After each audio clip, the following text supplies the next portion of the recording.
Welcome to J is for Justice podcast. If live breaking news and following true crime is your thing, then please consider subscribing to my channel. And if you like what you see in my videos, please consider giving them a thumbs up.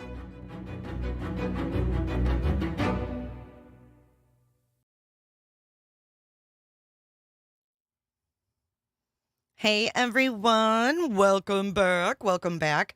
Ooh, I am right in y'all's face today. Hello, hello. I'm still trying to work this damn mic thing, y'all. I am still trying to work it. Happy Friday, everyone. Happy Friday. This is not good. This is definitely not good. Hang on. Hopefully you guys are having a good Friday. Okay, let's see if she'll stay like that. I'm not going to touch her. Hello, everyone. Live chat reminder. Thank you for that, Shell. I always need that reminder as well. Man, there's a lot going on, a lot of bullshit being talked about today. I don't even know what to say about it all. I have more questions than I got answers today. There's things going on in the background with Jules and all this stuff that's happening. So I'm kind of waiting to hear the whole story, and then we'll see what's going on. I found this live though. Hang on.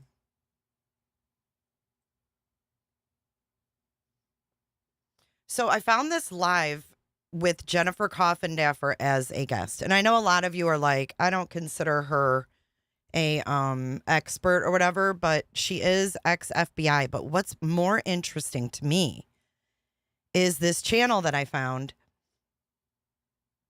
And it's called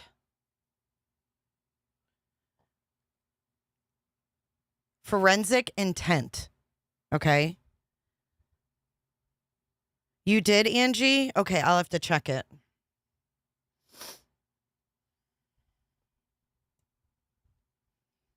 I'll have to check it. I haven't checked Discord messages in a minute. Lisa Rose, thank you for donating at J4J411.live. Thanks, guys. We are getting close to those goals.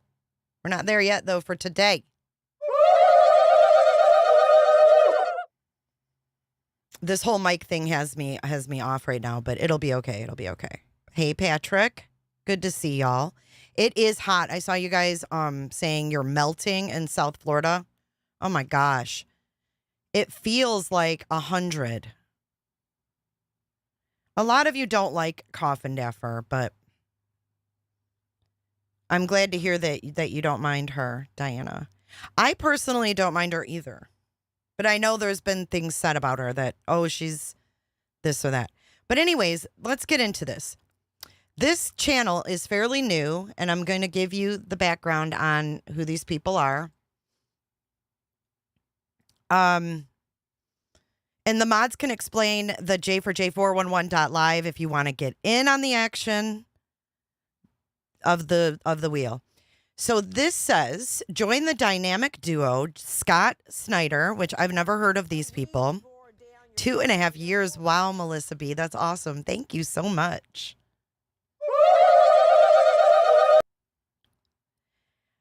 Scott Snyder, former detective and forensic interviewer.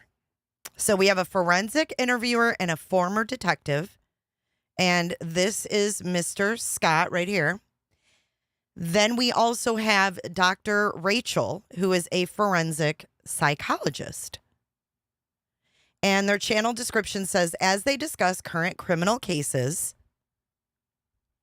trials, and topics related to the intersection of psychology and law. Their Twitter is at Forensic Intent. Their email is forensicintent@gmail.com. Scott and Rachel are professional experts, but nothing in these videos are intended to represent clinical, legal, or therapeutic advice. If you need help and have questions about where you can go, please email us. there. Thank you so much, Susie. Thank you, Susie, for your third super chat on my channel. Thank you so much for your support, Susie. So it's a fairly new channel. They made it in March 5th of 2024 was when they started this. Love you too, Susie. I appreciate you. So we're going to actually go over. Melissa B has just donated Melissa B, $10. thank you. 2 hearts, 2 hearts, 2 hearts, 2 hearts. We're going to go over what they think about this case. And this just streamed yesterday. So this is brand new. Look at you guys. Let's celebrate a little bit here. Damn. Let's celebrate a little bit. Hey, Potato. Potato's in the house. We can officially start. Karchi, welcome back. Welcome back. Melissa B, thank you for using J4J411.live. It's real easy to become a clicker as well. If you want to become a member and join us in Discord, we have a lot of fun. Yeah, man, I'll tell you what, that dang old internet, man. Click, click, click, click, click, click, click, click. It's real easy, man. Nurseykins, thank you for being a member for 2 months. She said, I love your style. Thank you. I'm not for everybody, but I am for some people. Thank you for being here. You've seen this, Roxy. Interesting. So I see Jennifer hasn't gotten her glasses fixed. I'm just kidding. Okay, so this is Forensic Intent. They only have 769 subscribers. So here is the link. I did give it to the moderators in Discord to share. If you can, please continue sharing throughout the live. But we're going to go ahead and play this and walk through. Again, Scott is a forensic interviewer and a former detective, and Dr. Rachel is a forensic psychologist. Okay? So these aren't people that don't know what they're talking about. So I thought it would be, we hear from lay people every day, right? Every day we're hearing from every YouTuber on the planet that's covering this case and what they think and what they're saying, blah, blah, blah. And I think we haven't heard enough from experts. We've got Chris McDonough weighing in. That was excellent. I haven't had a chance to watch the rest of his streams. I want to, but I think that, you know, getting these different perspectives either might confirm or make us rethink some things that,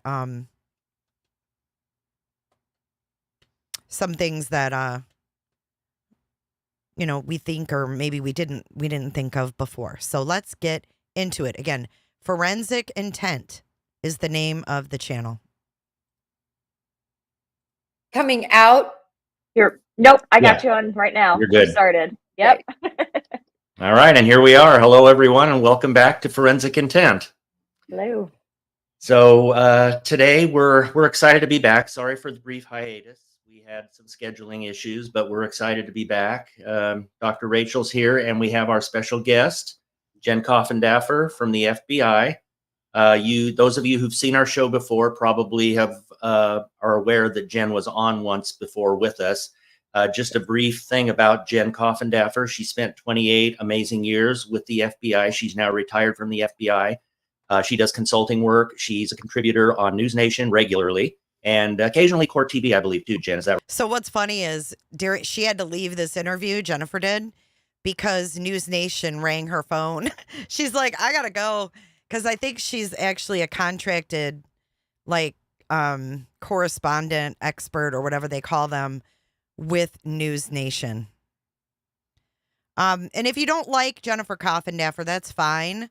But we have a forensic psychologist and a former detective / forensic interviewer on the top.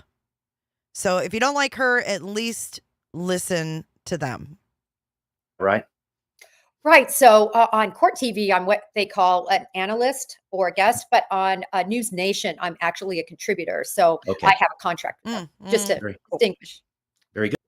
Okay, so she has a contract with News Nation, and she just goes on Court TV like as needed.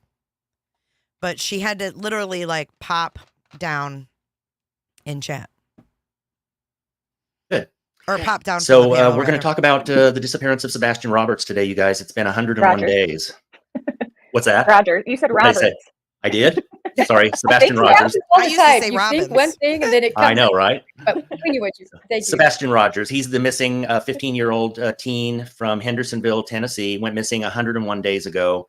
There's been a lot of speculation all over the board on what's happened to him. And, his dad has been the main person who's been involved in keeping his case alive. Mom and stepdad, Chris Proudfoot, Katie Proudfoot, have not really been all that active. So we kind of want to talk about that. And I think, Jen, one of the things that I wanted to start with, and I know Rachel will have some questions as well, is Seth Rogers, Sebastian's biological dad, has been begging the FBI to take over this case. Currently, it's being handled by the Sheriff's Department and by the TBI. So your former FBI, we kind of wanted your take on why you think that hasn't happened yet. Why has the FBI not taken this This case? is interesting. Well, the FBI hasn't taken it, and the FBI won't take it. Basically, you have to have a federal violation, and you have to be invited by the jurisdiction with venue. And I don't see the sheriff's office or TBI asking for any intercession other than help. I believe and I know for a fact that the FBI has been assisting in what we call it's a title of a case where we can help local law enforcement. So it's opened as that kind of a matter, but it's not. And when I say matter, that's what FBI agents call cases. We call them matters a lot. Okay. And they are not going to take the lead, though. It won't happen. Just like with Summer Wells or any other of these missing cases. The only reason, as an example, Gabby Petito, the FBI took the lead, was because her disappearance and ultimately her murder occurred in a state park. And so, I'm sorry, national park. And for that reason, the FBI had absolute and clear venue. It is possible sometimes if a victim is taken across state lines that the Bureau will get a little bit more involved, but that's when we file what you call a One UFAP, Night an has unlawful just flight to donated avoid prosecution. And so $25. we'll open up a case specifically to help find that individual. But the bottom line is the venue lies in the jurisdiction where that crime would have occurred. And if he was taken or in this case, going missing is not a crime. Mm-hmm. Right. Okay. Yeah, that's very true. Yeah. Okay, so she talked about the FBI's role, and thank you so much, Flo.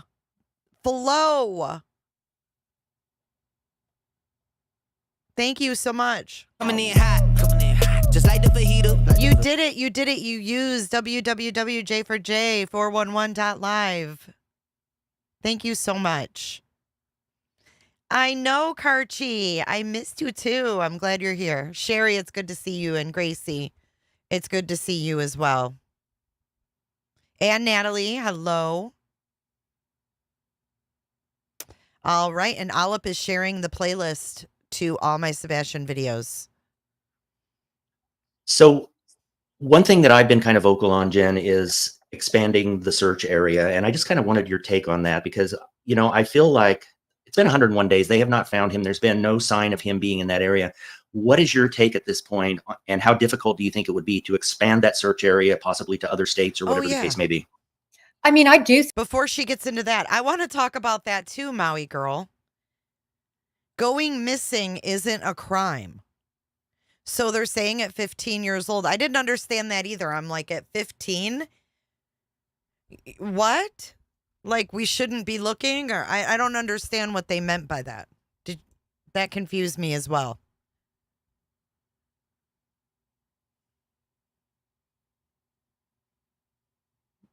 What did you guys think about that?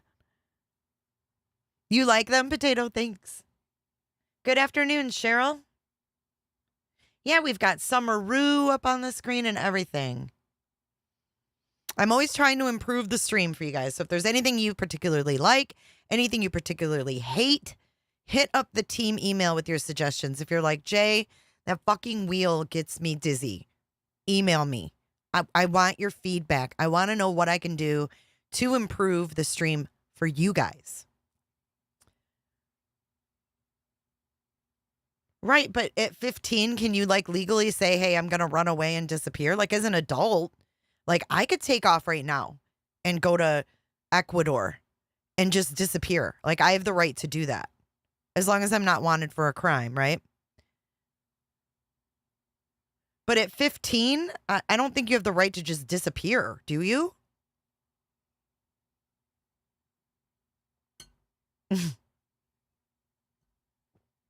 I mean, I don't know what the age is.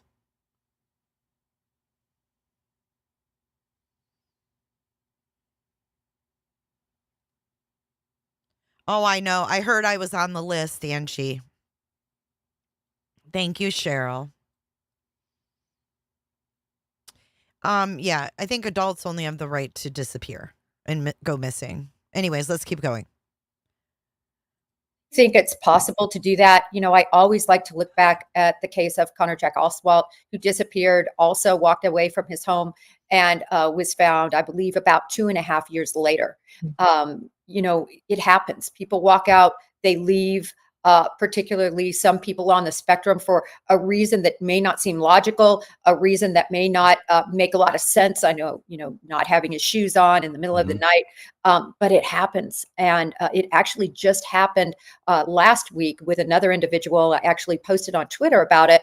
They were able to find him, though, fairly easily, because they did set up the perimeter, as you said, very widespread, and they were able to find him safe. But remember the lag time between when Sebastian Rogers, now I said Roberts, That was my fault. no, left is quite unknown. I mean, we have a time where a thud was heard. I think that all accounts is that somewhere around 10:30 or 11 by Katie Proudfoot's estimate.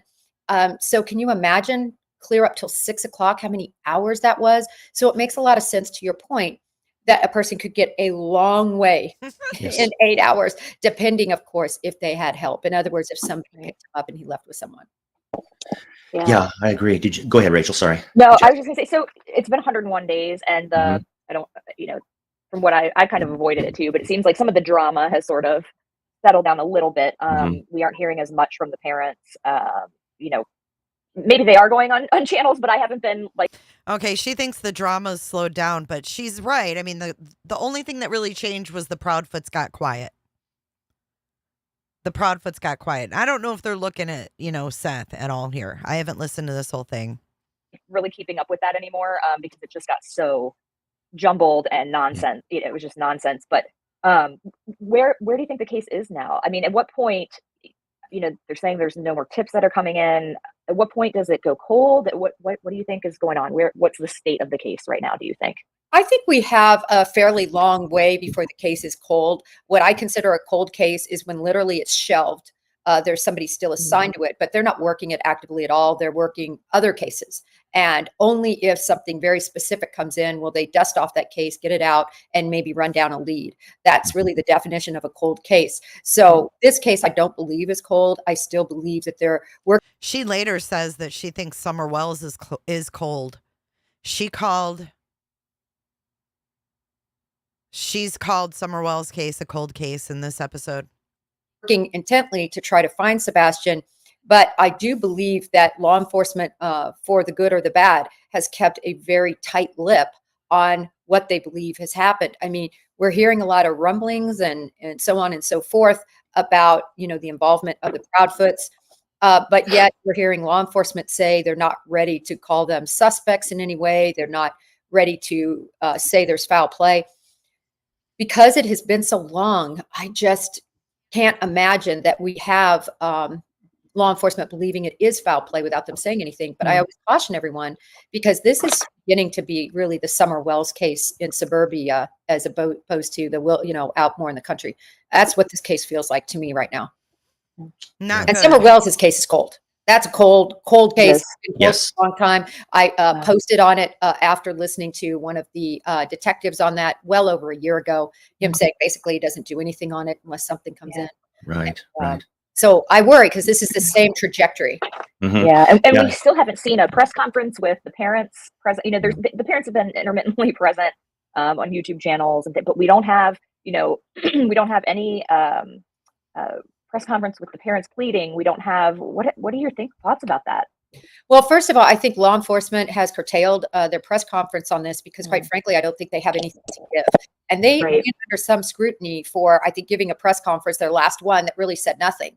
And so they were scrutinized. Why hold a press conference, have all of us come out? It's a lot of money. It's a lot of time for these reporters and for law enforcement, quite frankly, to take the time to set one of these, Cecil B. DeMille many Cecil B. DeMille's up to hold these press conferences when they're not going to say anything. So Right. I do take my or to say nothing. It's sad, really, when you think about this, that from the beginning you have not had the parents all on one page. Right. Yeah. Right. Or They've- pleading, if a parent said, I want to do a press conference, I want to put all of this out there officially. I want to, I put myself in the shoes of, I can barely put Mhm. myself in the shoes of parents who lose children who are missing. I mean, it's almost worse than knowing what happened because Mhm. you have no control. You don't know what's going on. And every time I have that in my head, I have a picture of myself just pleading, begging everywhere as much as I possibly can. And so I think that piece of this case is the most intriguing, the most confusing thing for the public. Because we don't even really know how to help that much Right. in some Right. ways because of it too. I think the piece that really bothers me, and I kind of just wanted, I know I have my take on it, Jen, and you and I are past law enforcement. We look at behavior a lot. It's very easy to speak words on cases, but the behavior a lot of times speaks volumes. And the piece that I am just really having a hard time with, and I'm just going to put it out there because so many other people have, is the behavior of the stepdad and the mom and their lack of searching, their lack of, basically doing anything and just kind of shutting down, so to speak. At least it appears that way. Maybe they're doing things behind the scenes that we don't know. But what's your take on that?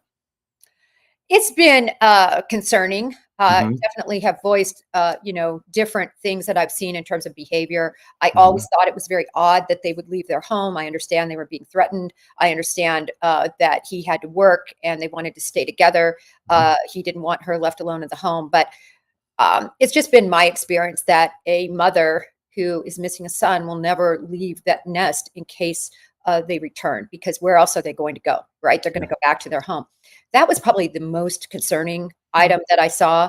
But then I've seen some other, another item that never really added up to me. And that was when a Facebook post occurred where an individual, to a mother and a daughter, thought they saw Sebastian. It wasn't true. They didn't see Sebastian, but they thought they did. And Katie Proudfoot reached out and said, did he have shoes on? And that, to me, gave legitimacy to her story, that he walked away, because a response of a mother wanting to see if it was legitimate enough, if there were shoes on, to me, that made sense to me. Does that make sense to you guys? Does that make sense to you guys? That when Katie found out that there was a sighting, that the first thing she asked was if he had shoes on. What do you guys think of that? Because she's saying it makes total sense to her. And I don't know if that makes any sense to me whatsoever. Look at Dr. Rachel. She's like, that doesn't sound legitimate to me.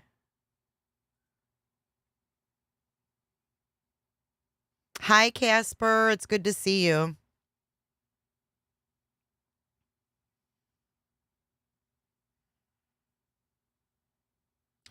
Is that true, Jacqueline? That Seth will only do interviews now if paid? I heard that rumor, but is that true? I thought him and Tony were going on his YouTube channel once a week. Haven't seen that happen yet. But what do you guys think of that? I'm waiting for your comments about this. I think that's a weird thing to ask. But she's saying it legitimate makes her story legit.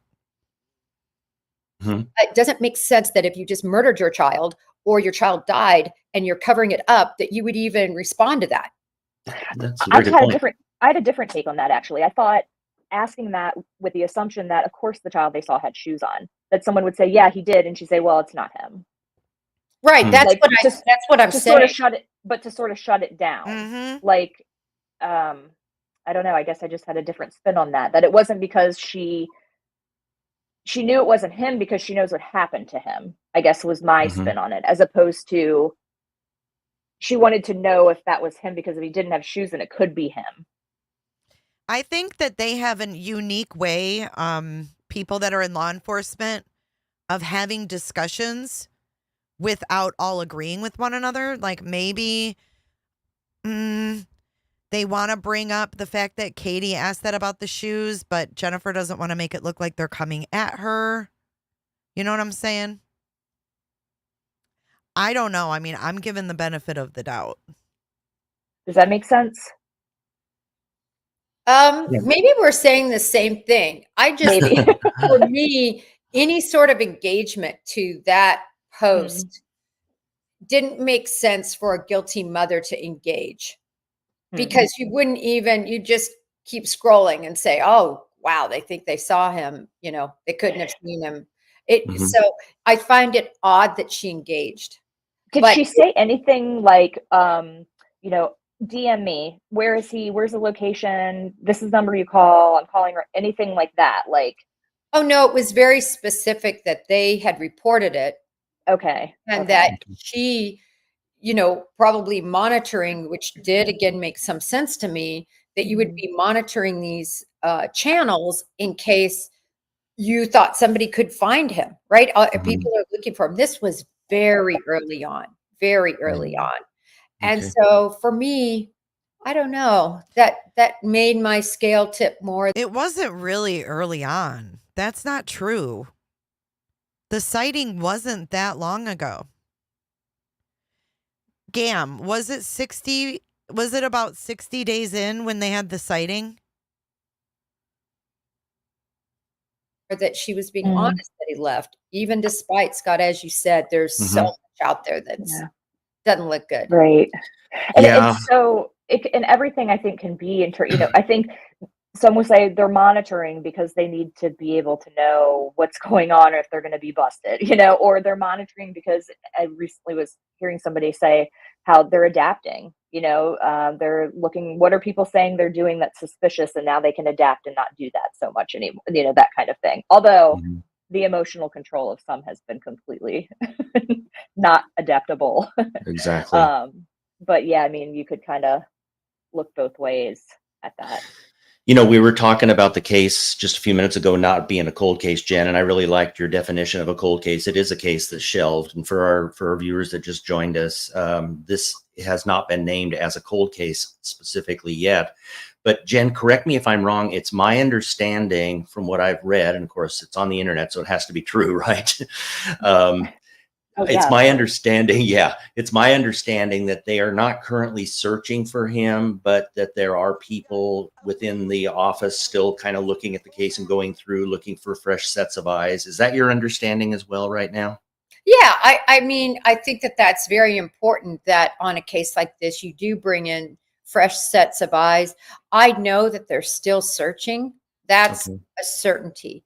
How expansive that grid, in other words, I don't mean law enforcement per se, but other individuals, right? They're still searching and coordinating with law enforcement. Hi, I'm going to be searching here. I'm going to be searching there. Who's coordinating with law enforcement saying, hey, I'm going to be searching here, I'm going to be searching there? This was just recorded yesterday.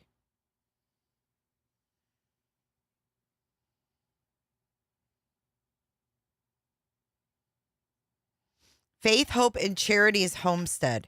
You seriously don't know about the other sightings? Are you talking about the false sightings on dispatch? I know about those.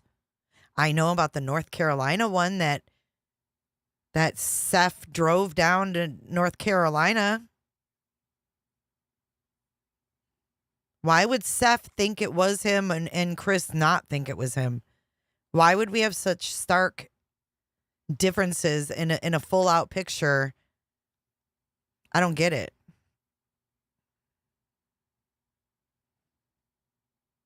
It's weird. Hello, G of Twins. Yeah, I don't know what she's talking about. People are coordinated with law enforcement saying, I'm searching here, I'm searching there. Unless this is something we don't know about. So I'm glad to see that that's still going on. I mean, the biggest thing that people can do, no one is helpless. Spreading flyers, using your social media to spread the story, all of that is so helpful. I'm telling you, Connor Jack Oswald, and I hate to keep bringing him up, but I bring him up because of the parallel. Generally the same age, same generally situation, right, on the spectrum with autism. Who is this person? People can do, no one is helpless. Spreading flyers, using your social media to spread the story, all all of that is so helpful. I'm telling you, Connor Jack Oswald, and Connor Jack Oswald? Up, down, ingenuity. Terry Lynn does and Jules does. I don't think Terry Lynn tells law enforcement where she's searched, though. I think she keeps that with herself. Like, she's keeping track of where she's searching, right? Judy, thanks for being here. Ben, hey, good to see you. She worked in agriculture. In the FBI, doing what? I hate to keep bringing him up, but Who's Connor Jack Oswald?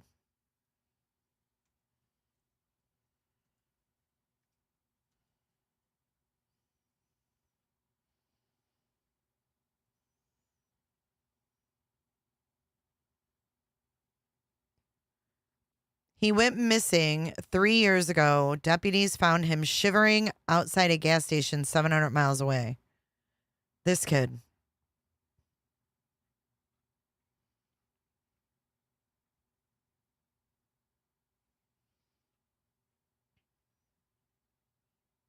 Authorities in Summit County, Utah had been hearing, gosh, all these pop-ups, had been hearing about a young man wandering the area with a shopping cart for several weeks. When they encountered him last Saturday, they discovered he was reported missing nearly three years ago in Northern California, more than 700 miles away. Sheriff's deputies responded to a gas station on the morning of April 9th in the Greater Park City area. Why did he go to Utah? Why did he go from California to Utah? Was he lured there?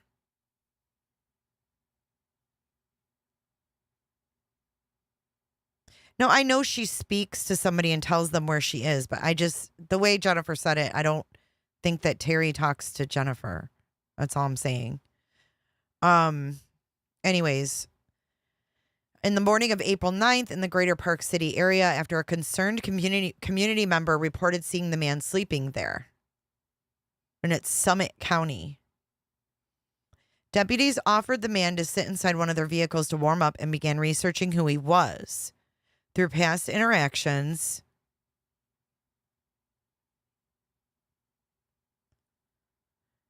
and the Saturday interaction, it was clear to deputies that the man communicated differently. And also included an autism awareness hashtag on its Facebook post. A dispatcher began looking through pages on the NCMEC website, and more than a dozen pages in, it came across a missing poster for Connor Jack Oswald. Oswald, now 19, had been reported missing in September 2019 from Clear Lake, California, northwest of Sacramento, and roughly an 11.5-hour drive from Summit County. He had been diagnosed with autism and other mental health conditions. Authorities believe it was the same person they had found shivering at the gas station. Deputies began making phone calls and were able to contact Connor Jack's mother. His mother told authorities Oswald had a distinctive birthmark on his neck, and deputies found the mark. Though authorities had previous interactions with Oswald prior to that day, he had not shared who he was, and police didn't have a reason to demand his information because he wasn't violating the law. In one of 2 body cam videos sent to CNN from the sheriff's office, Oswald's stepfather is seen exclaiming in disbelief as police show him a mugshot of Oswald to confirm it was the same person. Wright told CNN Oswald had a previous arrest warrant. Is it him? Oswald's mother can be heard from the phone. A little bit older, but yeah, Oswald's stepfather responds. My sweetheart's alive, the mother is heard saying while sobbing on the phone. Can you go get him, please? Oswald's mother and stepfather moved to Idaho Falls, Idaho, since he went missing. Authorities said Oswald was still receiving care and resources and has not yet gone to Idaho. Weird. So they moved from California to Idaho while their kid was missing? Isn't that strange? Isn't that strange? Could he have been kicked out? I mean, Weird. That's a weird situation. Why would you move to another state? I bring him up because of the parallel. Generally the same age, same generally situation, right? On the spectrum with autism. Left out of the blue. A little bit different because from all accounts, the Oswalds were very loving. There weren't any of these issues that unfortunately have come out. I mean, even if he comes back, I don't know who, if anyone, will get to custody of Right. this poor child. Okay, so she's basically admitting that Seth would not get custody either. So she's saying they were a loving family. They didn't do anything wrong, according to her. And she says, but that's not what's going on in this case. She says, I don't know if he came back that he would go to any of them.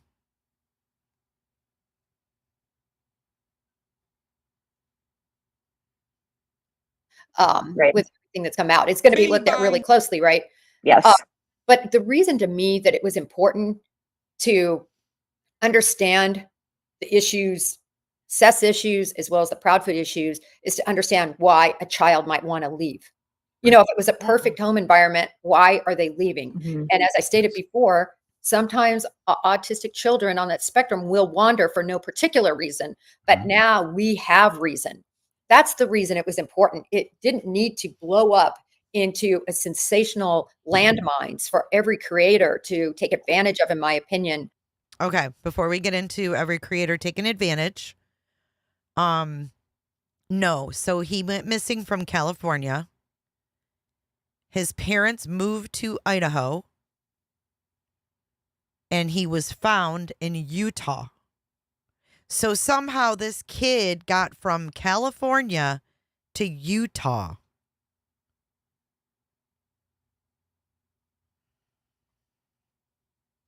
It sounds to me like he was lured away into some kind of fucking cult or something. Why would you go to Utah?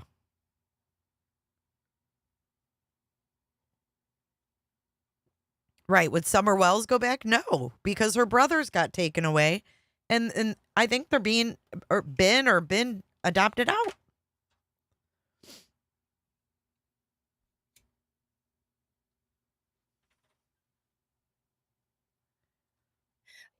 It was sad to see that for me personally. I just tried to shut it out and concentrate on Sebastian.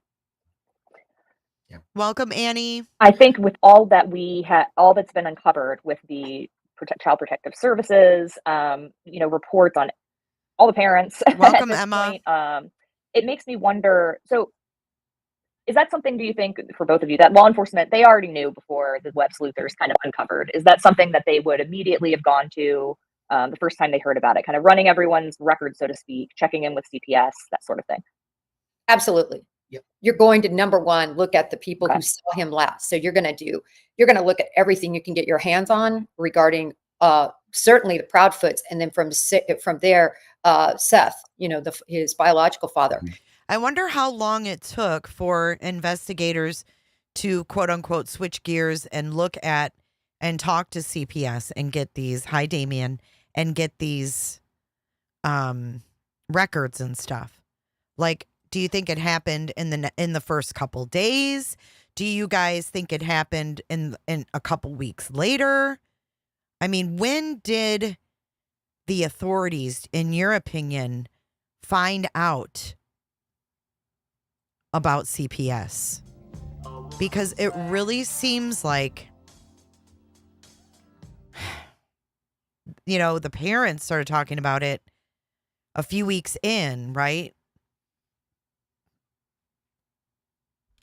Thank you, Island Thrifts. Island says, I don't want to say Florida is hot, but I've been watching hobbits walking around with a ring and asking if I know where any pits are.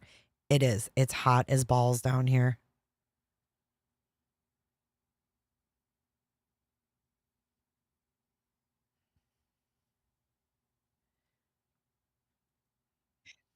So that's normal protocol and absolutely normal investigation.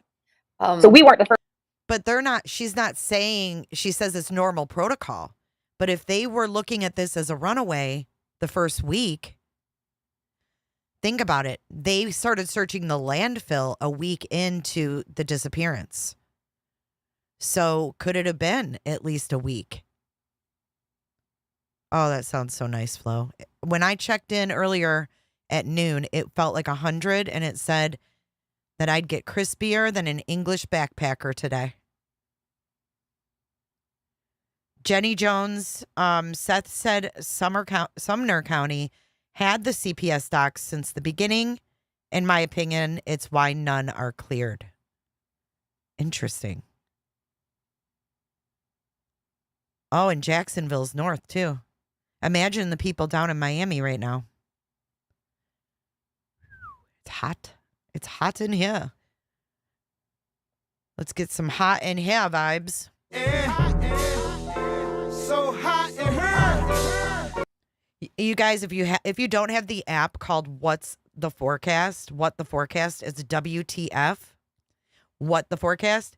Every time you check your forecast, you get a new message. So like, let me check mine now. It says it's 90, feels like 101. It says, oh my God, it's so hot and humid. We should all get naked. Who's in? Like it gives you a different stupid message every time you open your forecast. Anyway. It is. I don't know why it's so goddamn hot. I'm in Clearwater, Musher. You're in Melbourne, so you're on the other side. Yep. Lots of Floridians. Richard, no, it is really hot. EPS, that sort of thing.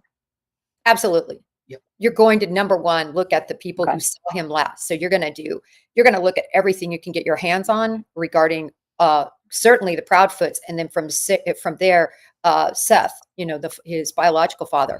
So that's normal protocol and absolutely normal investigation. Okay. So we weren't the first ones to find that out. Law enforcement knew this stuff, and it just came. I mean, yeah. So they had already. This was ground level sort of first step. Okay, so maybe the parents had brought up the CPS because law enforcement questioned them about it or brought it up to them.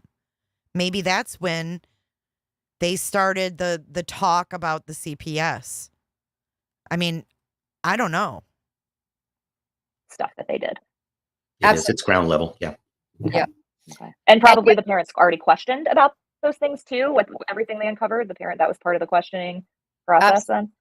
Absolutely. And there's one thing that, looks very good for the Proudfoots and for Seth.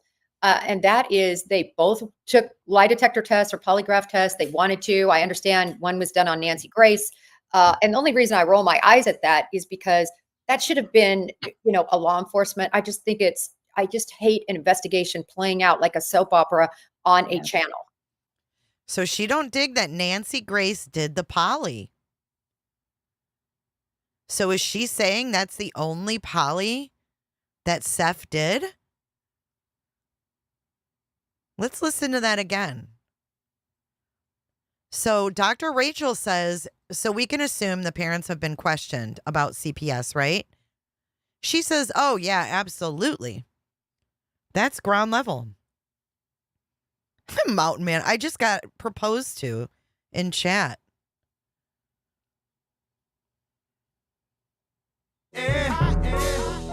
So hot in here. You are funny, Mountain Man. Questioned about those things too, with everything they uncovered. The parent, that was part of the questioning process then? Absolutely. Mm-hmm. And there's one thing that, looks very good for the Proudfoots and for Seth. And that is they both took lie detector tests or polygraph tests. They wanted to. I understand one was done on Nancy Grace. And the only reason I roll my eyes at that is because that should have been, a law enforcement. I just hate an investigation playing out like a soap opera on a channel. You know what I mean? It just, at my very core, I don't like it. If I haven't even interviewed witnesses on my channel or that I've disclosed to Twitter, even if I've talked to them, which in many cases I talk to the witnesses. But I don't disclose any of that because I would never want to affect an investigation at all. So it's really concerning to see a polygraph examination on national television is all I'm saying. Right. Right. Have we seen that before? Have we seen that before with polygraphs on national television? I know we saw Don Wells sit down with the behavior panel. Blue Eyes Lee, you're in Port St. Lucie. I have a friend over there in Port St. Lucie. I call it Port St. Lucie Juicy. She had Seth and Tony Mathis on. What is she talking about? She doesn't have any people on.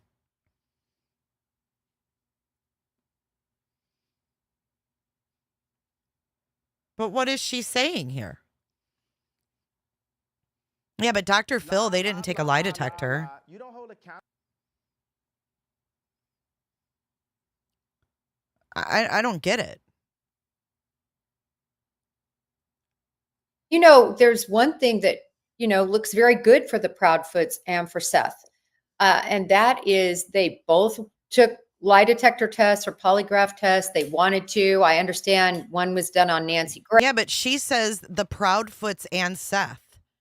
But then she only says they both took polygraphs. You hear that? The Proudfoots, that would be 3 people. Listen to this. Listen to this. They both took polygraphs. What does that mean? Process then? Absolutely. And, you know, there's one thing that, you know, looks very good for the Proudfoots and for Seth. And that is they both took lie detector tests or polygraph tests. They wanted to. I understand one was done on Nancy Grace. And the only reason I roll my eyes at that is because that should have been, you know, a law enforcement. I just think I just hate an investigation playing out like a soap opera on a channel. You know what I mean? It just, at my very core, you know, I don't like it. If I haven't even interviewed witnesses on my channel or that I've disclosed to Twitter, even if I've talked to them, which in many cases I talk to the witnesses, but I don't disclose any of that because I would never want to affect an investigation at all. So it's really concerning to see a polygraph examination on national television is all I'm saying. Right. Right. That makes a lot of sense, definitely. So, Foot or feet? you know, I don't. He says that makes a lot of sense. I don't think it does at all. That shit made me confused. I don't know. I keep going back to my original theory. I'll just be honest with you guys. I mean, I've had a very hard time thinking that this was just a walk away by Sebastian. That's just me. That's just where my mind goes. I kind of considered this to be, you know, something's not smelling right here from the get-go. I don't know where this is going to go from here, you guys. I mean, like I said, it's 101 days. They're saying that there's still no signs whatsoever of Sebastian, no evidence of foul play, but they're not ruling foul play out. So I don't know. I guess I'm just kind of thinking out loud. Right. I hate that they've said there's no evidence of foul play, but there's no evidence that there wasn't foul play. I mean, talk about word fuckery right there. I don't even know, and maybe it's just me, but I don't know how to read between those lines. There's no evidence of foul play, but there's no evidence there wasn't foul play. What the fuck? What does that even mean? I think Nancy's law license is actually current too, isn't it? If I'm not mistaken. Well, I'd like to compare it a lot to the Summer Wells case because in that case, wasn't it the top FBI polygraph instructor, analyst, whatever, that did Seth's polygraph on Nancy?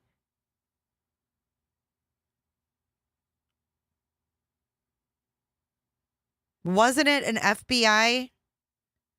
Weird. Is she just bluffing? You had two parents go all over YouTube as well, blow up there. Every creator was using and abusing them, and they had absolutely nothing that was consistent about their statements. I did a whole lineup of what they had said, and it was garbage from the get-go, as was Grandis, the grandma, Candace. God almighty. And I never understood why there weren't charges brought, yet they took out the boys, all the siblings, right? What kind of... Well, you're FBI. Why don't you find out? We all want to know this. We were just talking about this the other day. If Don Wells and Candace Wells kids were taken away after Summer went missing, why was there never any charges, even for neglect? If you have the probable cause to remove somebody's children from them, do you not have the probable cause to file negligence or child abuse? And what happened with all of those interviews? I always thought from the get-go that once they were out of the home and could be properly interviewed by people that specialize in interviewing children of trauma regarding possible traumatic incident, that we would hear more. Yet we hear crickets. And then, in that case, as an example, found out that the sheriff in that county, his son was arrested for sexually molesting kids. True. And I think he got 1 year. And the crimes were egregious. So then you... Okay, so that's true. This is all true story. This is Hawkins County. The sheriff that was in charge of Summer Wells' case, his son was caught with images of children on his devices and is a registered sex offender, and he got 1 year and he got out. No, Summer Rue ain't having it. She's side-eyeing this whole situation. You look at public corruption issues, are they even looking hard? Is there something else being covered up with Summer Wells? What are those connections between that sheriff and, the people, the Wellses? The whole thing stinks. That case stinks to high heaven. And this case is in the same trajectory. I'm just saying, but I think there's a much better chance that Sebastian Rogers walked away than that Summer Wells did, considering the environment and considering where she was versus where he was. Yeah. And I look at this. Sorry, go ahead. No, go ahead, Rachel. I'm good. Okay. I was gonna say, I look at this, from a psychological standpoint, and Jen, I think you're going to agree with some of this. You did an amazing interview, by the way, on your channel. You guys go check it out on Break the Case with Seth. And so I look at this through the lens of attachment. And I think about other cases too, and how parents behaved, and sort of, you have a healthy attachment with your children. And I could talk for literally 12 hours about this, but I won't. But if you have a healthy attachment with your child, there is a certain expectation of how you are going to behave in a situation like that. And so I'm not suggesting that something was done to him, and I'm not suggesting he ran away. But what I'm saying is, it can make a little bit more sense to us to look at their reactions. And also, we know about all of the CPS related issues. When a parent's attached to a child, that child is a part of you. It's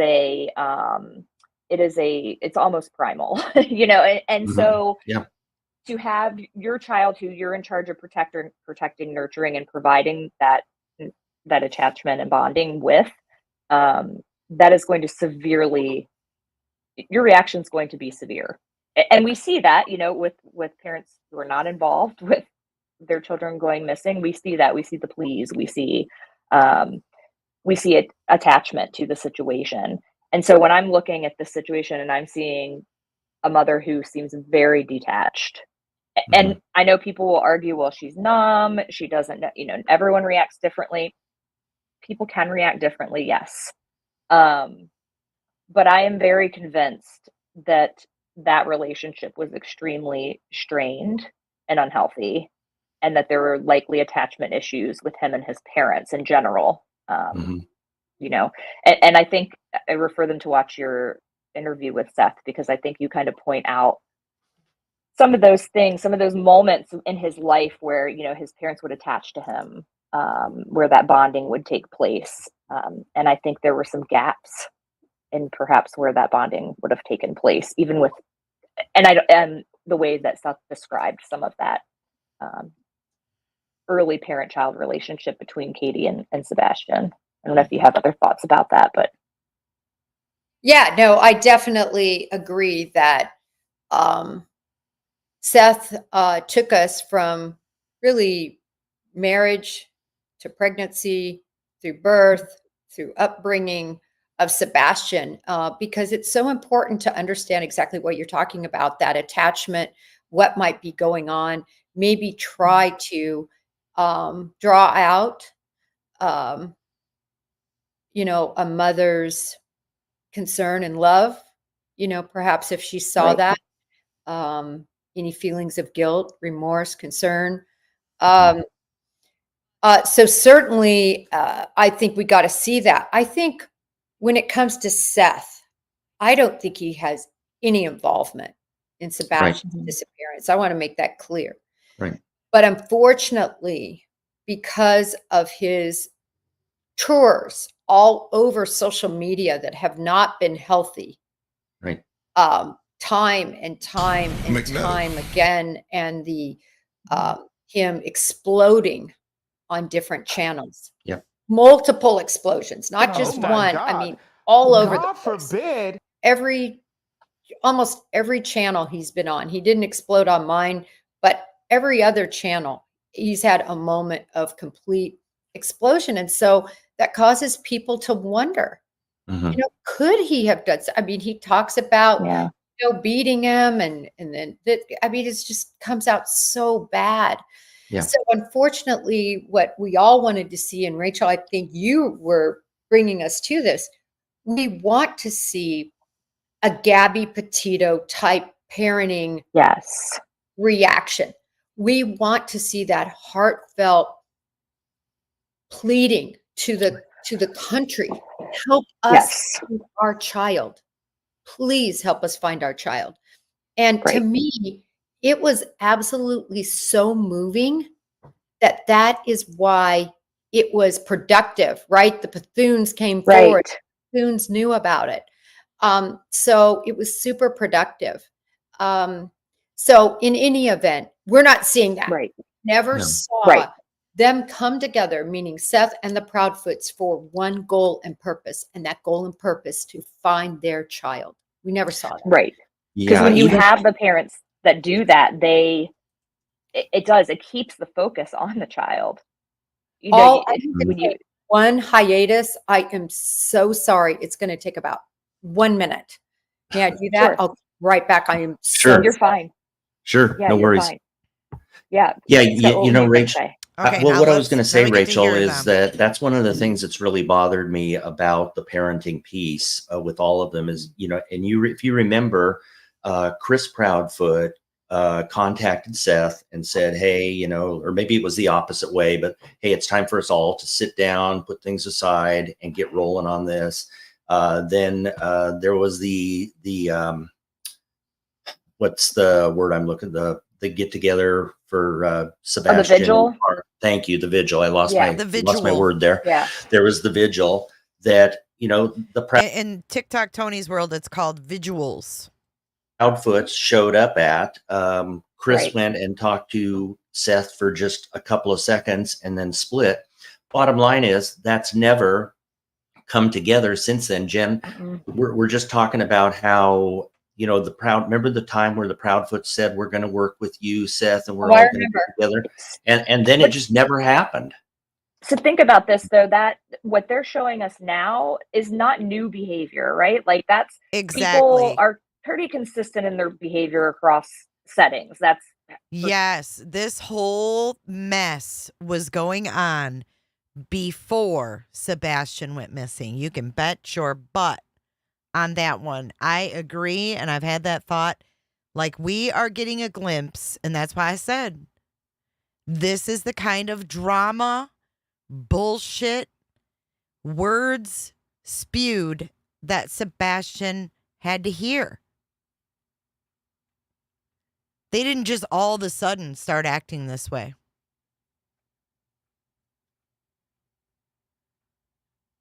I'm trying to find that picture where Chris confronted Seth. I know they said it was, Seth said, "Oh, I had my hood up and he stopped to ask me if I was having troubles with my truck and needed help." It's like, no, that's not what that interaction looked like at all. But I'm trying to find that photo and I might have deleted it. But there definitely was the photo of, oh, here it is. Right here. This is what they're talking about right now. Okay, we're going to put that right here. personality. So we're getting a glimpse of how these people function. You're good, Sandwich. In conflict and Absolutely. in stress. And so we can assume Sebastian experienced some of this, what we're seeing in our frustration, right? Exactly. Well, and I'll take it one step further, is what we're seeing is the hatred and disdain and anger way outweigh their love for their son. I'm Absolutely. going to put it out there. Yep. You know, they look again. I hate to mention the Petitos, but I do, because most people in this audience who have followed missing and these types of cases know about that case. And you saw the Petitos and the Schmidts come together in a cohesive, beautiful relationship that still exists today, because Gabby Petito was way more important than any marital. Now, I will say, that was a relationship that was very healthy before she went missing. But we all know that trauma and these sorts of, sad situations bring out the worst in people. Marriages dissolve because of children dying, because of children going missing, because of the stress, and tension, and the anger, and the resentment. Right. So that's what I'll say about that. They all hate each other more than they love their son. I agree. And, I'm going back to the behavior that we talked about earlier, Jen. Mother of two boys. How can you think you know someone's reaction with a picture? Mother, have you ever heard the old saying? It's old. It's really old. A picture is worth 1,000 words. What do you think people did before there was video? What do you think people did before there was video? In photos. And they had to draw reactions and facial expressions. You should be able to look at a photo and tell by their stance a little bit of what's going on here, especially knowing the background that we know. You look at Seth, he's got his hands in his pockets. He's pinned up against his vehicle. And Chris is leaned into him. Think about it.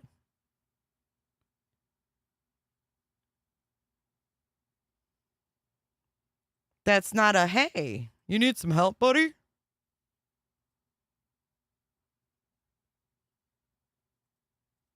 And, it's easy to speak words. It's the behavior speaks volumes. And when the Proudfoots pulled that and said, okay, yeah, we're going to get together with you and we're going to work this out and we're going to work together and find him. Well, if you think I sound crazy, why are you here? There's millions of other channels you can go spend your time listening to, but instead you're here telling me that I sound crazy. Have you listened to some of the other channels covering this case? But this is crazy. listening to a couple experts talk about it.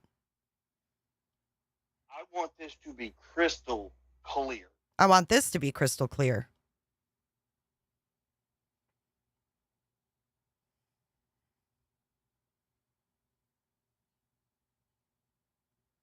Directly off.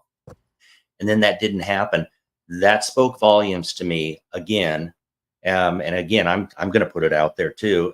That's one of the reasons that I, in my gut, believe that the Proudfoots, I'm not going to say that they killed him. I'm not going to say anything like that, but I'm going to say they know more than they are definitely putting on, because the behavior is just so weird. Yeah. Yeah. You know, I talk about that, you know, in a case like this was one of the last cases I ever had. I don't want to rehash it because I've talked about it many times, but what I learned is a lot of times people act guilty because they're covering up other crimes. And I truly believe we discovered why, once it came out in social media, one of the big reasons that I think you're seeing some guilty reactions from the parents, right? Because they know all the nasty child protective service type violations. She says what we're seeing is guilt because they know what they've done. And Sam, you're good. If you need to use caps, you are fine, sandwich. You are perfectly fine. If somebody doesn't like the caps, just go ahead and block that person if you don't want to see their messages, because you guys can block one another. It's a really cool feature. Hit those 3 dots and you can block one another. That people are looking at and that existed.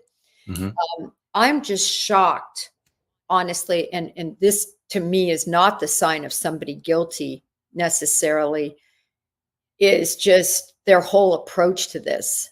I mean, it is weird and disturbing. All of them, you know, Yes. not helping their cause. Ooh, They're really that will not fight helping somebody. their cause. Right. It's become a She says they're all disturbing. All of them. Is she going to get a cease and desist order too? She said they're all sideshow, as opposed to, like you said, Rachel, that pleading, that tearful, we want our son back. You don't get that, other than I agree that Seth does that, but then it breaks into these moments of anger and it ruins the whole thing. Yeah, it does. It does. Lori Latimer just brought up a really good comment. And sorry, guys, we don't have moderators yet, so we're doing the best we can to keep up with your comments.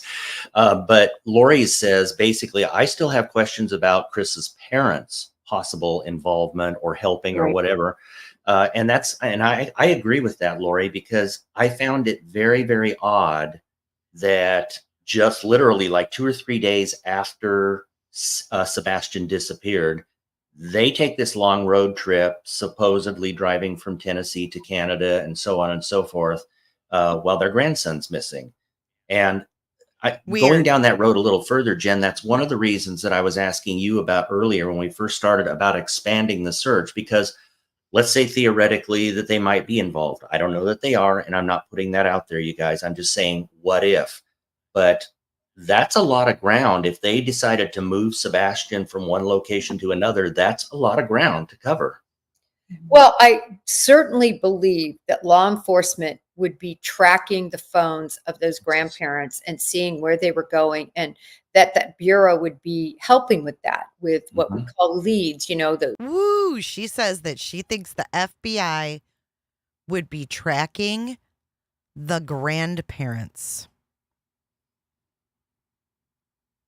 The damn Bauer socks.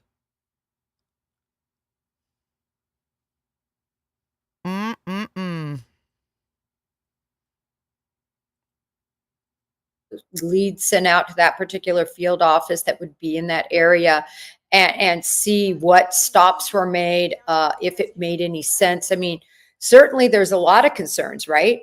Right. I mean, everything hey, Bambi, from, thank you for being a member just for a theoretically, month. right? Taking a live Sebastian someplace and taking a not live Sebastian someplace. So it certainly is very concerning. It definitely is. Crime Yeah. Conduit, thank you so much for being here. We appreciate it. So what else, guys? What other roads do we need to hit? I mean, there's so much on this case, and it seems like it's been, a year already, and it's only been I since know. 26th of February. Right. But When you say that they're still searching, I mean, and you said not necessarily like law enforcement, but that people searching connected with law enforcement. Are you talking like boots on the ground searching land? Like Yes. what? Yeah. I'm Okay. talking boots on the ground. Right. You know what? I don't know where we are at ending. I am so sorry, but News Nation is calling me, and so Okay. Oh shoot. Okay. that's that. I Yeah. have to jump when they call. So go, and- go, go. No, that's fine. Okay. Go. Thank Jen, you so much, Jen. thank you for So she had to go. She had to go. News Nation was calling. Look, she's excited. News Nation needs me.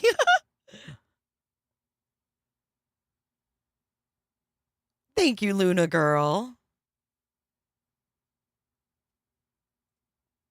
Bambi, and thank you for being a member for a month. You said, I just don't understand how these parents are not tore up. If my dogs went missing, I'd be a wreck. Just saying. Exactly. My dog got loose, and she always comes back if she gets loose, but she likes to run when she gets loose, and she won't go to anybody. She'll just run and then come back. When she got loose and went running, I couldn't even like focus on anything. I was like, I knew if I went and looked for her, I wasn't going to find her because I know she has like a path. She runs. So I'm sitting here waiting for her to come back, and I'm on edge.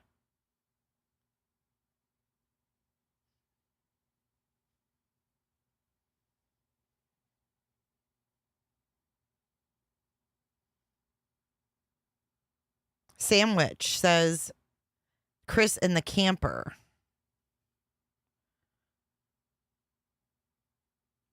Luda girl. So is the 5-mile radius all LE searches? I'm not sure. News Nation is junk. Junk. Okay, here we go. Let's finish because we're going to hear Scott and Rachel talk amongst themselves. for being here. We'll stay on for a little bit, and Yeah. thanks for coming. Well, Sebastian allegedly has never been in the camper. So if his DNA is in the camper, that would be sus, right? On. Leave it to you all, and Thank thank you. you so much for having me. And No worries. let's hope that Sebastian's found soon. Absolutely. Thanks, Thank Jen. Thank you. Thanks. I know when News Nation calls, she's contracted with them. For those of you that don't know that in our audience here, Jennifer Coffendeffer is contracted with News Nation. So she told me one time she literally gets calls sometimes 5 minutes before they want her to go on the air, and she just Oh, has to wow. go on it. Yeah. Damn, she's like their bitch. She gets 5 minutes notice? Holy shit. I wouldn't dig that gig at all. I'd be like, no. 5 minutes notice? So does she sit there and go all day like, oh, do they need me yet? I guess it makes sense why she's doing that.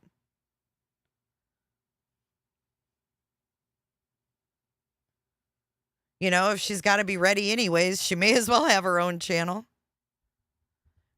Yeah, I'm not a fan of News Nation. So, yeah, I totally get it. I appreciate her being here. And one thing I do Absolutely. want to say before we talk a little bit more, and Rachel, I know you're on a time limit tonight too, I believe. Is that correct? No, Or I'm not? good. Go ahead. You're good. Okay. So Yeah. one thing before we talk a little bit more about this case is we've got some new viewers here. And thank you very much for being here. We've got some first-time viewers. We really appreciate you guys being here. Please hit the like. Please hit the Yes. subscribe. We always forget to say that. I at the know we beginning. do. I know Rachel and I have Damn cracked up it. because we never thought we'd be at a place where we're saying, okay, please hit the like, please hit the subscribe. But know. yeah, here we are. Welcome so to the tube. Every time we end, I'm like, crap, we'd said it at the end. Well, no, we really Someday we'll appreciate remember. everyone's support. Yeah, Yeah. absolutely. Absolutely. Thank CNN Adrian light. says, are law enforcement actually doing anything? Well, I think before you came on, Adrian, we were talking about that with Jen.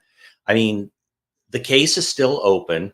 The case is not a cold case yet. A cold case specifically is when you shelve the case and nobody's doing anything with it and it sits on a shelf. That's a cold case. This case is still open. And according to what Jen Coffendaffer just said a few minutes ago, is they are still searching in some degree. But the problem is they're not really saying what that is. And so that leads to so much speculation about what's going on in this case. So Rachel, I'll let you comment on that if you want to. I don't know if I have a comment on that, Scott. She doesn't know if she has a comment on that. Thank you, Island, for being a member for 9 months. You could have had a whole ass baby in that time. That is amazing.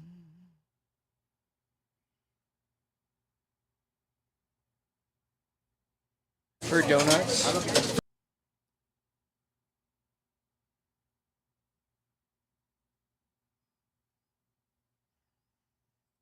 Scott. Okay. No worries. Sorry, I was just responding to Adrian, and I didn't hear the last part of what you said. Oh no, that's okay. It's not that Don't big of look a at it's chat. not that big of a deal. I was just basically saying that Adrian was asking if they are working the case, and they are. Right. But the problem is that they're not really talking about what they're doing. And so that leads to so much speculation on this case. Right. So, Right. yeah. But Jen made a good point, though. If they don't have anything to say, why are they going to gather everybody together to say we have nothing True. to say? I mean, if they don't have anything, they don't have anything. Yeah. I wish that we had, of course, it's none of our business and we don't get to see it, but I just wish we could see the interviews Mhm. with the parent. Like, what if they even asked these people? How many times have they brought them in? Like, I feel I've watched so many interviews with them and I feel like, oh my gosh, just get me in a room with them. You could break this person. You can totally get this person to break. Katie, you can totally get her to break. Why? I don't get it. Right. What's going on? I don't know how that works, Scott. You do, but Yeah, that's always my I thought. mean, it's been my opinion for a long time that, and again, I'm not there. I'm not in this case, you guys, and I'm not investigating it. So maybe they're doing a heck of a lot more than I know. Yeah. But from what I've seen, I have thought for a very long time that it is time for law enforcement to turn the heat up on the step parents and the other family members, like 1,000%. Yeah, I mean, they know more than the Okay, yeah, they do know more than we do, but we all are validated in that. I don't know what's in her hands. I think it's her food or something. I'm not sure. A coffee? This is when she was pissed at JLR. Oh, Flo. Flo says, how close are the goals? We want the wheel. Wheel. Let's see where we stand, Aunt Flo. We are really close on the super chat and the J for J411.live. And we're not too far off on members either. Speaking of members, I'm going to give away 5 memberships to J4J right now. I'm going to give away 5 whole memberships. Let's do it. Let's do it to it.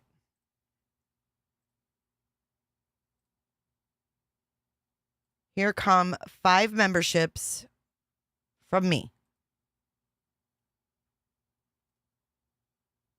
Good luck, everybody. Hey, titties. Canadian Cat Lady, Bomber Girl, Agent 99, Nice Marie, and Dixie in Tennessee Mountains. Congratulations, guys. Yay, join us on Discord, y'all. It's real easy, man. Ask a moderator. Man, I'll tell you what, that dang old internet, man. Click. It's real easy, man. law enforcement. They know how to do this more than we do. We're out here like, you gotta do this. I mean, they know Absolutely. what to do. So, but like, I don't know. I don't get it. Maybe they have turned the heat up. Maybe these people are just so dug in. They are not. I don't know. I don't know. It's clearly, in my opinion, it's a very controlling relationship. And I am going to say this on live YouTube, and I don't think we'll get canceled. Go for it. But it's my opinion that, obviously Chris Proudfoot has exhibited some very controlling behavior, in my opinion. And that makes me wonder if that is one reason. And this is just Scott's theory. I'm not saying this is fact. This is my theory. This is Scott's theory now. This is a forensic interviewer. Sorry, I had a mind blank for a minute. A forensic interviewer and a past detective. And if you just became a member, or if you want to become a member, all you have to do is connect Discord in your settings to your YouTube that you became a member on, and poof, it will automatically be there. It's like magic. It is like magic. I'm wondering if that's one reason why Katie has been less than forthcoming to speak up or do anything to assist in this case. Now, Scott, okay, Katie's in an interview room, right, with law enforcement. Mm-hmm. Law enforcement, if they turn the heat up, let's say, is it Mhm. beyond the realm of possibility that they say, we know that this is your chance? No, Please law tell enforcement. us. Law enforcement does that all the time. Okay, I mean, so those they things may have happen done that. all the time. Yeah, it would be nothing to be sitting in a room with her and say, "Look, we know you know." So, they might even say something like, "Look, we've talked to Chris. Your stories don't match up. There's something not right here. But, okay, I'm hearing Scott out, but we don't know. What if Chris and Katie have a lawyer and they won't speak on these things? We don't know for fact. We don't know. I mean, all of these would be great questions if Katie's sitting there with no lawyer. How do we know she doesn't? I mean, look at the lawyer that helped them plan giving papers to Nina. They obviously have a lawyer friend of the family. Barbie, welcome to the Clickers. Man, I tell you what, that dang old internet, man. Click, click, click, click, click, click, click, click. It's real easy, man. Hey, Rogue, it's good to see you.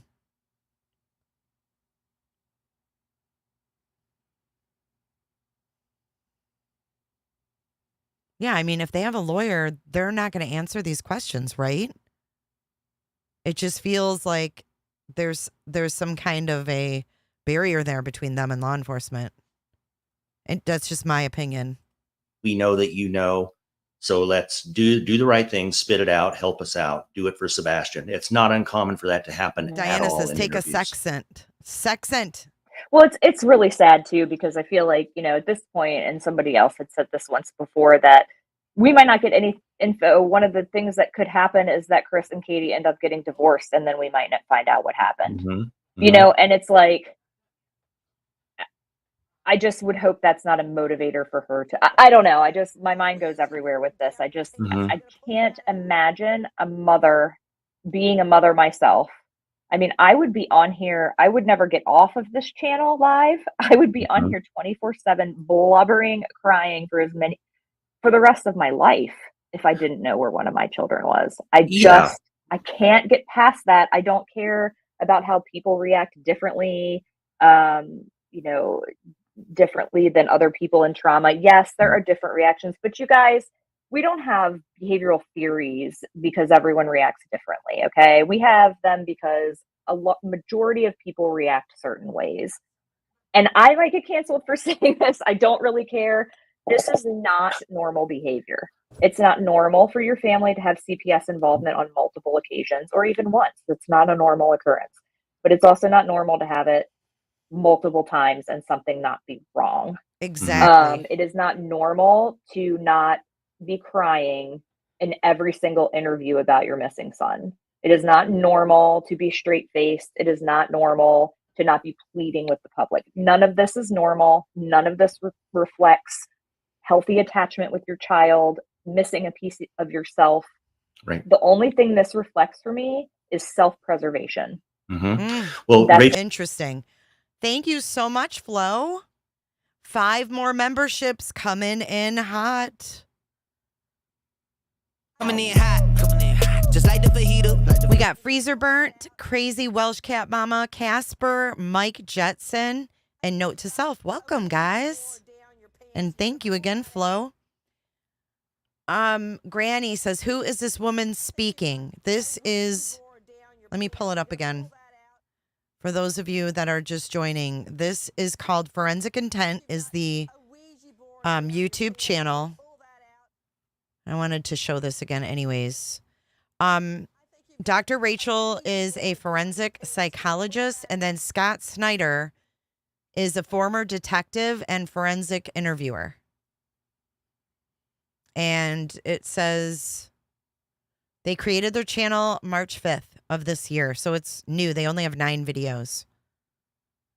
And they only have like 800 subscribers, I think, if that. Oh, 770. So she's saying that, they're more in self-preservation mode than anything else at this point.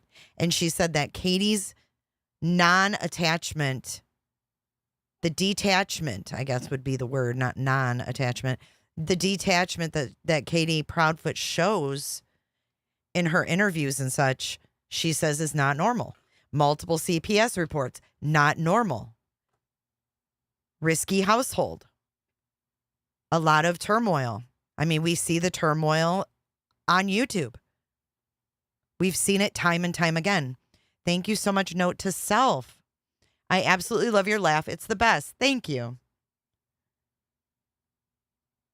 It is interesting. I love finding little tidbits like this. I put the link to the video in the description of this video if you want to check it out.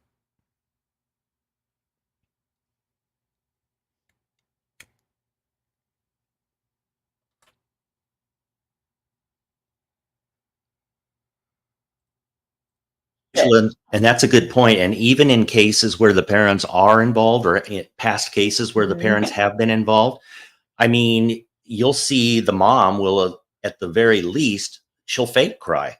Right. She'll fake it. I mean, Yes. you're 100% correct. I mean, I have interviewed lots and lots of parents who have had missing kiddos, and they're almost always a basket case. Yeah. And we're not seeing that with this. And that is very concerning to me. Yeah, it totally is. And I even, yeah, I mean, I can't even, never mind. I'm just going to move on from what I was just thinking because it's a rabbit hole. It's a total rabbit hole. My brain is just going to do that. Oh my God. I want to hear her rabbit hole. Don't stop yourself, Dr. Rachel. We all need, you know what? We all need to go over and comment on this video and demand Dr. Rachel's rabbit holes.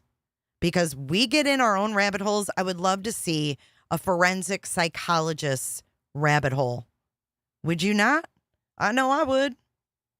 I think it'd be interesting as all hell. But yeah, I mean, them moving away, no. Yes. I would live in that house for the rest of my life. Even if I knew, like, at some point, like, this is unreasonable, like, I can move now. We're not going to find them, whatever. Nope. Mm-hmm. Psychologically, I could never leave that house ever again. Ever. Yeah, it really, sorry, I didn't mean to cut you off. Go ahead. No, you're fine. No, that's all. It said a lot to me too when, just days after we were talking about Chris's parents. Okay, hold on. He's back to the Bower Sox, man. This dude is on the Bower Sox's ass.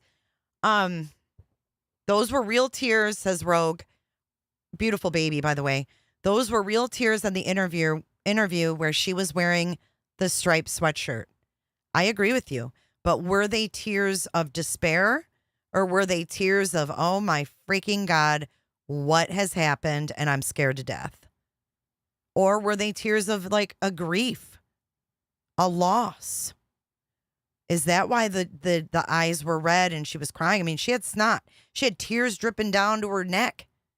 She was a mess. And then you have to remember, after that interview in the striped shirt, it was just the hands. They no longer showed their face. The next interview was hands only. Ben's working on them super chat goals. Thank you so much, Ben. So generous of you. We are almost all the way over on the yellow. We need to get those bars, all 3 over to the right, and then we spin the wheel of Fry J. Thank you so much, Ben. BDAC. Sorry, I don't mean to call you Ben all the time. BDAC. I think she was truly upset in that video. Let's do a poll because I want to see if you guys think that Katie showed true emotion in that video.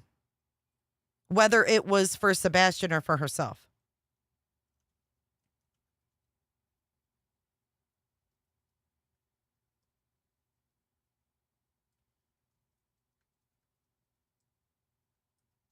So I put striped sweater interview, but it's the one where she said, I told him to go to bed, and he did.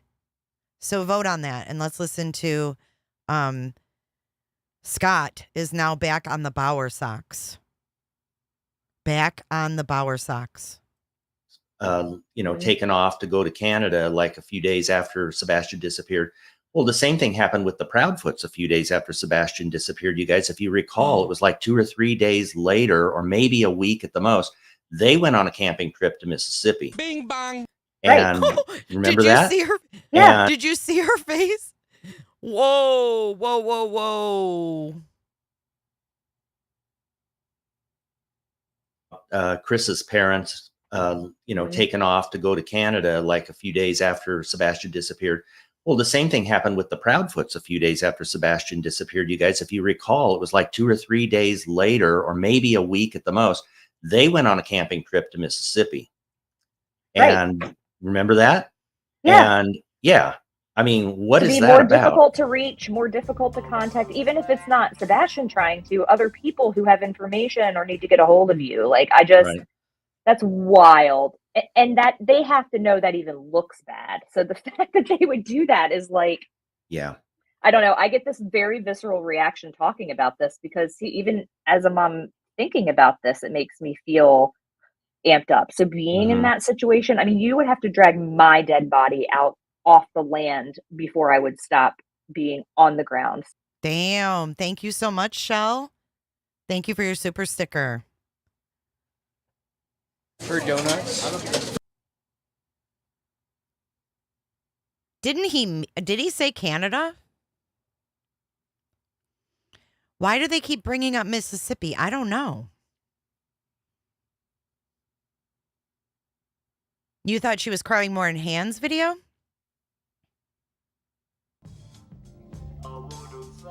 I know. I haven't seen it yet. He sent me the link. So we're going to watch. JLR got a cease and desist, not from Seth, but from his mom, Robin.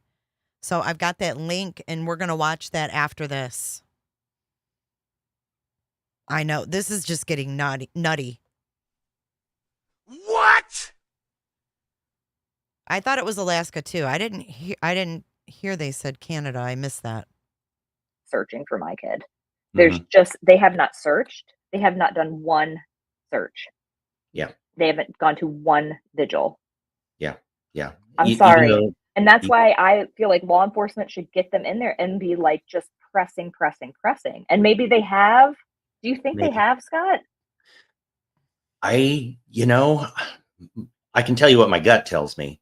My gut tells me that they have not pressed as hard as they could.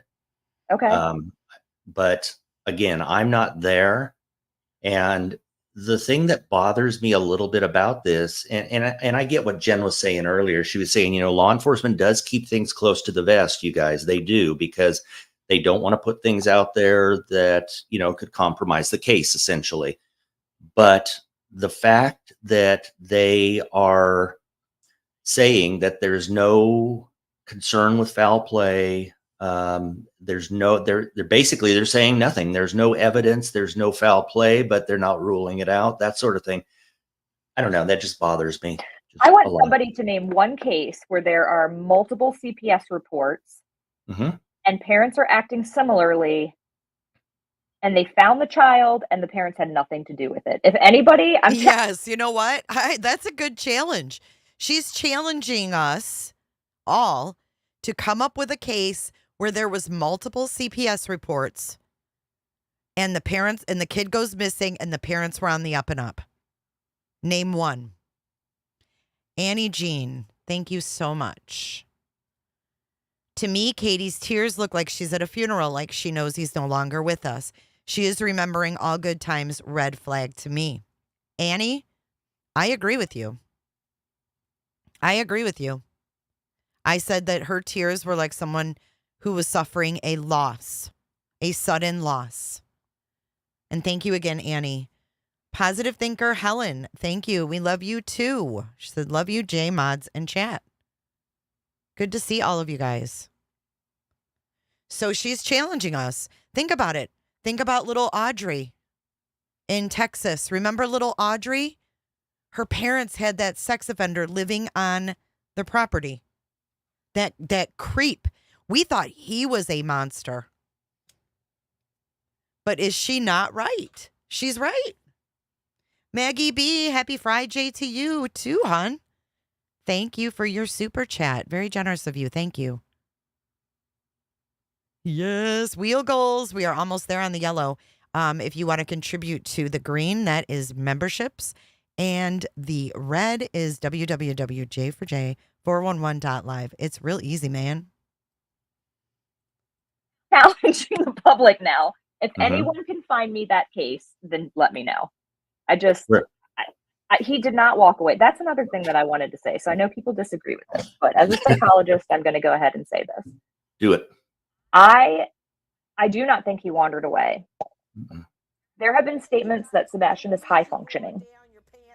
That's how his parents describe him. And this can be a relative description, okay? Because high functioning to one person can mean something different than high functioning to another. Sometimes we refer to high functioning autistic children as that because they're verbal instead of nonverbal. Sometimes we say high functioning because they're able to do things like get themselves dressed and brush their teeth and that kind of thing, like activities of daily living is what we call them. And some people may say, well, that's high functioning for an autistic person. High functioning does not necessarily mean that they have adequate logic and reasoning skills for their age. It does not necessarily mean that they have appropriate social behavior. It does not mean that they could survive in the wild.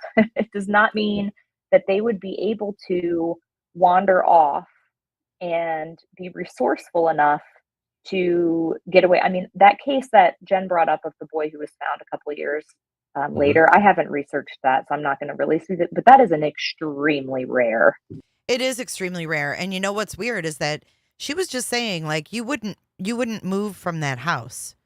She said, even if I had like really little to no hope, I still wouldn't feel comfortable leaving the house. That kid that disappeared for 3 years, his parents went up and moved to Idaho.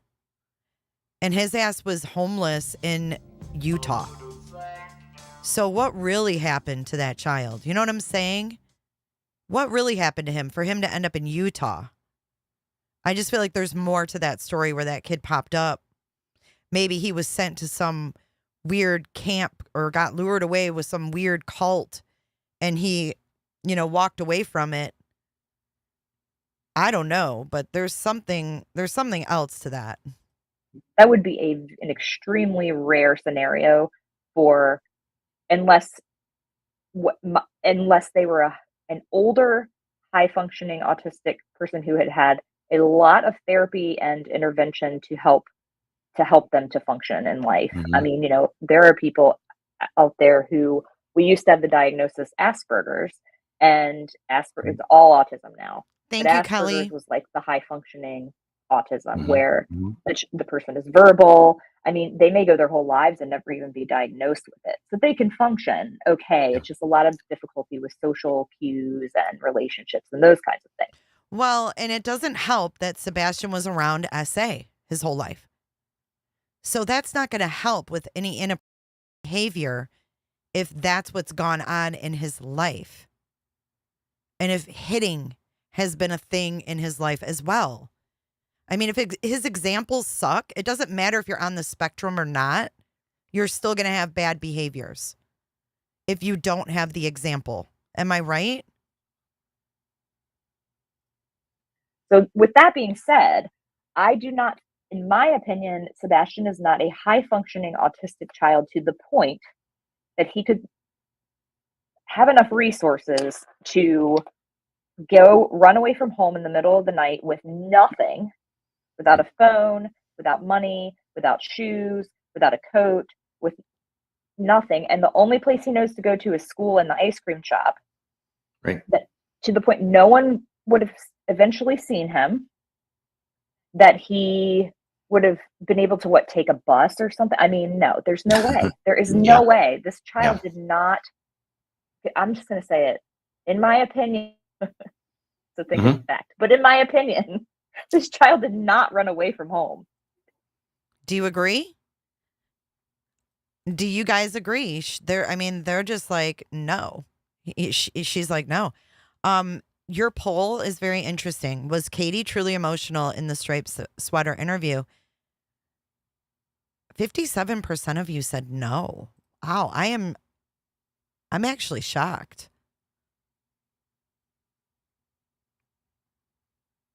I'm actually shocked because she had tears running down her face, down to her neck. She had snot running out of her nose. I really do believe she was truly emotional, but do I know what the emotions came from? I don't know.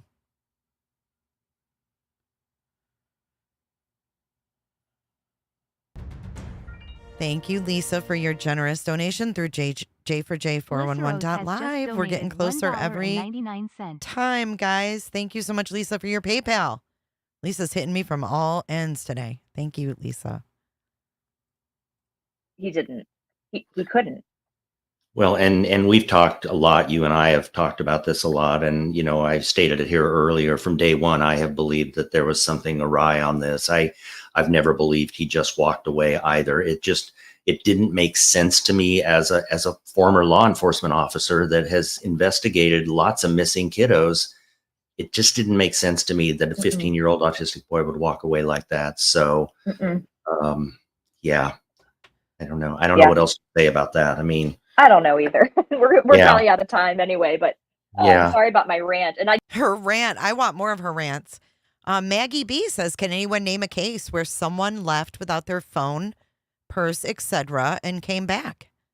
Anyone? Good question, Maggie. It'll be interesting if anybody does have an example. I just thought of another rant in my head. Like, I just picture myself in these scenarios. Like, I'd be banging on every single door in the neighborhood saying, save your ring footage. Is he here? Save your ring going on. I'd be a maniac. I would be a total, and I don't know if you could tell, but I could be a maniac. I would just be out of my mind. And I think that is where the frustration comes in with the public, is that, like, we want to do this for that kid. How can she not want to do that? I know. I agree. Well, Shanann Watts left her phone and purse at home as well and went out for a quote unquote play date. Remember? Not even any video that I know of, unless Rachel correct me if I'm wrong on this, but to my knowledge, there's no ring cam video from their house of them even driving away and leaving the scene or anything like that, which a logical person would conclude, okay, well, what if the camera was disabled before they drove away? That is something that's reasonable to consider. So, right. Did you hear what he said? He said that there's no footage of even Katie driving away.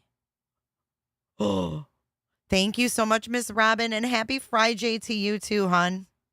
Thank you for your generous super chat.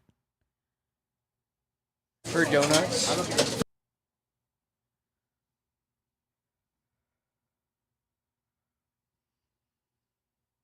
No, I think the whole getting the camper is weird as well. I don't know the whole story of it because Chris Proudfoot has told so many renditions. I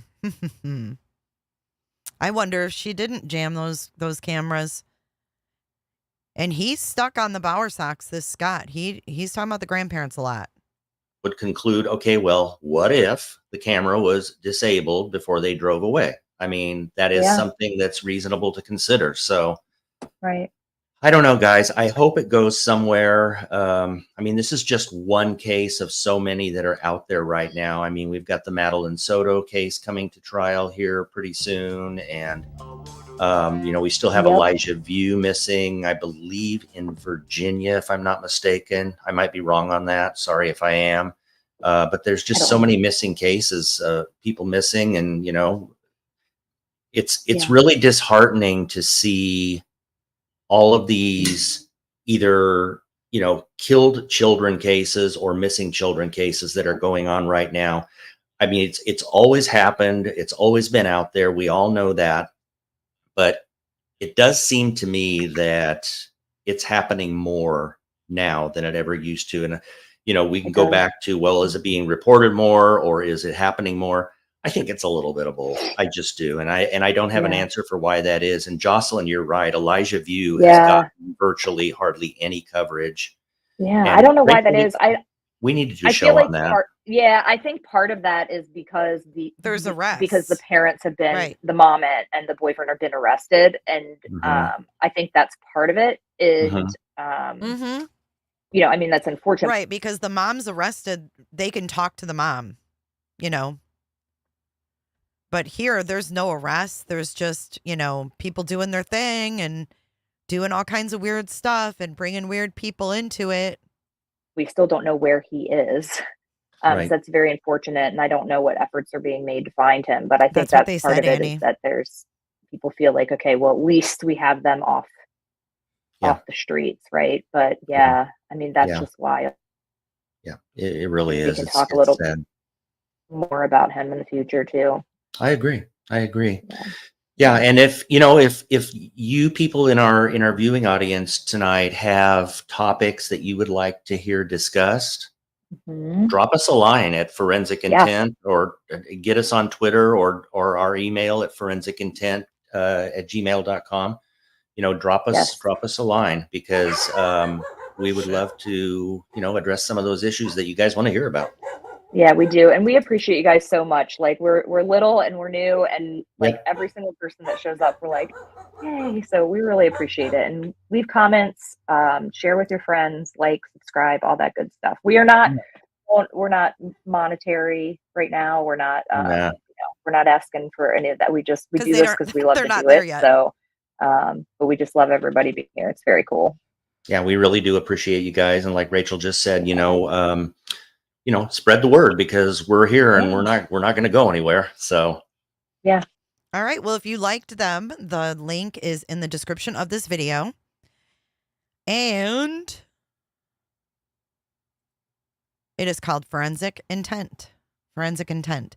So the next thing, we're moving on because I got this video texted to me. Hold on. We're going to watch this together. Kelly, thank you so Kelly has much. just donated $10. For donuts? Thank you so much, I'm Kelly, for donating through technologically deficient. Have a great J4J411.live. I weekend. Thanks for appreciate the you. amazing live Come video. on in, come on in. We have a lot to talk about. Continuous coverage of Sebastian. Okay, so JLR sent me this link to this video. And it just came out 2 hours ago. So if you've seen it,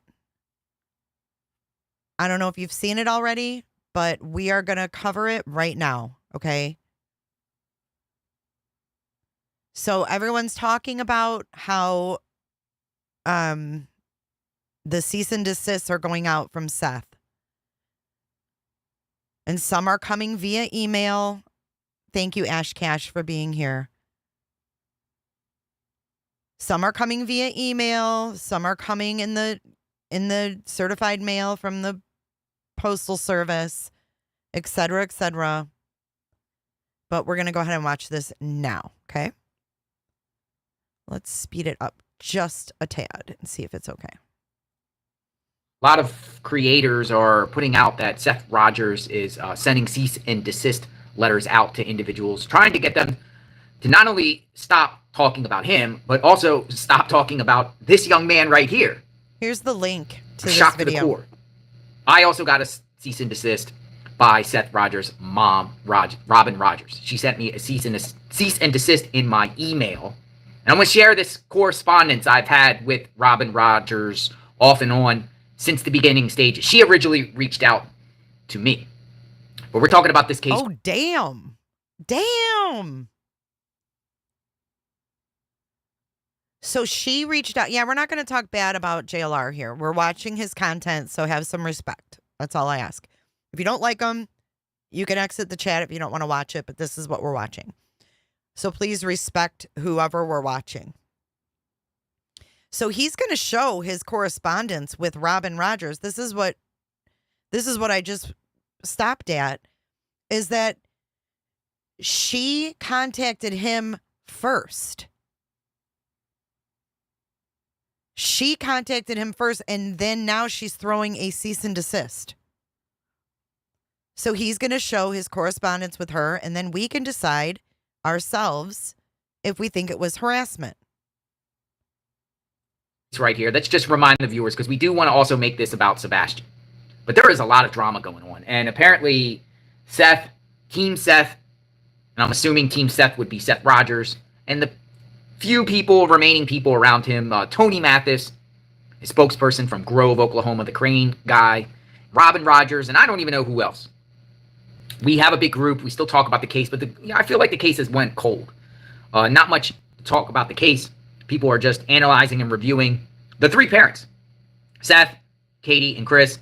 My opinion, always think that Katie is the key to this mystery. Either Katie did something to Sebastian, or Sebastian ran off from that house. I take that position. I still stay with that position at this day because we don't know.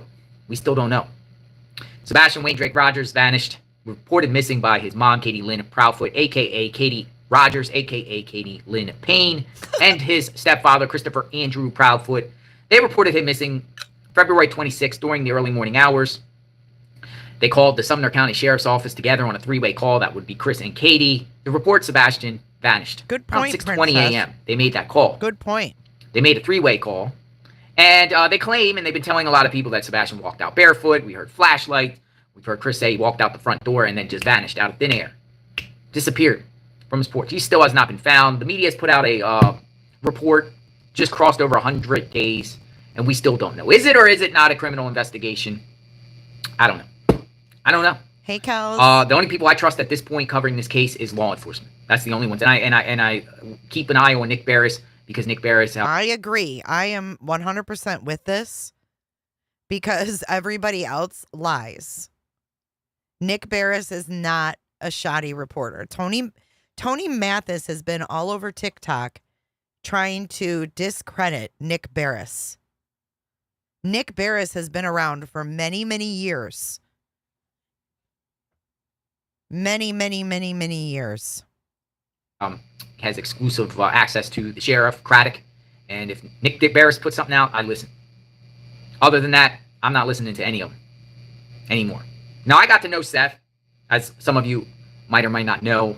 The beginning stages, me and Magnolia went up there. We tried our best to bring awareness and help any way we could. Using this platform, we at the time, we're growing. We're at 208,000 subs. I think at the time when we went up to Sebastian, we were at like 160, 170,000 subs, something like that. I mean, we had a big platform. And, one of the things I told Seth at the beginning is I'll use my platform to help inspire others to look for Sebastian, come out and look for Sebastian, bring awareness to Sebastian. I'll follow the searches, I'll live stream, try to, get people to come out and help. That was what I told him I could offer. And he was with it. He was with it. And I think at the first couple of weeks, we had a big, big movement of people. Locals were coming out. Searches were going on all over the place, putting Sebastian out there. And it was really, he's right. It was a hot time for people to be searching because Riley Strain's search was also going on. So they were all right there. There was plenty of people right there. And it sparked a lot of interest. But then things started changing. And Seth started pushing people away that were really there helping. People that are actually boots on the ground. He's kind of pushing them away and bringing in people, shady, sketchy type of organizations, and aligning himself with people that, we did our own research and we were trying to raise the red flags and warn Seth, warn Robin Rogers that the people that are gravitating towards him are no good. And they didn't care. Now, we kind of got pushed to the side. We did our best. I didn't really take it personally. As you see, I didn't really come out complaining about it or anything like that. I just kept to myself, and we continued to focus. Yeah, and I think he even stayed around there instead of going to the Carly Russell thing, if I'm not mistaken.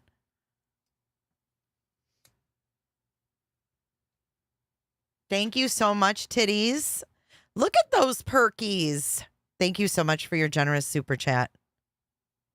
Focus on Sebastian, but we continue to focus on what the families were saying. So, every time Proudfoot or Katie or Chris or anyone, Seth, Robin Rogers, anytime they made posts or said anything to anybody, we would analyze, we would review. We would look into what they say because you'd think they would know Sebastian the best and, they might reveal something. Robin Rogers, who is Seth's mom, I personally think she kind of, my opinion is like she kind of, because she's telling me in this cease and desist via email. Now, I shared this with some of my admins in the group we run. She sent me this a couple weeks ago. The reason why I'm sharing now is because I think it should come out now, considering that Seth has. Wow, he got this a couple weeks ago. He got this a couple weeks ago. No spoilers in chat. No spoilers, Casper.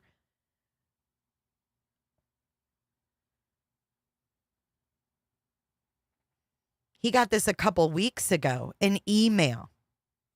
Has been sending other people cease and desist. It seems like they don't want people to talk about the case, Sebastian or them, or reviewing of what they have already said online. Like Robin said some serious allegations online, and all we did was review what she said. Like, for instance, she said that Sebastian confided with her about abuse, and she didn't report it, and she didn't tell Seth. And I think that's a serious matter because, Sebastian apparently told her some things, and she put that out there. She's also was firing back at Chris and Katie, calling them out, saying, we're not afraid of you. Katie knows and everything like that. And we would just respond to that. We would, in good faith on JLR Investigates, report what they are saying. And as we reported everything that Seth would say. And okay, and that's what's funny. All we're using is these people's own words. So it's like now they're mad because they spoke out and they sound guilty of something. Everybody's questioning everything. But now they're blaming creators for playing their own words. We're only pervy to your words because you said them. All types of discrepancies, all of them. All of them. But Robin doesn't like it. And she doesn't want me talking about, she doesn't even want me to mention her anymore. And this is the correspondence I got from her. Little while back. She sent me this to my email, JLR Investigate. She goes, I am once again telling you to cease and desist with the use of my name, my posts, or anything to do with me. I am trying to decrease the chaos, and you just keep perpetuating it. And I'm like, what? Are you kidding me? Any further use of my name, my image, my posts, anything to do with me on your channel will result in legal action. Stop perpetuating the chaos. Now, I don't even know what she means by that, by me perpetuating the chaos. All I'm doing is responding, and we made videos about her of what she said. To be fair, we could arguably say she's the one that started all this chaos. Right. She's the one that started all this, to be fair. Like, she's the one that started saying things, and we're responding. That's what we do. That's what journalists do. I'm a gonzo journalist. I'm a one that kind of shares my opinion about the matters. I'm not controlled by corporate media. I do how I feel I should put these cases out there. And I think I've been fair across the board on, I pretty much, if I wasn't fair, I wouldn't be unfair on Seth and Robin. You would think I'd be unfair on Katie because I expressed my opinion on Katie, but I shared reasons why I think this, that, and the other. But Robin doesn't even want me to use her face and talk about her, but she can go around and talk around on the internet about the case and throw out names and throw things out. I mean, she said some stuff here. And all we did was talk about it. In this particular post, and I'll hold this up and I'll read it on my other computer screen. She says, you can stop all your speculating. I did not tell my son because my grandson asked me not to. I was the only person that Sebastian felt like he could say anything to. If I broke his confidence, he would never have been able to speak to me again about everything and anything. He was protecting his dad. He did not want his dad to do anything that would harm himself or his career. What? How was Sebastian protecting his dad? And why would... We said this before. The only reason that Robin Rogers would keep any abuse secret was to protect someone. It wouldn't be protecting Sebastian. How is keeping the abuse that your grandson shares with you protecting your grandson? How? If I found out that my granddaughter was being abused, I would not keep it to myself. And how would that be protecting his father? If this has to do, if the CPS or the abuse has to do with Chris Proudfoot, how is she protecting Seth from doing something to somebody? That's probably how they're going to try to explain it. That's probably how they're going to try to explain it.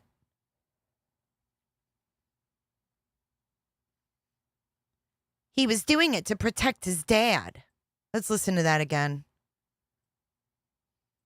Particular post, and I'll hold this up and I'll read it on my other computer screen. She says, you can stop all your speculating. I did not tell my son because my grandson asked me not to. I was the only person that Sebastian felt like he could say anything to. If I broke his confidence, he would never have been able to speak to me again about everything and anything. He was protecting his dad. He did not want his dad to do anything that would harm himself or his career. Do I regret not telling him? You bet I do. But had I told him, Sebastian would have never trusted me again. So stop your speculation. I beat myself up enough. You don't need to beat me up too. Now she's posting this in groups. And this is about when Sebastian told her about things. But yeah, that's messed up. I don't care what? Oh, because his dad couldn't control his temper? Huh? No, that's not an excuse.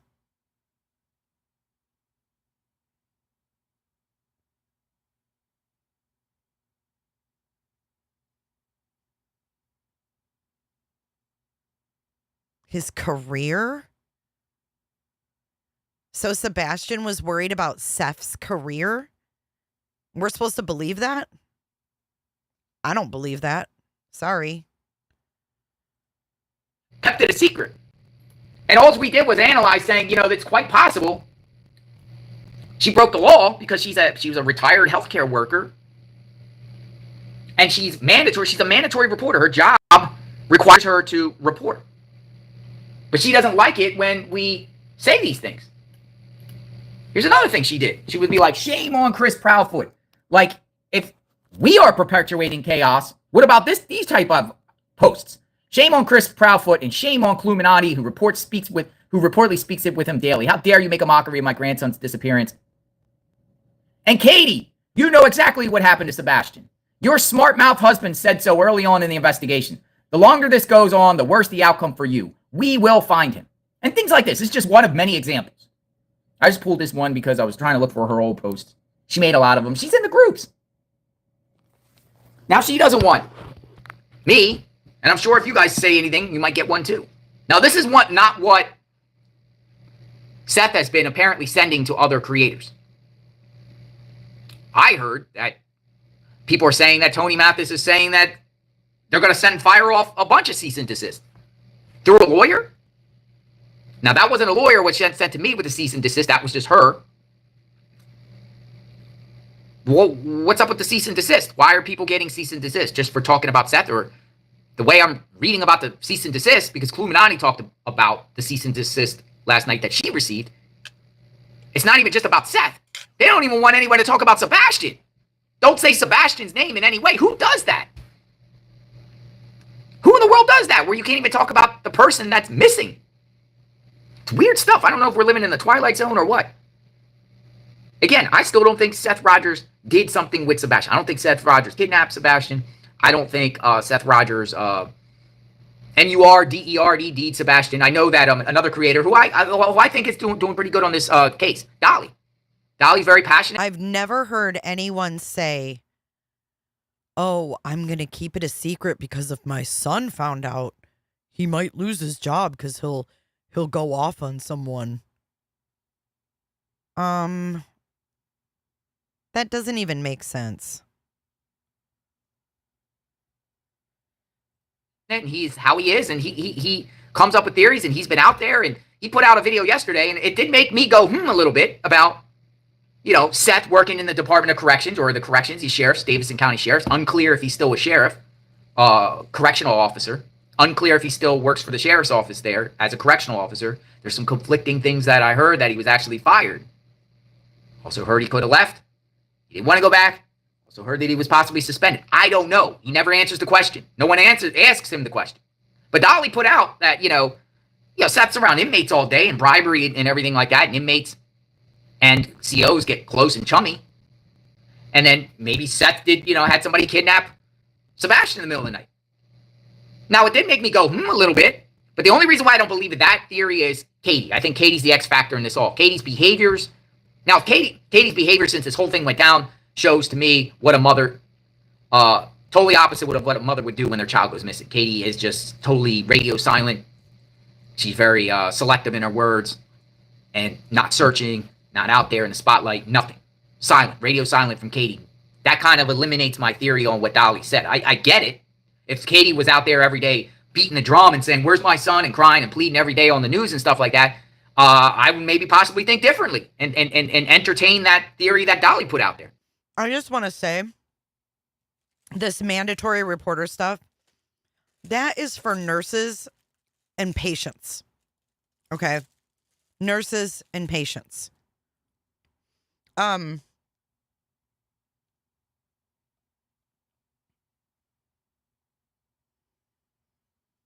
Regardless if it should have been mandatory or not, that shouldn't even be the issue, in my opinion.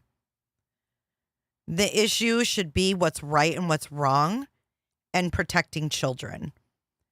And it doesn't seem like any of these people that we've heard from directly involved with Sebastian ever had his best interest at heart.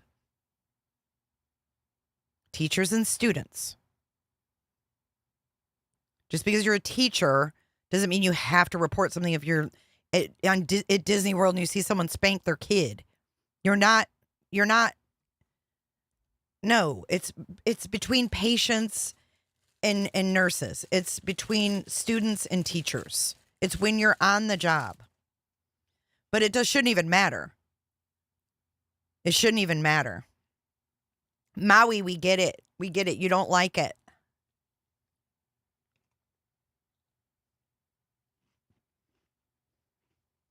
We should all be mandatory reporters. If we see something, say something.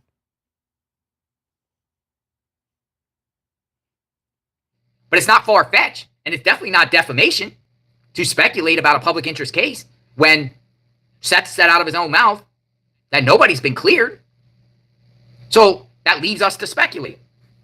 Some people will go as far as saying, Seth did something, or Chris did something, or Katie said, did something. I go pretty much to the line thinking, hey, Katie's responsible. I don't say flat out for a statement of fact, Katie did something, and I know. I never have done that.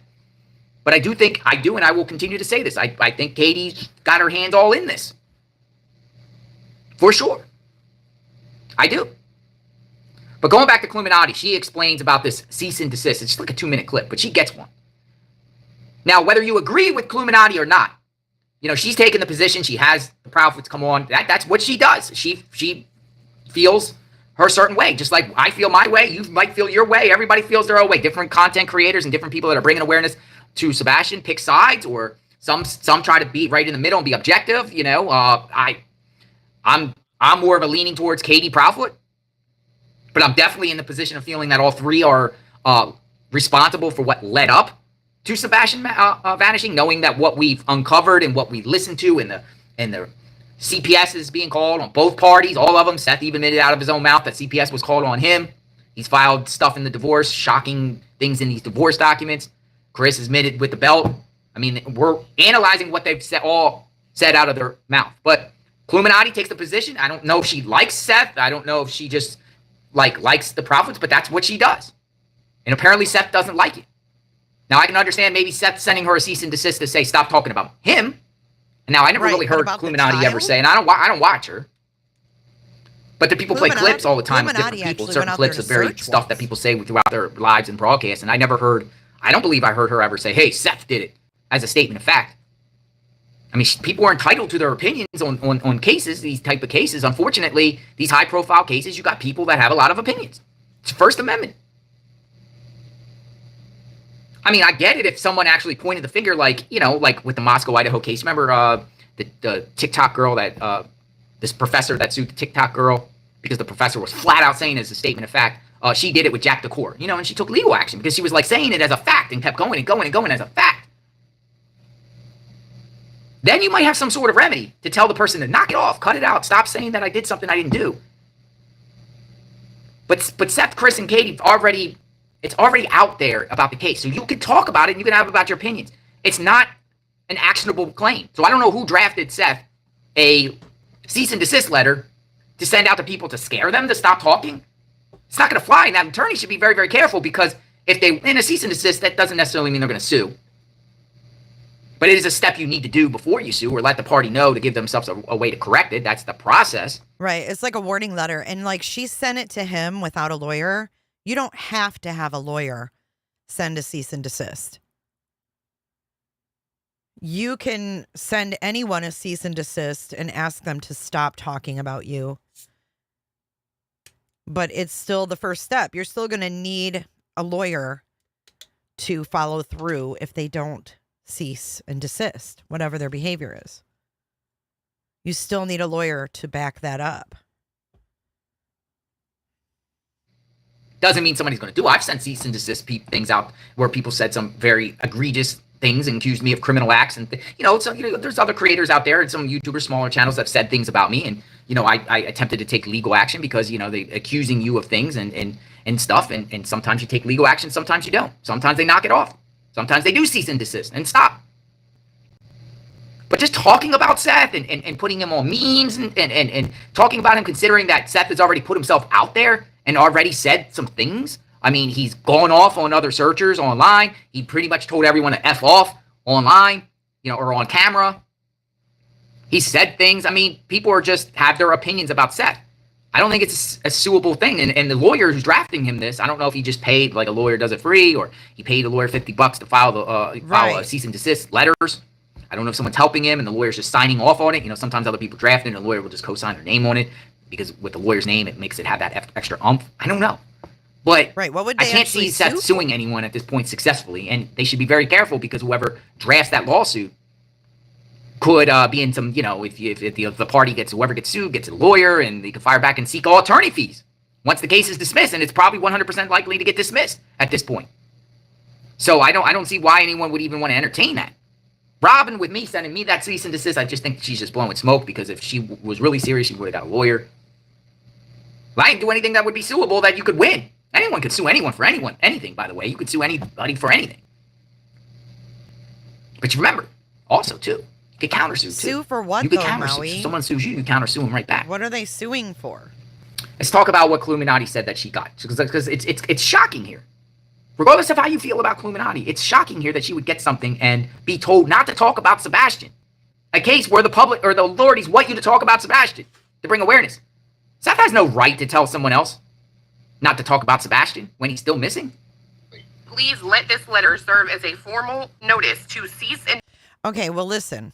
I don't know who you're talking about, but JLR has the Guinness Book of World Records for the most lawsuits filed.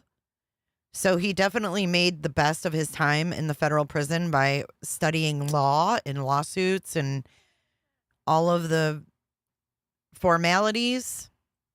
Desist any and all activity of dissemination of information pertaining to Sebastian Rogers and or blank specifically any and all information surrounding the disappearance and efforts to locate Sebastian Rogers. Bro. Pause. What in the world? Y'all know what that means, right? Y'all, we're all smart enough, like with all the bullshit, guys. Real talk. Real talk. We all know what that means. Without making excuses for one side or the other side, we know exactly what that means. I don't care if you like Chris, if you hate Chris, Katie, you understand what he is telling, what he is trying to bully Clue into not doing, right? Not talking about the disappearance of his son. Just like he ran off his PIs, just like he ran off his searchers, just like he ran off professional teams, just like he's run off everybody. It's this bully mentality. And even creators, listen, even if you don't like what I'm saying right now, you know the repercussions of some bullshit like that would keep you from working on this case or another case or another case. So let's put the bullshit aside of who likes who and realize that this move right here was to silence somebody. Not the fact that she's never said anything negative about Sebastian. So to add Sebastian into, the only person who said anything negative about Sebastian, in all honesty, is Chris and Seth. Right? Well, so why would you throw in Sebastian into this? That doesn't even, you can say Chris or Right. Seth. Who said derogatory things about Sebastian? Only them. Sandwich. No, they didn't leave it blank. She can't say his name. She can't say Seth. You don't have to throw Sebastian into this, but you did. So And hold that on. tells everything. Let me just also point out the simple fact that I have been around in person certain individuals, and information was relayed to me and my fiance, right? So clearly there was no issue in me possibly getting on my internet show and saying that information. Criminal buzzards. Sebastian has Seth's last name, not Katie's. What's your point on that one? Of course he does. She was underage when he met her. Right? She has a point. It's just because I'm a good person. it's just like us, like me and Magnolia. We get information all the time from people that know these people, and we relay that information. But we're being told, and that's part of journalism. So Seth doesn't want, now Chris hasn't, I haven't heard Chris or Katie, send out cease and desist. I haven't got one from Chris or Katie. I haven't heard them send out cease and desist. It's just weird. It's totally weird that they would go brazen like this. But people are saying things, like in our group, they're saying that, like, let me show you an example. They're saying in our group that apparently Tony with Seth now is forbidding, he's only allowing Seth to do interviews if they're paid. Have you guys heard about that? Like Seth won't be doing. No, that doesn't work that way. Just because he has his last name doesn't mean he can say stop talking about him. That doesn't hold any water on anything. Laws are laws. Free speech is free speech. Any more interviews unless he gets paid.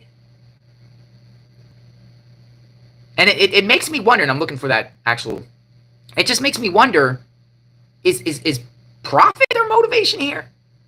Because if you talk about the case, they won't get money? Is there a money element here? Like Team Seth, does he feel like, and I'm just talking about Seth here because Seth is the one that's sending out these cease and desist. Again, Katie and Chris are not, and if they did, we would talk about it. Just like we're talking about this. So Evelyn Near. CD is only a warning to the wrongdoer. It is not binding in court. Only if they filed for legal action. I will not read too much into this. Crazy circus. Love JLR investigate. Thank you. It's not, cease and desist is not, again, but it is a step. In order to get through the defamation element, you have to send them a notice for retraction or to stop, in a sense. Really, it's a retraction. So cease and desist, this is according to, you could just do a quick cease and desist and put it in the Google search. A cease and desist letter is a document sent by one party, often a business, to warn another party that they believe the other party is committing an unlawful act, such as copyright infringement, and that they will take legal action if the other party continued the unlawful activity. Well, Robin Rogers is telling me stop using her image. And if I don't stop her image and using her image or talking about her posts, she said her post. Further use of my name, my image, my posts will result in legal action. That's what she said to me. It's pretty wild stuff. Okay, that's just absolutely ridiculous because when you put something on Facebook, it's public. Those aren't your private, personal thoughts anymore. JLR didn't break into her house and steal her personal journal. Right? It's her Facebook in a public group. What is wrong with these people?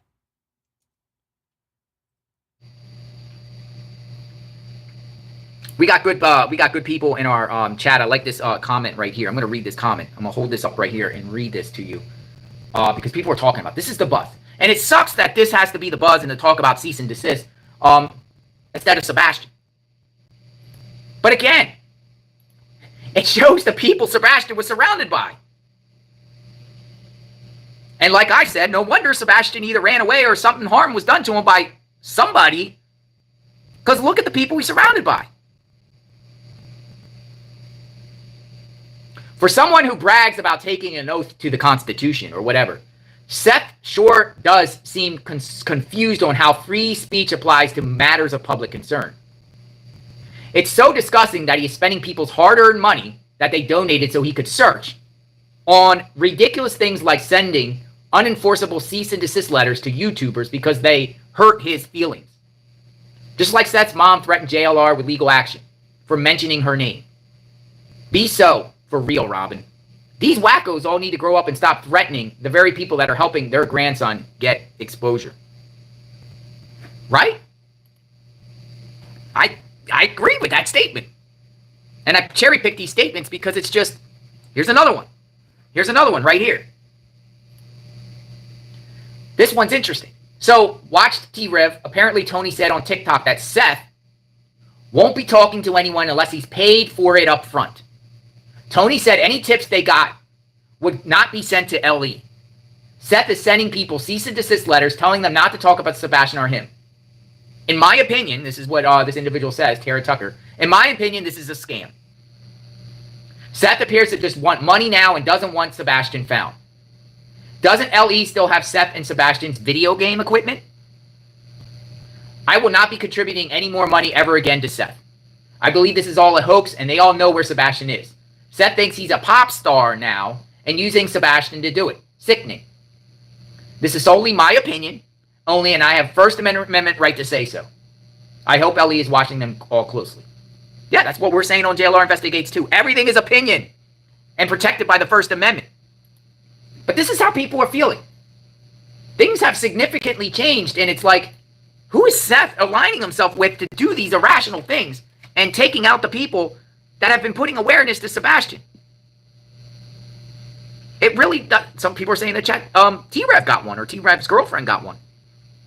I'll have to try to validate that. I've heard that. Oh, I heard that too. So this Michaela got a cease and desist as well. I don't know if T-Rev did, but she did. She did. And she was allegedly his girlfriend, right?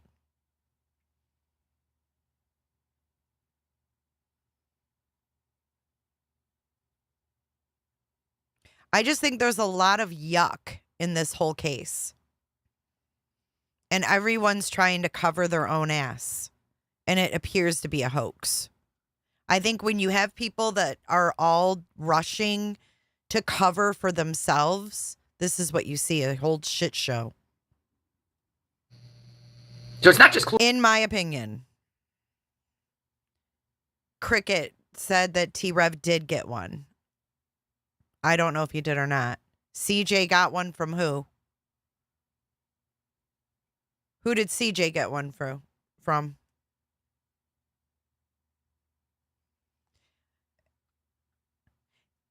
These families just love these distractions, don't they?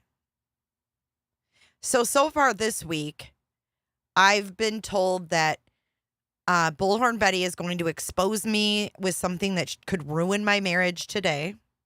This is what I'm getting behind the scenes, okay? I'm getting told that she's going to expose me and ruin my marriage today. This is what these people are doing. This is what these people are doing on Tony's team, Seth's team. So they want to send out a cease and desist to me because what? Their little threats didn't work? And then he thought he was going to bring up my lawsuit with Nexstar Media. Get the fuck out of here. Yes. That's what she said. She had something that would ruin my marriage today.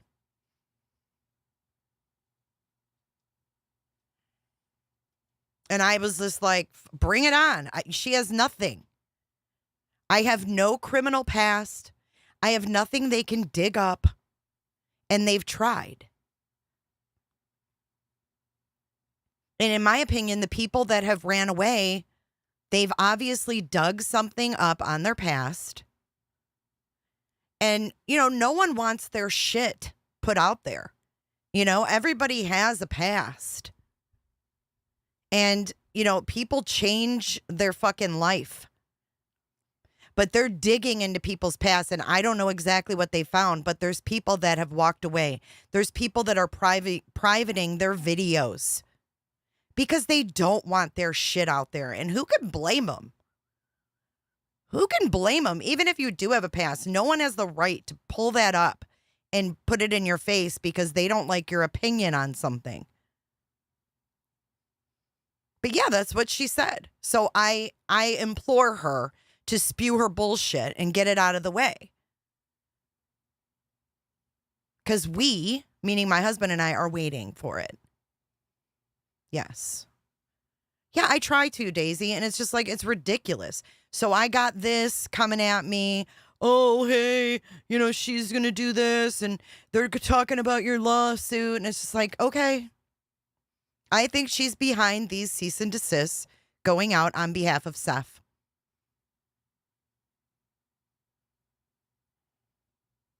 That's just my opinion. I think she is 100% behind it. I don't think Tony himself would take the time to do any of this. He just wants to hear about the outcome. What are you going to do, and what's going to be the outcome? I mean, she was doing everything but licking his balls in that interview. Let's face facts. Let's be honest here. Right. And if people do have a past, it's not her job or anyone's job on YouTube to dig their past up and throw it in their face.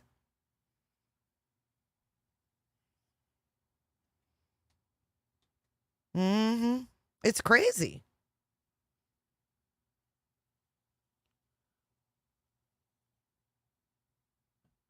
Yeah, Tony doesn't take the initiative to do anything. We've seen that. He sits on TikTok and just shoots the shit. He's got all these little worker bees. He doesn't manage the Facebook. He doesn't manage anything. He lets all the little women on TikTok and Facebook run all these groups and, ask for money and do this and that. He's not going to be sending out cease and desist. But I did get word that they were inquiring about my real name to somebody. So they're asking around behind the scenes what my freaking real name is. Look at Diana says they got to go through this Colombian if they want to come after Jay. It's ridiculous. I didn't do anything to anybody. Like I said, their own words. They're pissed that their own words are coming back in their face.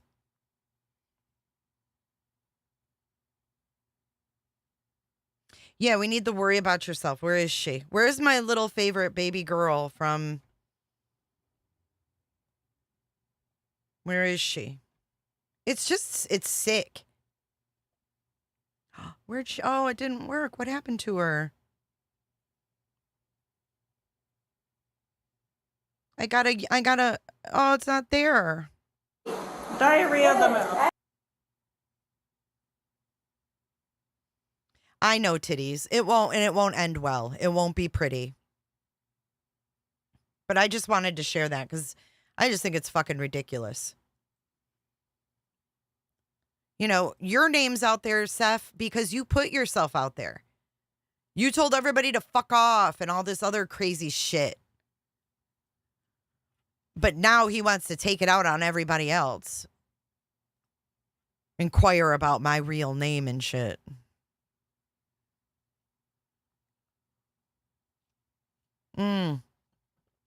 Peacock thinks the ruckus riled him up a little bit. The ruckus video, maybe.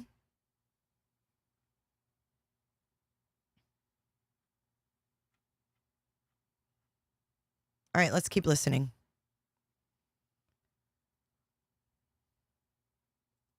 Illuminati. I got one from Robin Rogers. Illuminati got one from a lawyer for Seth. Apparently, T-Rep's girlfriend got one. There has been other creators that actually sent out messages saying, have you received the cease and desist letter yet? And I said, no. And they're, as far as Seth. And they're like, me neither, but they're expecting one. Like all these creators. But the creators, I don't think it's going to back any creators down per se that's just been told. Again, I haven't heard any. Can you name a creator that flat out said, Seth Rogers did it? Because other than that, what's defamatory? When people are I haven't heard anyone say, you might not like people's opinions about how these individuals are, but that's not defamatory, folks. It's not. It's not defamatory. Especially when these people put themselves out there for exposure. They are public figures. They're not private people. They're not. They're not private. Seth is not a private person at this point. He's already opened a can of worms up for him. Either it's Chris, and I would say either it's Katie either. Katie's the center of this case. SF investigates. He tweeted something out very interesting. He says, TikTok Tony, the Crane Park salesman who decided to dive headfirst into an empty swimming pool of true crime, along with Seth Rogers, is sending out cease and desist letters claiming nobody can use Sebastian Rogers' name or give updates on the search efforts. I'm not sure what unqualified attorney he found to sign these empty threats that have no legal... You can't give updates on the search process? What? Basis. When law enforcement initiates a public missing persons case, it's a call to the public for help. Even if it weren't, there is no legal basis to forbid anyone from using a person's name if you are not defaming them. And the truth is not defamation, no matter how horrible the details are. He's 100% correct. Maybe I'll get a cease and desist. If we do, we'll analyze it on JLR Investigates. Apparently, this was the cease and desist. This has been posted in a group. I'm going to share it to you on this way here. This is supposed that cease and desist that. And then I'm going to read some of the email correspondence I got with Robin Rogers, because I think it's important to get this information out, because we actually sent her a response. And this goes back to the Cajun Navy days. Dear Miss Blank, and I'm assuming this is going to Cluminati, please be advised that I represent Mr. Seth Rogers. Please let this letter serve as a formal notice to cease and desist any and all activity of dissemination of information pertaining to Sebastian Rogers and or Seth Rogers. Specifically, any and all information surrounding the disappearance and efforts to locate Sebastian Rogers. This is preposterous. This is a frivolous cease and desist. Jacqueline, is that a bad joke? Why did M get deleted? She said, please don't stop looking for Sebastian.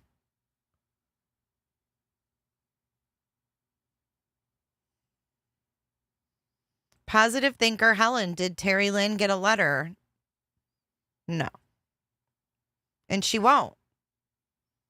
Seth doesn't mind Terry Lynn. Well, and isn't that weird? I mean, let's talk about that. This is no shade on Terry, but Seth chased everyone away. Why didn't he chase Terry Lynn away? Let's talk about this for a minute. Why didn't he chase her away? And she is not married and lives in a beautiful home. That is the funniest fucking thing I've ever heard. Fucking fuzzy slippers and lip gloss. Let's talk about this. He has shoved everyone away. Is it everyone who wasn't swallowing his bullshit? Terry Lynn goes with the flow, man. She ain't there to criticize anyone. She wants to find Sebastian, okay? We have different viewpoints to this case. I like Terry Lynn, but we are coming at this case from two totally different directions. I'm coming at it from, I don't know these people from Adam, nor do I want to. These are the last people on earth I would ever want to become acquaintances with. I do, however, want 15-year-old Sebastian Rogers found one way or another, just like everybody else. She, however, is a local. This is her stomping grounds. This is where she went to high school. These vigils are held in her high school parking lot. It's different. We're coming at it from two different avenues here. But no, I don't think Seth is going to send her one. But why do you think Seth hasn't chased her away.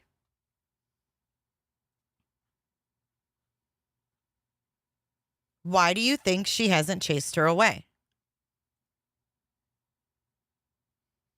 Because she goes along with his stuff, right? Maybe she's not searching any pertinent areas. I don't know what's going on.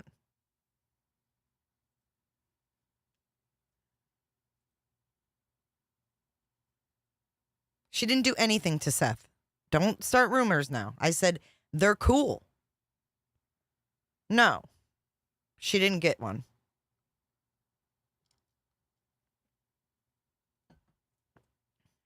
Because he likes her. She doesn't talk about him. She doesn't go hardcore defending him. She'll correct things. She takes him at face value, at his word. And that's just how she is. And that's Terry Lynn. And that's why Terry Lynn's not J for Justice, and J for Justice isn't Terry Lynn. We are all different. We all look at this different. We all have different life experiences. That's why each and every creator can bring you a different perspective. Yeah, she only searches. She don't talk about their asses. She did a time or two. But she doesn't entertain all the BS.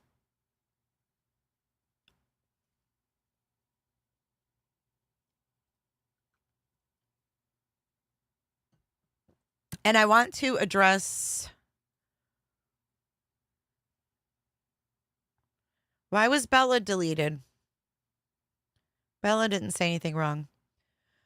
Sorry, Bella. She doesn't question him. She doesn't. She takes what he says, and that's that.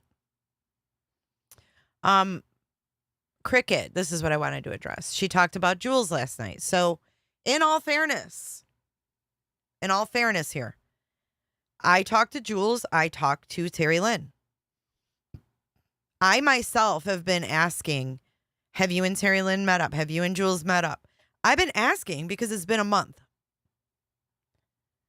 And I think it's a little bit odd that okay, if you're not going to search together, cool.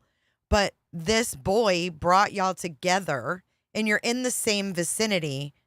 Why wouldn't you just meet up, link up for a coffee? Why wouldn't you, Terry Lynn's out every day. Say, hey, I'm going to come link up with you for a little bit. I don't understand what's going on there. And I feel like and it kind of came out today that Jules was like, you know what? I've been told by my superior not to get involved with anyone. And I just think that could have been communicated so that it would have alleviated all that drama. Like, I was going to link up with these people, but, due to change of events, I'm just going to be off on my own.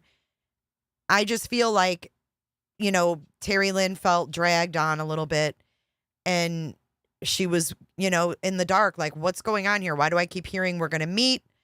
And then I think it came to a head when she heard they were going to meet this weekend, and Terry Lynn was like, this is the first I've heard of it.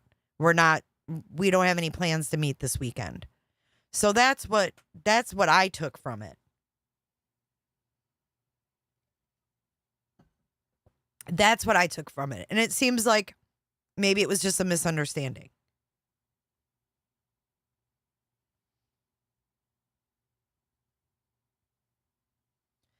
All it had to be was communicated, I think. So.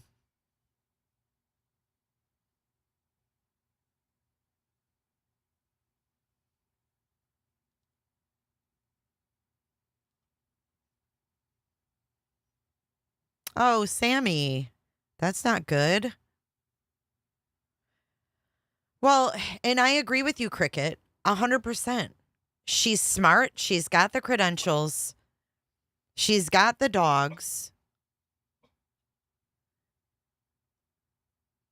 I just feel like if she's going to step away, she probably should step away from social media and defending herself. Defending herself is never a good thing on social media. It never goes over well. It never ends the way you want it to.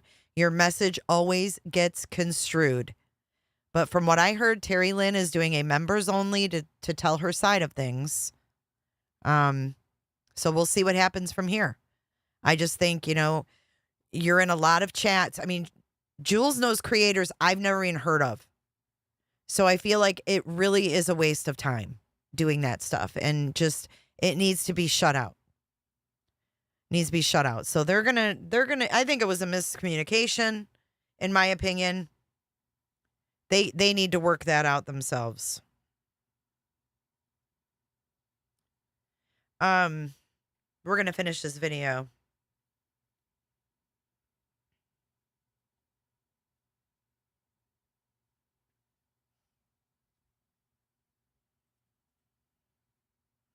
Right. I mean, we should be more upset that Seth called the dogs mutts.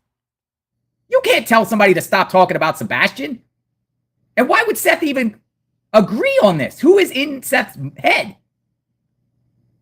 My client has been informed of you are engaging in such behavior without his express written or oral consent. If you have obtained any documents, recordings, or other information pertaining to the disappearance and or efforts to locate Sebastian, you have obtained said information without the consent of Seth Rogers. This is frivolous, folks. Please note that all activities regarding the dissemination of said information will be reported to the proper authorities if required by law. Continued activities are previously stated will result in Mr. Rogers exploring any and all legal remedies to which he is entitled to. Sincerely, and they blocked it out. I would like to know who this attorney is. If anyone knows who the attorney is, let's analyze and review the attorney. Can someone find me the attorney that was sending? If someone knows the attorney, if Cluminati's here or anyone that has that letter, it can tell me the name of the attorney that wrote that, because that is as frivolous as you can be. You don't need Seth Rogers' permission to talk about Sebastian Rogers, folks. You don't need Seth Rogers to say, yes, you need to go through him first. No. Yeah, that attorney should be disbarred. Matter of fact, if someone does get a letter like that, use that letter and sue them right back and claim harassment. Give them a taste of their own medicine. If you get a cease and desist and actually they go through with suing somebody because you didn't get permission through Seth Rogers to talk about Sebastian Wayne Drake Rogers. Countersue for harassment. That's what I should have done to Miss Lana, Truth and Transparency. I should have countersued her for harassment. I wonder what the statute of limitations is on that. Does anybody know? Use that cease and desist and countersue him back. No one should be scared or bullied into not talking about this kid. You would think you would want this kid on every single billboard, telephone pole, milk carton, grocery store, every storefront. You wanted his images out there everywhere. Right? Yes? No? I would think. But when they say these things and we talk about it, it's according to Robin Rogers. We perpetuate the chaos. Bing, so here's some correspondence I had with Robin. And we went back and forth a little bit because she was fired up. And she actually made Magnolia cry a little bit because of the effort that we put in to help Sebastian and bring awareness to Sebastian. We felt like it was just like a stabbing in the back. And I never showed this to anyone, but I think it's important now that, these people are trying to stop people from talking about Sebastian. I'm not going to be intimidated. Are you? You going to be intimidated? We're going to talk about it. And if they give interviews and they post Facebook posts and they talk about Sebastian, we're going to review what they say. We're going to share what they say. Because what we've been doing lately in the last 3 weeks is every time TikTok Tony opens his mouth, he says lies.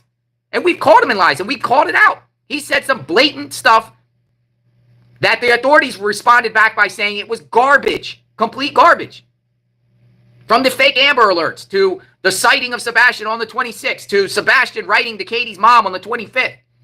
Things like that. It's a bunch of BS. And we call it out. I think Tony's in his ear too. I really do. I think, opinion, again, not a statement of fact, Mr. Mathis. Do you guys but think that too? The math is not adding up. The math is not mathing when it comes to this case. And the people centered around all of them. I just got notification.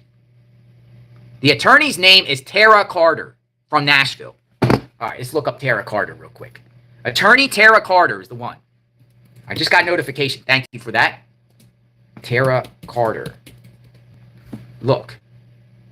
Law offices of Tara Carter. Law offices of Tara Carter. This is the one that's sending out these cease and desist. Why from Nashville? Let's see if we can get an image of her. The law office of Tara Carter. Her office is right down the road from Daddy Dogs. Who is she? Is this her? Is this? Yeah, this might be her. Is this her? Let me get a picture. We're going to get a picture of Tara. We're going to get a picture of this attorney here. Let's make sure it's her. I'm on AVO. Yeah, I think it might be her. Is this the cease and desist person? Attorney? Family attorney? Nashville? Is that her? Could it be her? Is this the one that feels like we have to go through Seth Rogers in order to say anything about Sebastian? We'll do a whole other live on her to find out if she has any complaints against her. Family law attorney, the Carter Law. One shot. Magnolia is on. There's more than one shot. Tara Says Carter Magnolia in Nashville. is on in it as always. Buy her an iced tea. Thank you. Yes, Magnolia does phenomenal work. Okay, I have to say though, there is several Tara Carters that are lawyers in Nashville. There's Tara Carter. She's a family and probate law firm.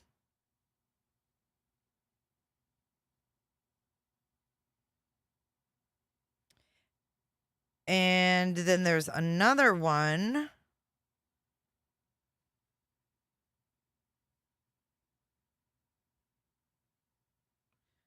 This says this is Tara Carter right here.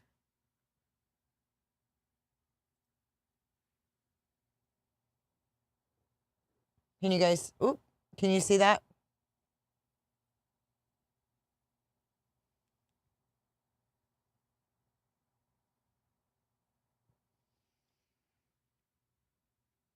And then there's actually another one. Divorce lawyer.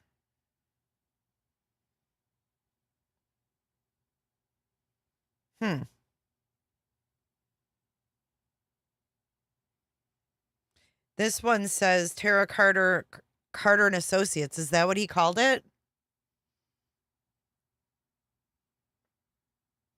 No, the lawyer on the truck is a male, not a female.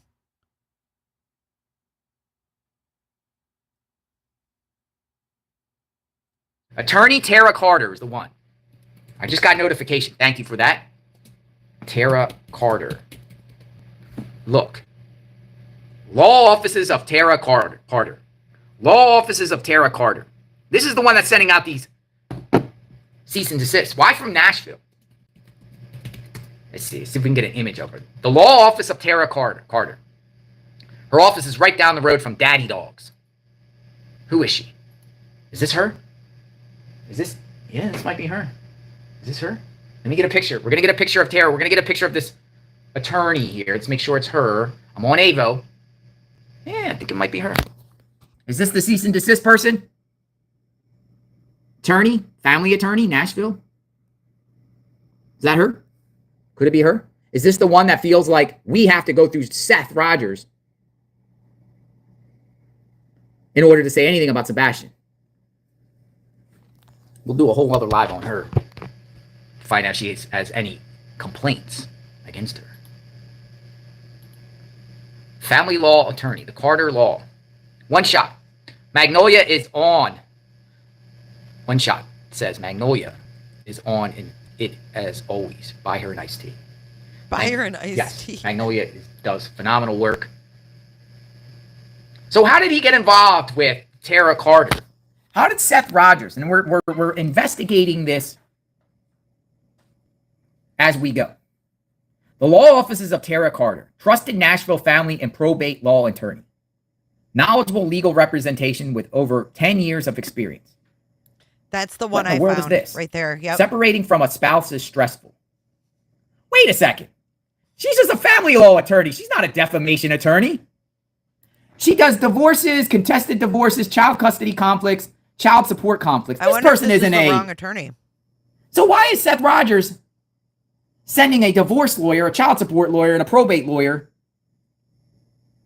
Why is Seth Rogers sending this person out, sending people cease and desist to stop, when this person knows nothing about defamation law? It doesn't look like. It's not even her lane. So he gets a divorce lawyer to send people out, cease and desist. How crazy is that? How frivolous is that? That should show you shouldn't take this seriously, right? A divorce attorney. This divorce attorney knows nothing about defamation, slander, libel. It's not even her lane. Seth, what are you doing, Seth? I understand. If that's the same lawyer, though, remember he said, oh, my lawyer doesn't know anything about trusts, setting up a trust.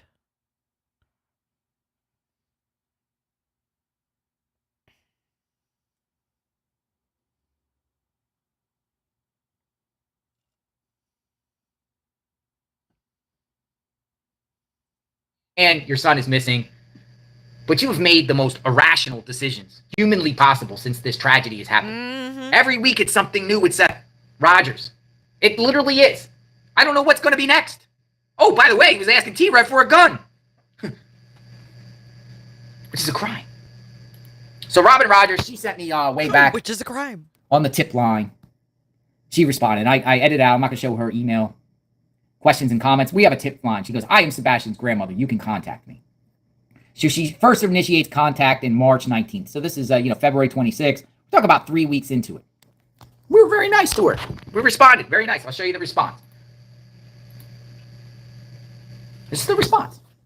This is a response to her. Hi, Robin. I replied to your message earlier, but wanted to send an email directly in case you missed my reply. Thank you for reaching out. I'd love to have you on to help spread more awareness about Sebastian's case. And Whoa, whoa, whoa, whoa, whoa, whoa.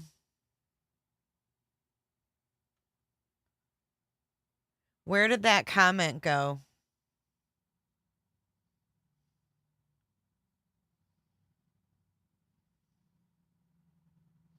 Nice Marie, right here. Nice Marie. She says, let me make this. I want this to be crystal clear. Is the lawyer for the CPS reports.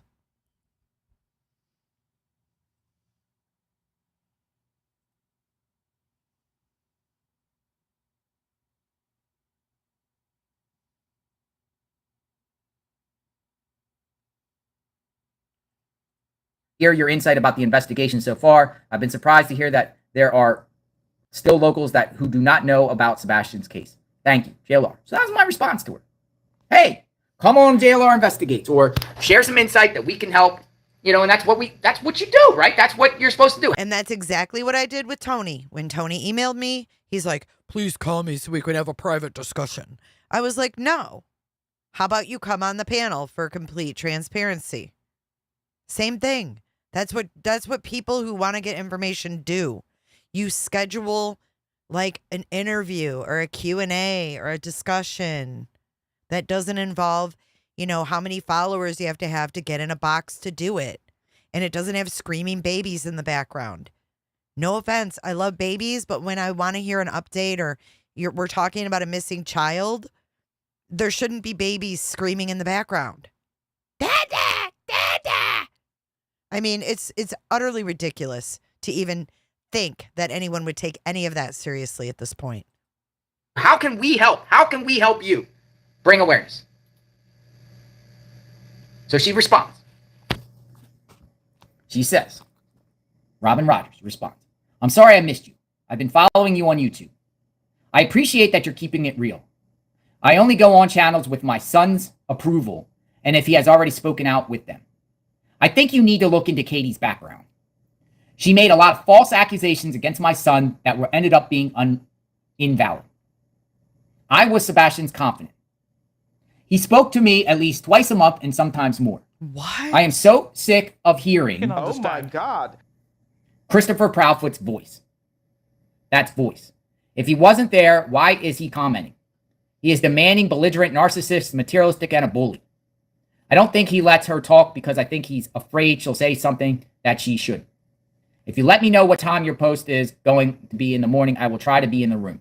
Just let me know. I can talk to you off the record, but until Seth says otherwise, it has to be off the record. Thanks for contacting me. So we're responding back. So she's pretty much saying. So she needs her son's approval to talk to anybody, yet she's reaching out to JLR. So why is she even reaching out to him if she doesn't have approval to speak to him? What's her point? You want to know what her point was? You should look into Katie's past. That's exactly why she reached out to JLR. That's the only reason she sent him a message. Because she already said she doesn't have Seth's approval to talk to him. But she had Seth's approval to go ahead and throw Katie's background out there. To try to say that the accusations against Seth, trying to get in front of those accusations to make it appear that Katie's petty.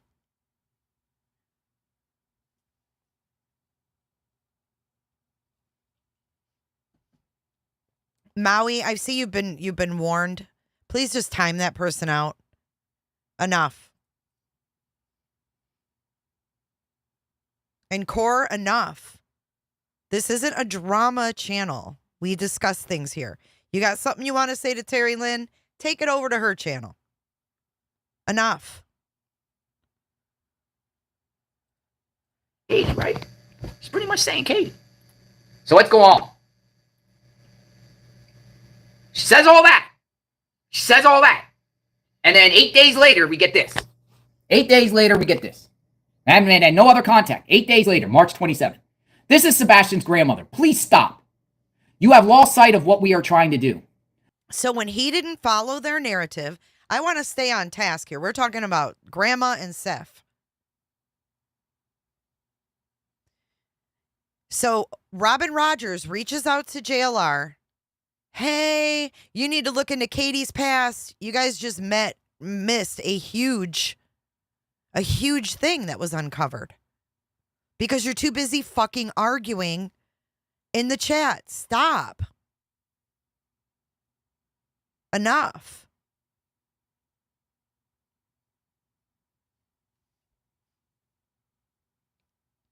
Robin Rogers reached out to JLR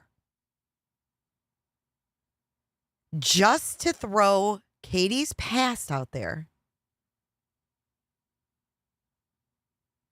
And also to get in front of the Seth allegations, in my opinion.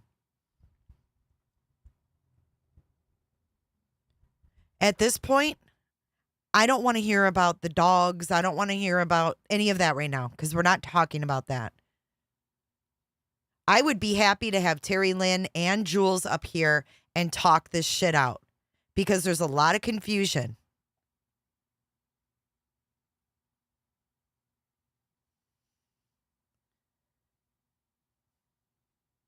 And if you're not seeing what moderators are deleting, that means they're doing their job.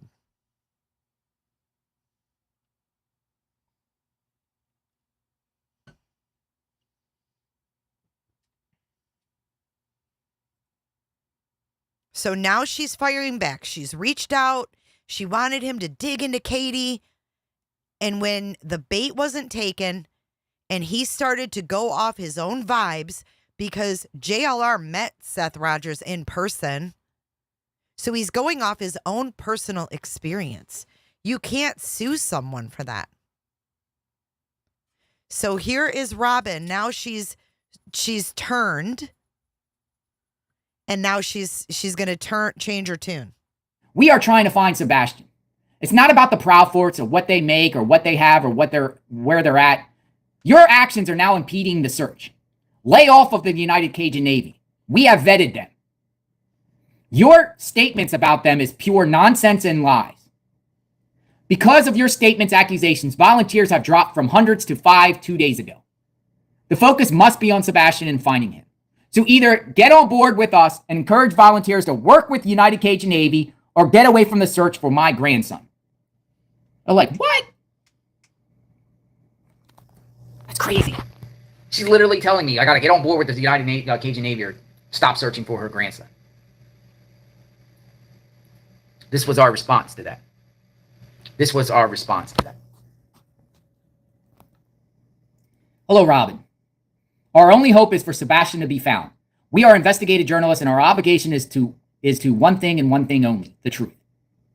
Your email and the way we've been treated by United Cajun Navy after devoting 100% of our time to Sebastian's case is extremely insulting. We did not even plan to get involved in any searches. Last Thursday, we were on our way to Alabama for another case when we received Seth's message asking us to come out and help raise awareness for Sebastian. So that's exactly what we did. Our videos that day are the reason that many of the volunteers showed up on Sunday. And our videos on Sunday are why even more volunteers showed up on Monday.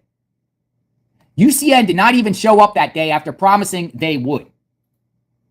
They began making public posts disparaging our work, which was completely uncalled for, especially since we were nothing but respectful the entire time we were on location during the searches. They never even spoke to us about any issues. Then Tuesday morning, they posted the address for volunteers to come up, and I was simply sitting in my car when the UCN rep named Skip came to tell me to leave and calls the police to be called. Do you understand how egregious that is for someone to call the police on journalists? It's a gross violation of the First Amendment, and that is why the public turned on them. Since that incident, our inbox has been flooded with horror stories from victims of the United Cajun Navy. So many that we can barely keep up or get through them all. They are not the reputable Cajun Navy 216. They're not even SAR certified. In fact, the entire SAR professional community has come out against them. You seem to be blaming me for their poor reputation, which is unfair. I had no dealings with them prior to Sebastian's case, so I was also shocked to learn everything I know now. Their MO is to latch on to tragedies and raise money for themselves. All of this is widely known and well documented if you do a simple Google search. I'm not sure what your vetting process was, but I really wish I had known about their reputation before I promoted them in the first place. I'm sorry that they somehow convinced your family that they're your only hope of finding Sebastian. But the fact is, they are not even certified for a case such as this.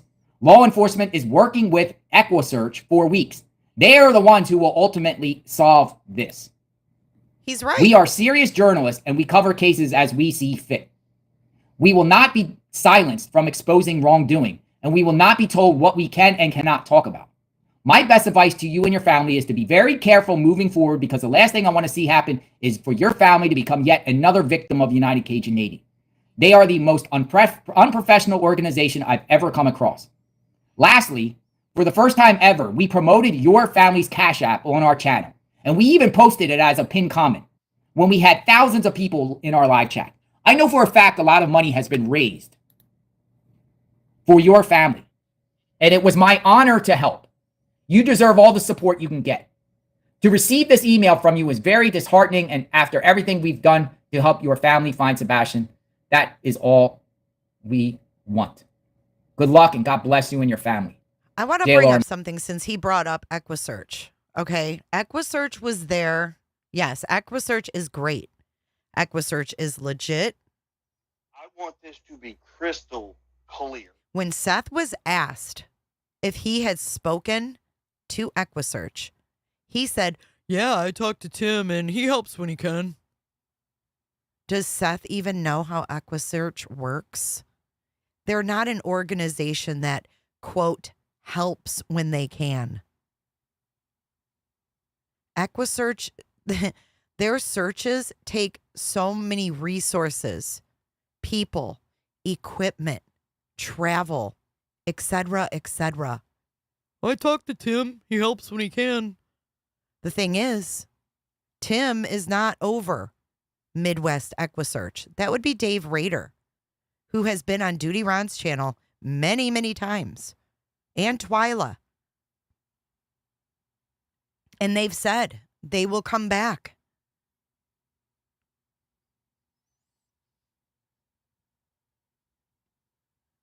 And when they got there, after Riley Strain, they looked at everything and didn't stay. What does that tell you? They were there and they left. What did EquiSearch find out? Because law enforcement is not going to waste EquiSearch's resources. Law enforcement is not going to waste their resources. Was UCN's boat was that the Mercedes that was in the parking lot behind Seth in that interview?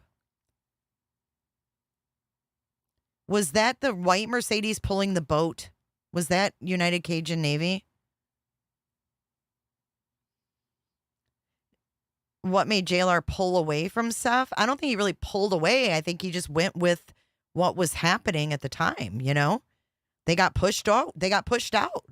The United Cajun Navy basically told them that they're not welcome. Magnolia. So we sent that back to her, folks. Like, dude, we're there to help. She sends back a response and says, I don't know where you get your information, sir, but the Cajun Navy 216 is the one that's not reputable, not the United Cajun Navy. Okay? That's what she said. Oh, she goes even more here. I don't know where you get your information. And I'm not sure that most of it is credible anymore. And I don't know that I'd call you an investigative journalist. The focus needs to be on Sebastian. I don't want you following the Proudfoots, asking them things that is totally irrelevant to the... Oh, now Robin Rogers doesn't want him following the Proudfoots or asking them anything irrelevant to the situation. But she was the one that reached out to him first and said, you might want to look at Katie's past. Why was Seth's mom automatically deflecting from the word jump? Someone please tell me. The situation. United Cajun Navy is very reputable. They do a lot of good. They have found a lot of people. They help with disabled people. What you're putting out is yellow journalism. How much Katie or Chris makes is irrelevant. What's in Seth and Katie's divorce is irrelevant. We as a family, the Rogers, have requested you see. Oh, see, now that what's in the divorce is irrelevant. But before, it wasn't true. Remember? Katie has made some untrue claims against my son. And now she's saying that information just is not relevant. In to assist with the search. It has been sanctioned by Sumner County Sheriff's Department and TBI. No, it's not. Their searches were not sanctioned by Sumner County Sheriff's or TBI. They don't have to talk to you, and they can ask you to leave. This is an ongoing investigation. We don't want any evidence trampled on. We're tired of all the yellow journalism. We want our grandson found. You're not helping anymore. Maybe you should go to Alabama. Wow. What's your thoughts? Maybe you should go on to Alabama?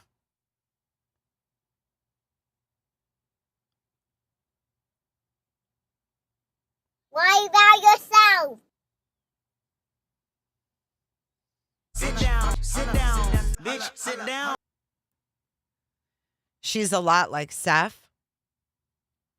Well, I mean, the apple doesn't fall far from the tree, if you will. Yes, Potato, he went over that earlier. Her posts on Facebook.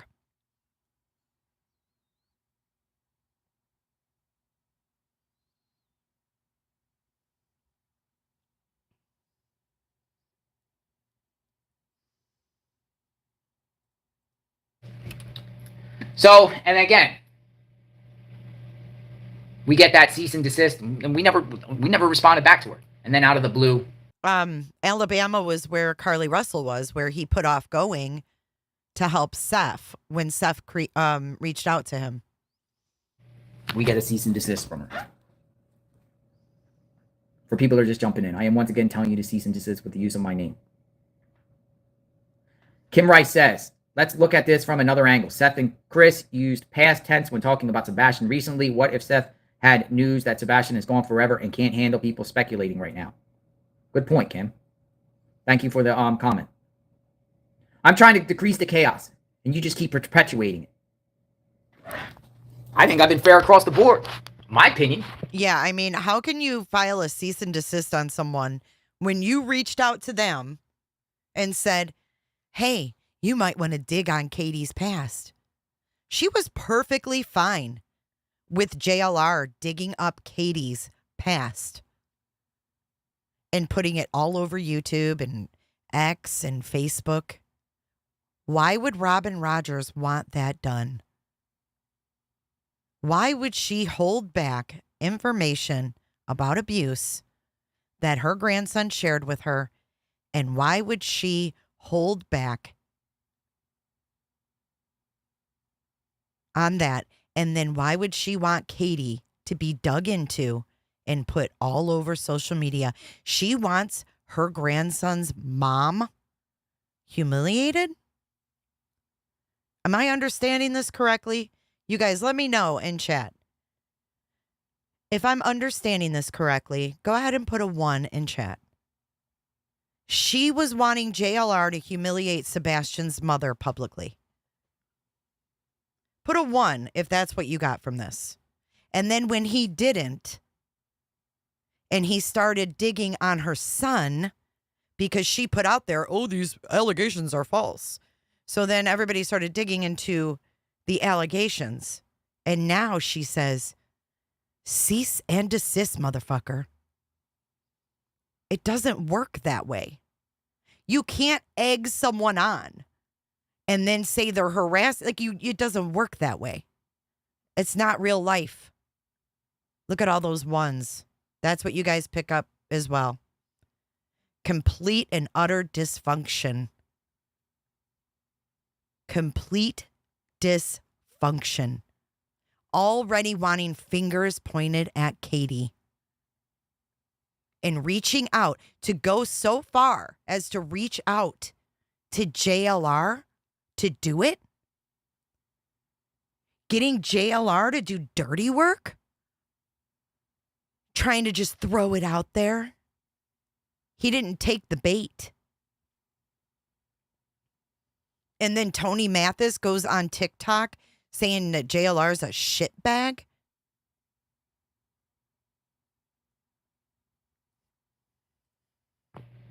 We call it out as it is. We call balls and strikes.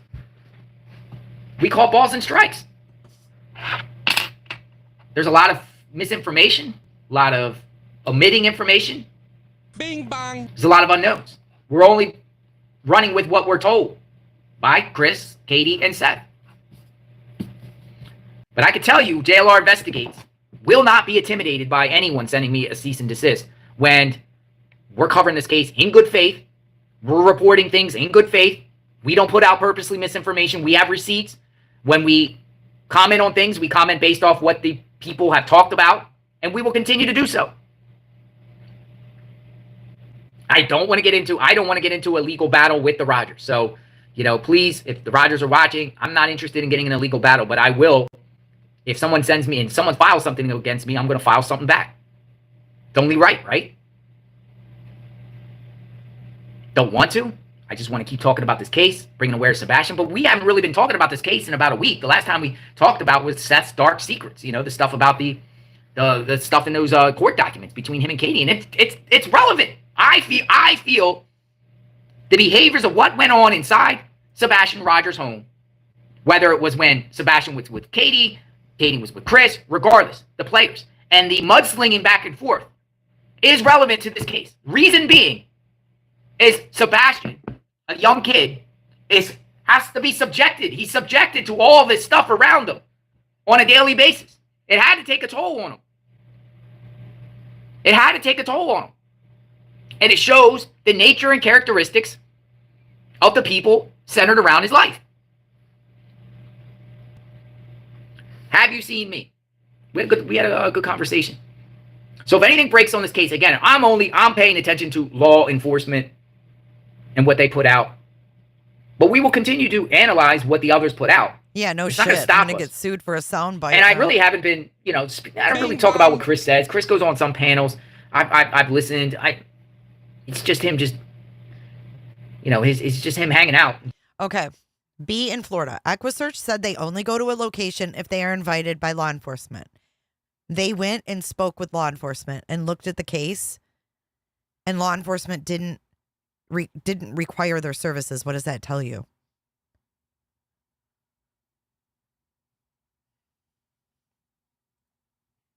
Yes, T-Rev and his girlfriend got a C&D allegedly.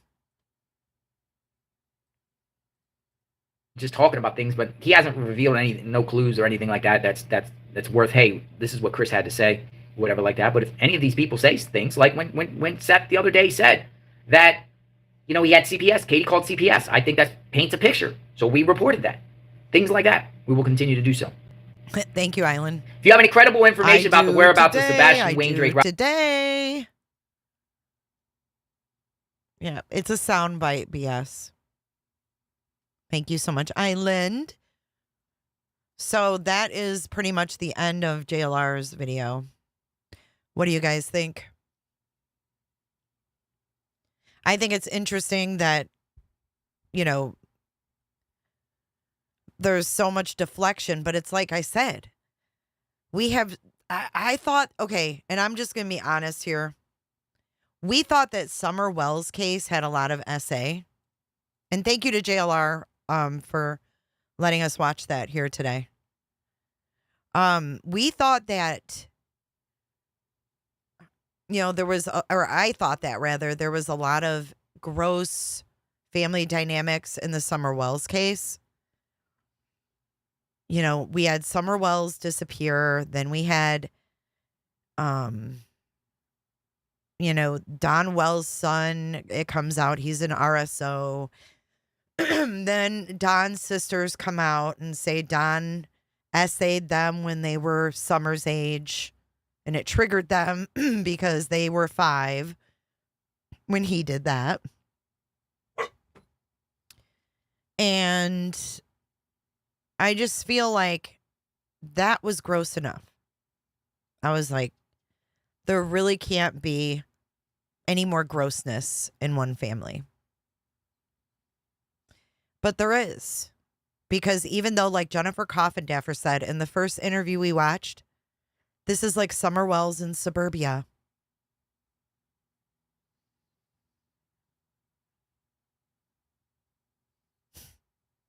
And there's more SA talked about in this case in physical abuse than there was ever talked about in Summer's case.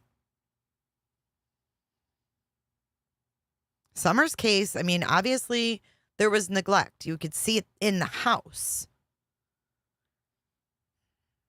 But you've got Summer Wells' case in suburbia, and it's nastier than I've ever seen. Maggie B, I agree. The adults in this case are horrible. And if this was the example that Sebastian had, no wonder he had inappropriate behaviors.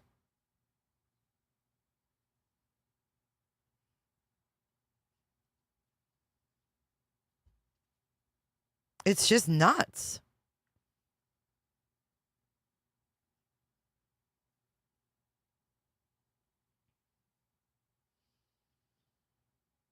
It reminds you of Summer's case too, Daisy. Daisy, it's good to see you, by the way.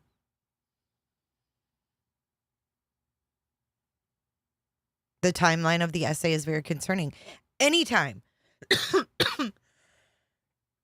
there's essay, it's concerning. Anytime there's physical abuse, it's concerning. Anytime you have a parent that's justifying physical abuse by saying things like, I know the difference between abuse and discipline.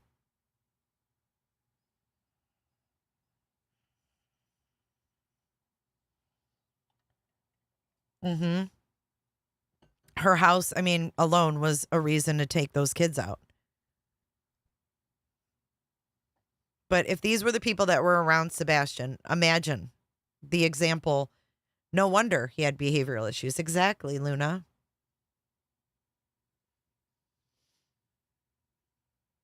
Cannon? Oh, I know.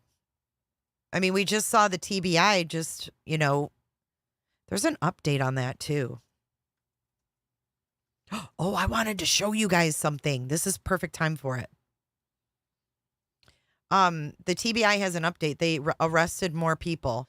So they arrested these 18. Wait, hold on. That's not the latest one. That's 2 years ago. But if you think they don't do anything, just Google TBI trafficking. They do.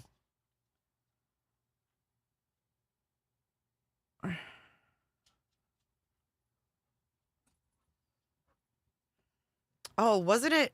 No, it was missing kids, not trafficking.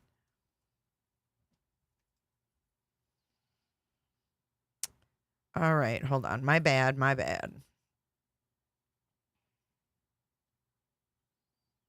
So they had 18 child victims found.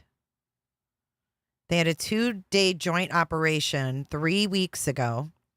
They found 11 missing children from Knox County alone. And then they had an update. They had an update that they arrested a couple more people.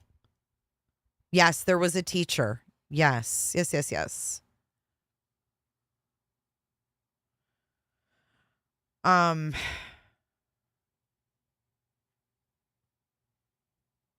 What was I going to show you guys again?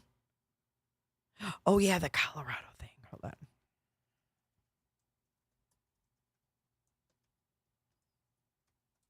This is some amazing stuff right here. This dude got 448 years in prison. This is the longest, you guys, this is record breaking. This is the longest sentence in U.S. history for someone being sentenced in human trafficking. And I listened to this yesterday, and I want to share this with you guys because it shows the strides we're making. And look at this. It only has 688 views. Look at 326 views. 7 years ago, this guy got a 30-year sentence, 300 views. 45 Colorado agencies involved in human trafficking investigation, 311 views 9 months ago. We're not watching these enough. We're not watching these enough. But I'm going to share this press conference with you guys. Colorado man has this unprecedented sentence for human trafficking. This is Denver, Colorado. Thank you for coming today to talk about the issue of human trafficking in general and specifically about the Robert Hawkins case, which we just heard in court. Robert Hawkins. Whoops, shit. Damn it.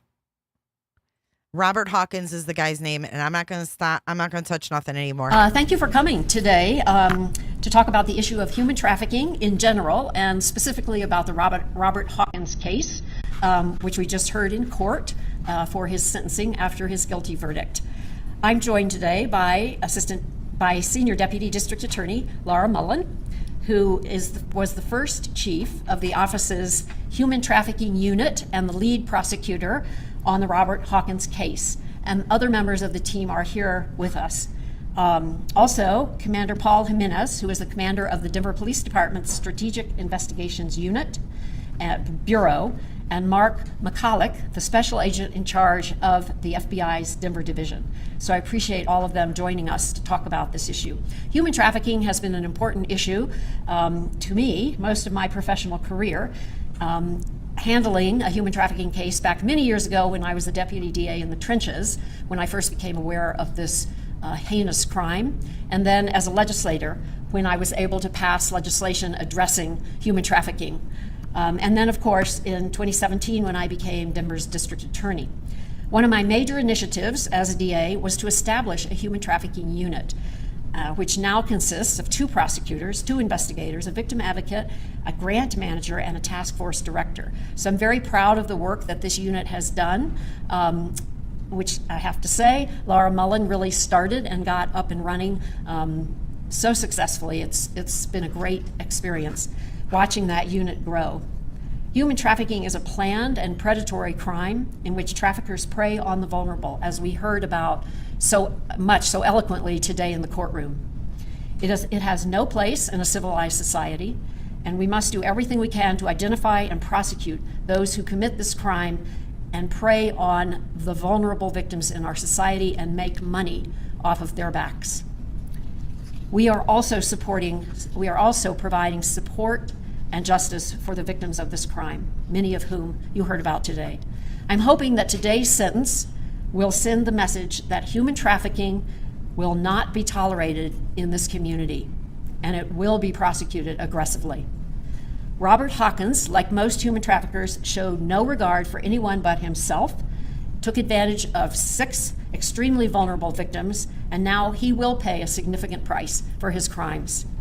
I personally want to thank the prosecutors and investigators in my office and our victim advocate, as well as the detectives with the Denver Police Department, for their work on this case, and the agents and members of the FBI staff whose collaborative work helped bring this case to fruition and resulted in today's sentence.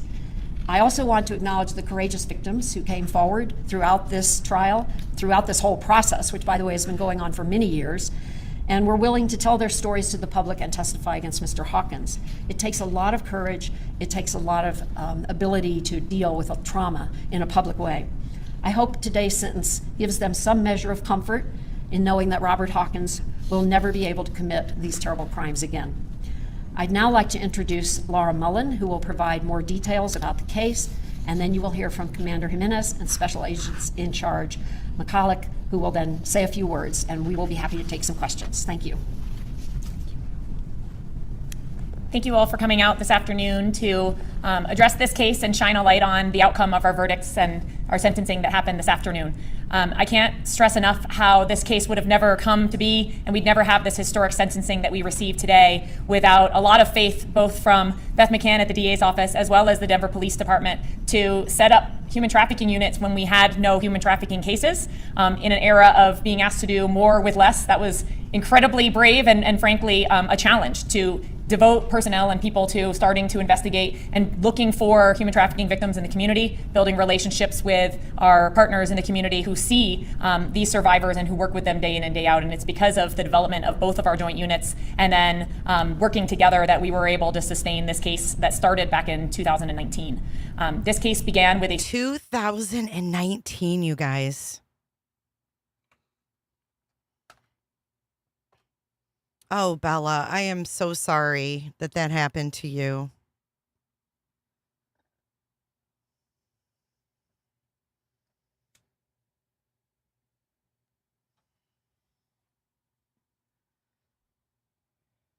singular adult survivor who came forward to one of our community partners. In 2019, an adult survivor came forward. And listen what happened from there, you guys. And was worked by Detective Brandy Thomas at the Denver Police Department. She believed in her. She did everything she could to develop a case, even though that survivor had exited that situation with Robert Hawkins many years prior. And then we had a challenging time trying to build that case. But that was on our radar. And then what we know about human traffickers is that where they can exploit one person, then they'll find 2, 3, 4, 5 more. And so during the time in between when that victim had left Mr. Hawkins, he had continued this practice and he had continued to prey on both adult women as well as juveniles. And so we then... Wow. This one brave adult. That is amazing, Island, that you did that.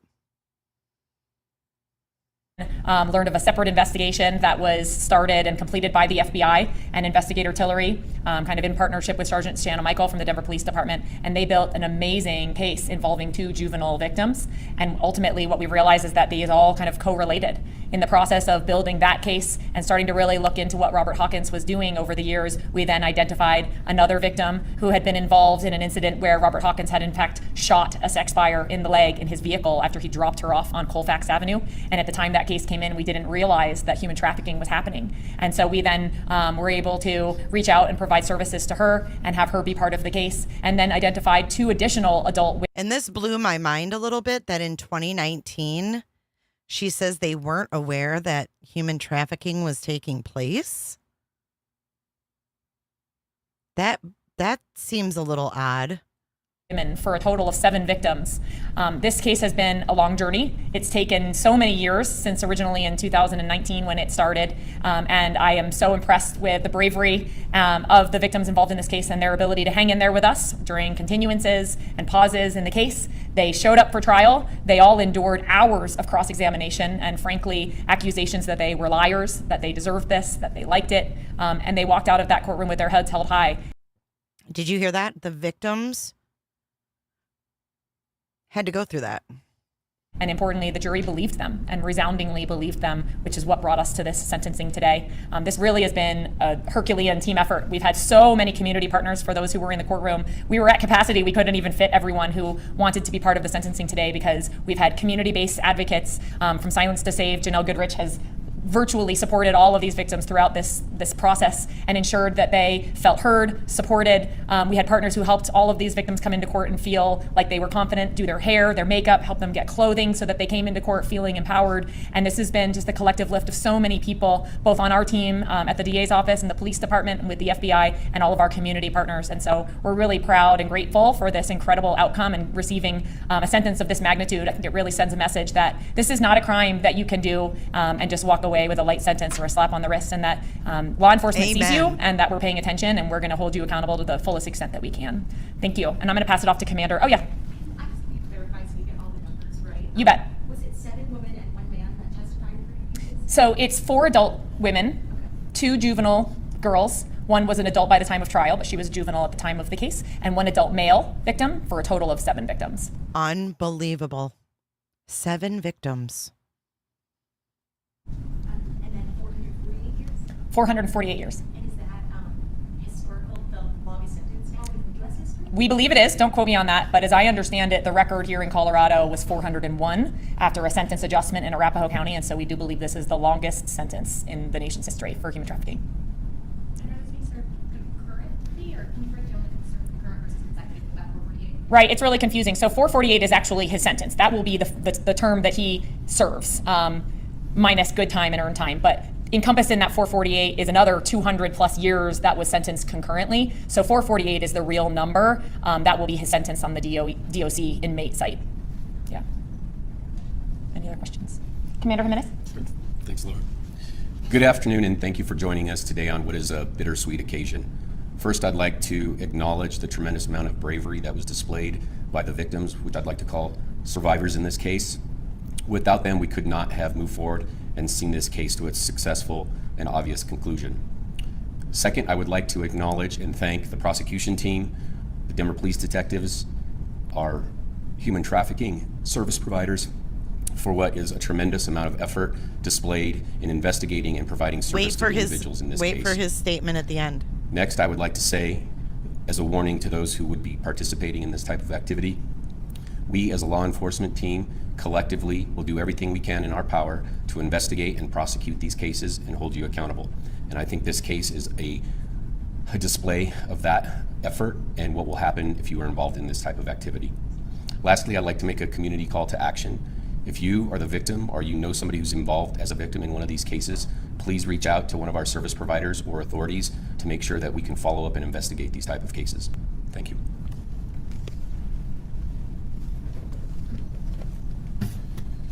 Good afternoon. In the courtroom today, we heard heart-wrenching impact statements from the survivors of this defendant's unimaginable actions. They use words like pain, evil, sadistic, heartless, and monster. Sex trafficking causes immeasurable harm to some of the most vulnerable members of our society. Victims can be of any age, race, ethnicity, or socioeconomic class. Traffickers operate in plain sight, yet can go undetected for months or even years while they continue to endanger, exploit, and traumatize their victims. While this crime is intentionally kept hidden by those who profit from it, make no mistake, human trafficking is very real and is happening here in Colorado. Traffickers promise their victims that they will receive care and support when that couldn't be further from the truth. Their sole focus is exploiting the victims for their own personal gain, and they accomplish this by manipulating their victims through various methods of physical and psychological control. No human being should ever be lured into servitude, exploited, and forced to live in fear. But that is exactly what happened here, and it happened over and over. Amidst the horror of the defendant's actions, the perseverance shown by the survivors is remarkable. As we heard directly from them, standing up to him and testifying is powerful. and part of healing is justice. Well, today we saw justice win. Thank you to everyone who worked so tirelessly to bring us to this moment. It takes a determined and empathetic team to support a human trafficking case. And it could not have been done without the partnerships of the investigators, the victim specialists, the prosecutors, and our victim service providers, such as From Silence to Save. I want to especially thank District Attorney Beth McCann and the prosecution team for taking this case. Your commitment to protecting the citizens of Denver and your trauma-informed approach to this prosecution safeguarded the rights of the survivors and ensured the defendant was held accountable to the fullest extent of the law, preventing countless acts of further victimization. And thank you most of all to the strong and courageous women that came forward. The FBI's commitment to combating the threat of human trafficking will not waver, and we will continue to send our message that these actions will not be tolerated. FBI Denver's Child Exploitation and Human Trafficking Task Force will aggressively pursue the criminals responsible for these heinous acts. We have and will always help survivors get to a safe place and receive support. I want to encourage continued vigilance, cooperation, and reporting from the public to help identify victims and bring perpetrators to justice. Punishments like the one handed down today let traffickers know that their crimes will not stand without severe consequences. And outcomes like this are not possible without help from the community. If you or someone you know is under the control of a trafficker, please visit thisishumantrafficking.com or call Colorado's Human Trafficking Hotline at 866-455-5075. Thank you. Thank you. And I just want to take a moment and acknowledge the other members of the team who prosecuted this case. Okay, so in other words, they put this guy away for like 448 years for these 7 victims. And I think that we've come a long way. I think that, you know, calling these, we stopped calling these girls hookers. We lost the hookers and pimps, you know, and now they're considered survivors if they get out of this horrible life of trafficking. So.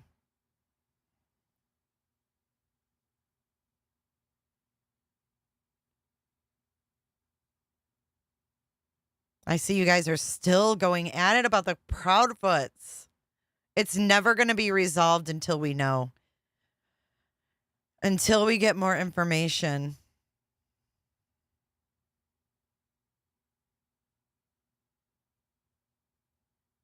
I have a going out video for us, though. Island Thrifts actually sent me this original video, and it was funny as hell. So we're going to watch the one she sent me first. Wait, which one was it?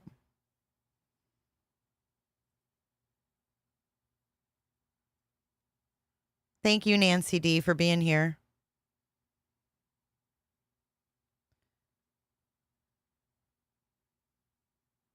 Here we go. Court calls case People versus Corey Harris.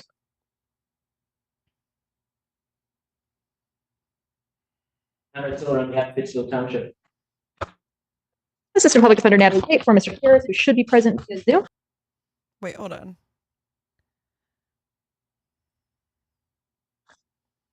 Shit. Mr. Harris, are you driving?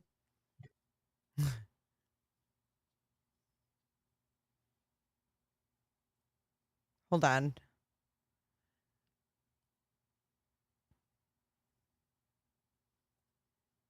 His face. His face. Hold on. He's not supposed to have, he has a suspended license. Okay, here we go. You ready? Let's hope it works this time. Court calls case People versus Corey Harris. Township. Assistant Public Defender Natalie Tate for Mr. Harris, who should be present via Zoom. Mr. Harris, are you driving? Actually, I'm pulling into my doctor's office, actually. So just give me 1 second. I'm parking right now. Look at his shirt. Hey.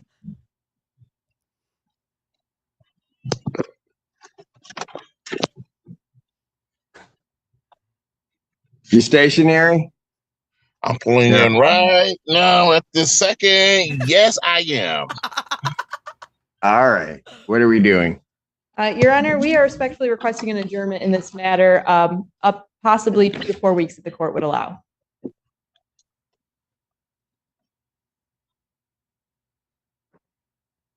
Okay. So maybe I don't understand something. This is a driving while license suspended, That is correct, Your Honor. and he was just driving, and he didn't have a license.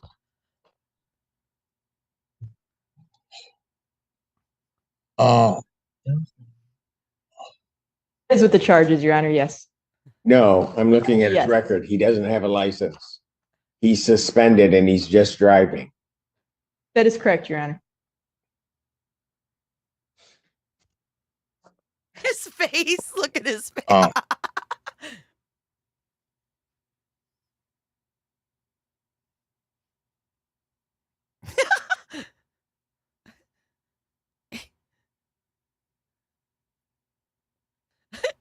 Look at Corey Harris's face.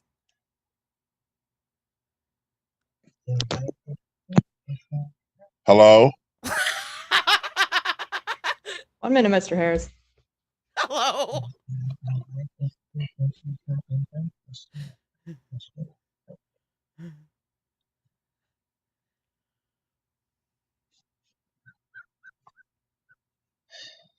I don't even know why he would do that. So defendant's bond is revoked in this matter. Defendant is to turn himself into the Washington County Jail by 6 p.m. today. Failure to turn himself in will result in a bench warrant with no bond. His face.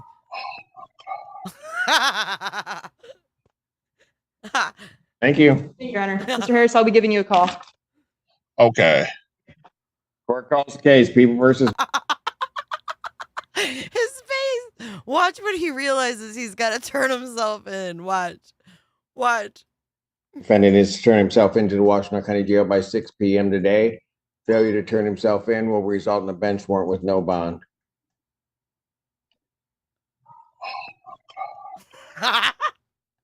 Oh my God. Thank you. Thank you, Your Honor. Mr. Harris, I'll be giving you a call. Okay. I think we need that as a sound bite.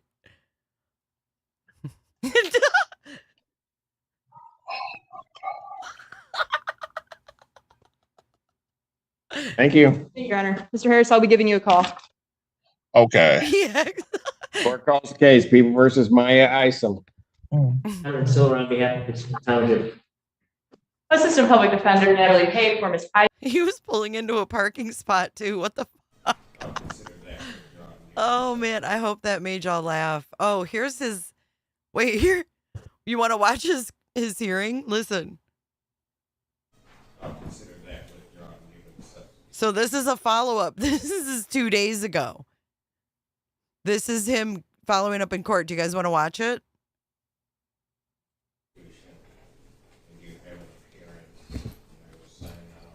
Oh, the audio sucks. Thank you.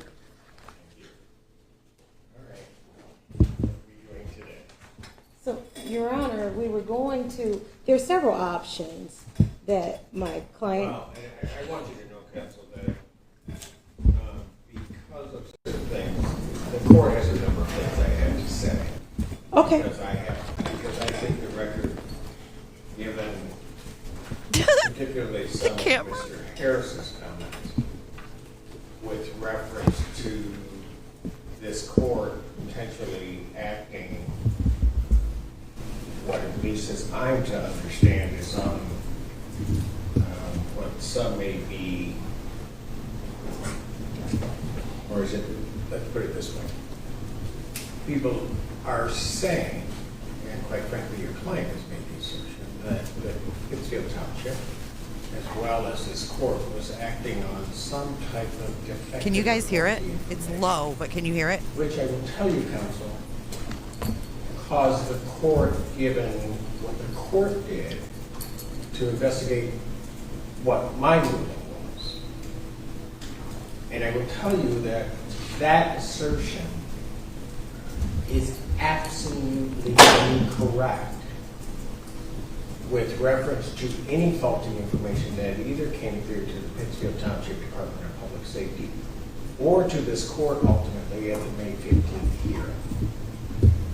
And I think it needs to be stated, I've been asked for comments. I have refrained from comments as my normal practice is. this court with the pending case will speak on the record. And so I am going to make sure that the record is very, very clear as to what this court knows and what this court acted on May 15th. And we can start with this, and my basis for doing it is because of what was said about what this whole process was. And that an indication, counsel, and I know, counsel, you've been before me. Absolutely. I know it is not coming from you, but you also know how I am. I do. And the thing is that if for whatever reason, the one time in my life I was wrong, I will say it, and did. But when I'm not wrong, and when people are not to blame, then it also needs to be said. So I will try to get through this as quick as I possibly can. But I will tell you, first of all, with any reference to your client having had a license on that day, and some indication or misunderstanding as to whether or not he had a license, let me make it very clear, based upon what the court looked at, he has never had a Michigan license, ever. And has never had a license in the other 49 states and commonwealths that form up this great union. He has never had a license. In point of fact, when they suspended his license, and what people don't understand, when they suspended his license in Saginaw, they don't suspend the license, they suspend the privilege to drive in the state. Hence, for example, if he had had a Kentucky license, he would be able to drive everywhere that Kentucky would allow him to drive. He just couldn't drive in Michigan because his privileges had been restricted. I know you know that, but that wasn't at all said. But it doesn't matter because he didn't have a license, ever. There is also then, and I will, when it is necessary, come to the defense of my sister courts, and I will come to the defense of Saginaw. They got a great chief judge. The chief judge answered the question. But I will tell you, that court and its friend of the court did nothing wrong. His license was, his driving privileges, better stated, were unsuspended in 2022. That required Mr. Harris to do something. He didn't do it. Therefore, the friend of the court was under no obligation to send anything to the Secretary of State. Now, I hated that I had to look at all of this, but when there's a question as to what I did, I'm going to look at everything to make sure that what I did was all in order.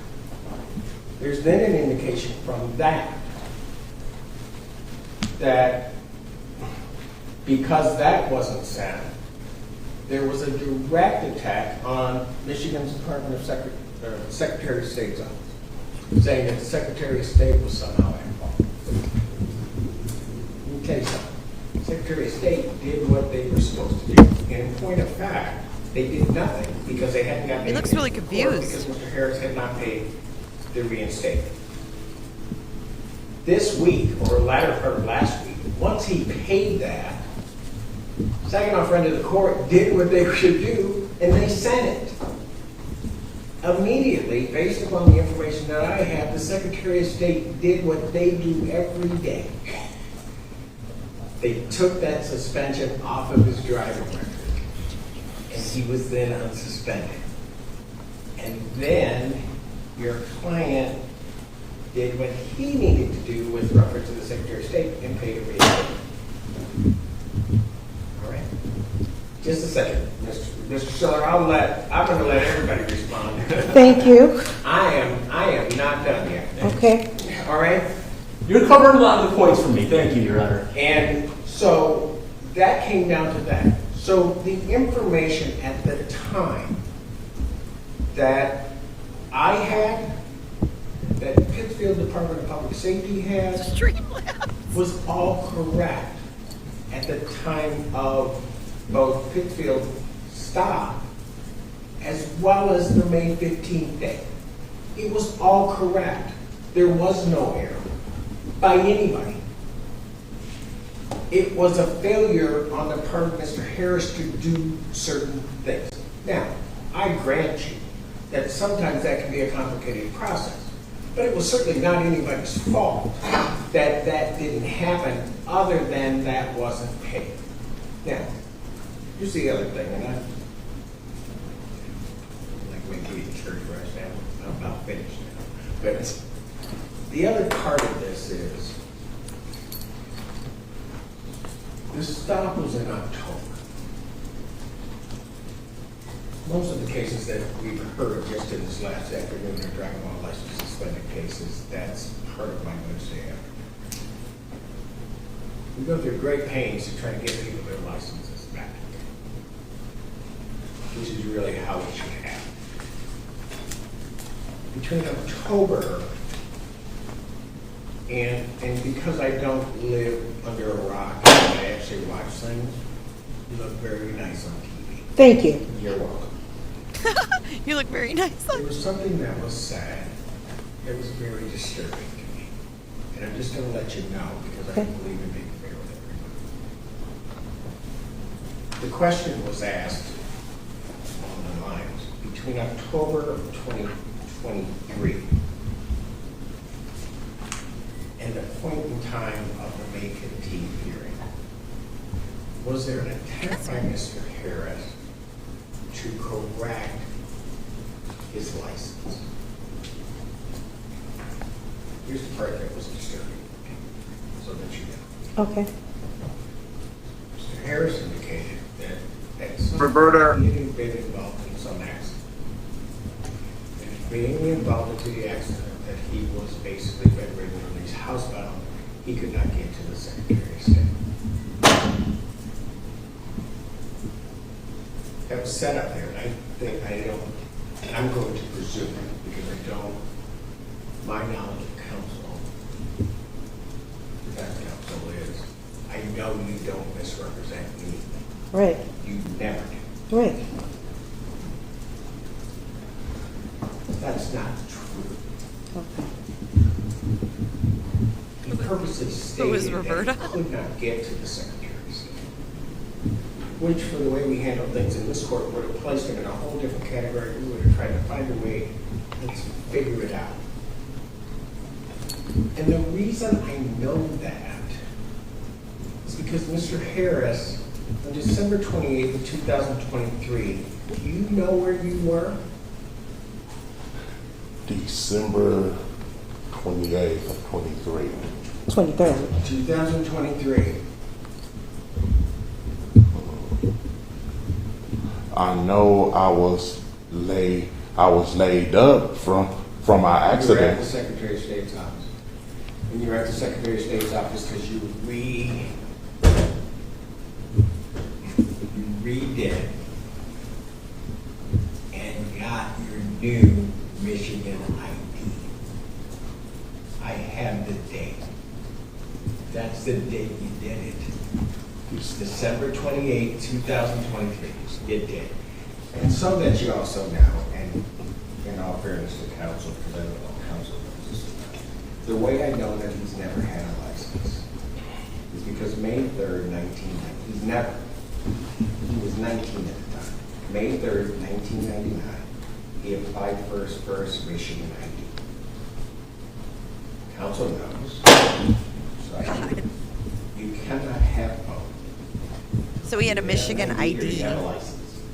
One of the two. He has religiously every year gotten a new ID. And so he knows that he doesn't have a license.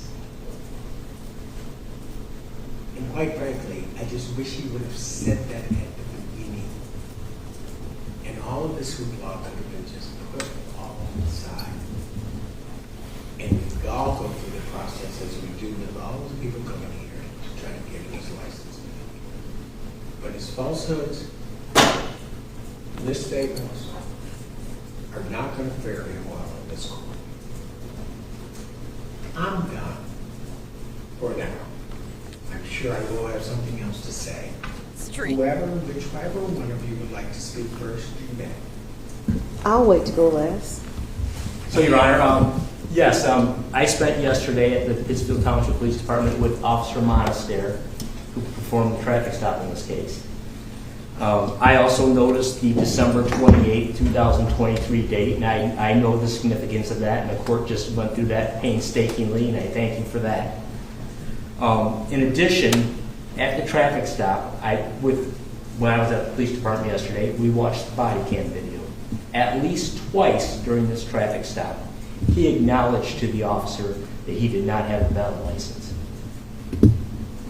Quote unquote, quote, actually, I don't have a valid license, close quote. The question was, are you a valid driver? Quote, I am not, close quote. I can't. So, you know what, this is all this hoopla and the circus atmosphere is, in my opinion, is an affront to the justice system. I mean, I've been a prosecutor for more than 30 years, and to see this kind of hoopla around a driving while license suspended case is ridiculous. And it wasn't caused by this court. It wasn't caused by the Pittsfield Township Police Department. It was caused by the extrajudicial statements made outside of this courtroom. Well, from what I'm understanding is he didn't pay his child support, so they suspended his license. Now, I don't know, this might not be right, but this is kind of what I'm gathering. He didn't pay child support. He had arrearages, so they suspended his license. And then when he got pulled over, it showed that his license was suspended. But in all actuality, he's never had one. So that's what I got from this. Hoopla. Oh my God. Excuse me. Hey, Gigi. Okay, so, thank you, Your Honor, thank you very much. Well, first thing I'd like to say is, very first thing is, we're here, and that, we also... They suspended a license that didn't exist, basically. All he has is a state ID, and the judge is like, well, he knew he needed more than a state ID, because he went to Secretary of State and got it. This video. I wasn't in court. I wasn't even on YouTube watching the court that day, right? I saw it because someone saw it and decided to post it. I can assure you that was not Mr. I don't think he has the capacity to be able to post it like that on YouTube or Instagram. So that was not him. And it happened to take off and go viral. So he had what we saw was him saying what?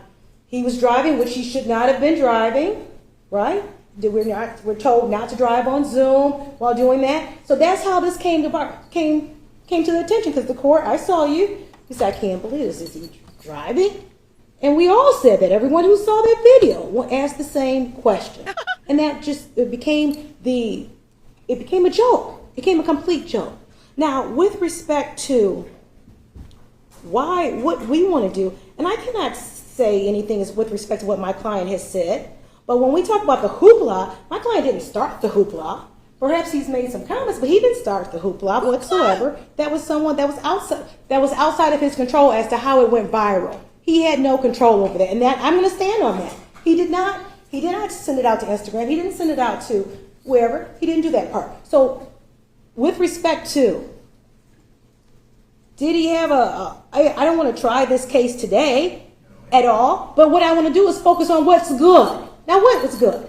That day in October, this officer here, that could have gone a whole other direction. And I'm so happy that you were so kind and courteous to my client. Thank you, officer. Thank you so much. Because it could have gone another direction. We are here right now. My client has an appointment to go to the Secretary of State for his permit.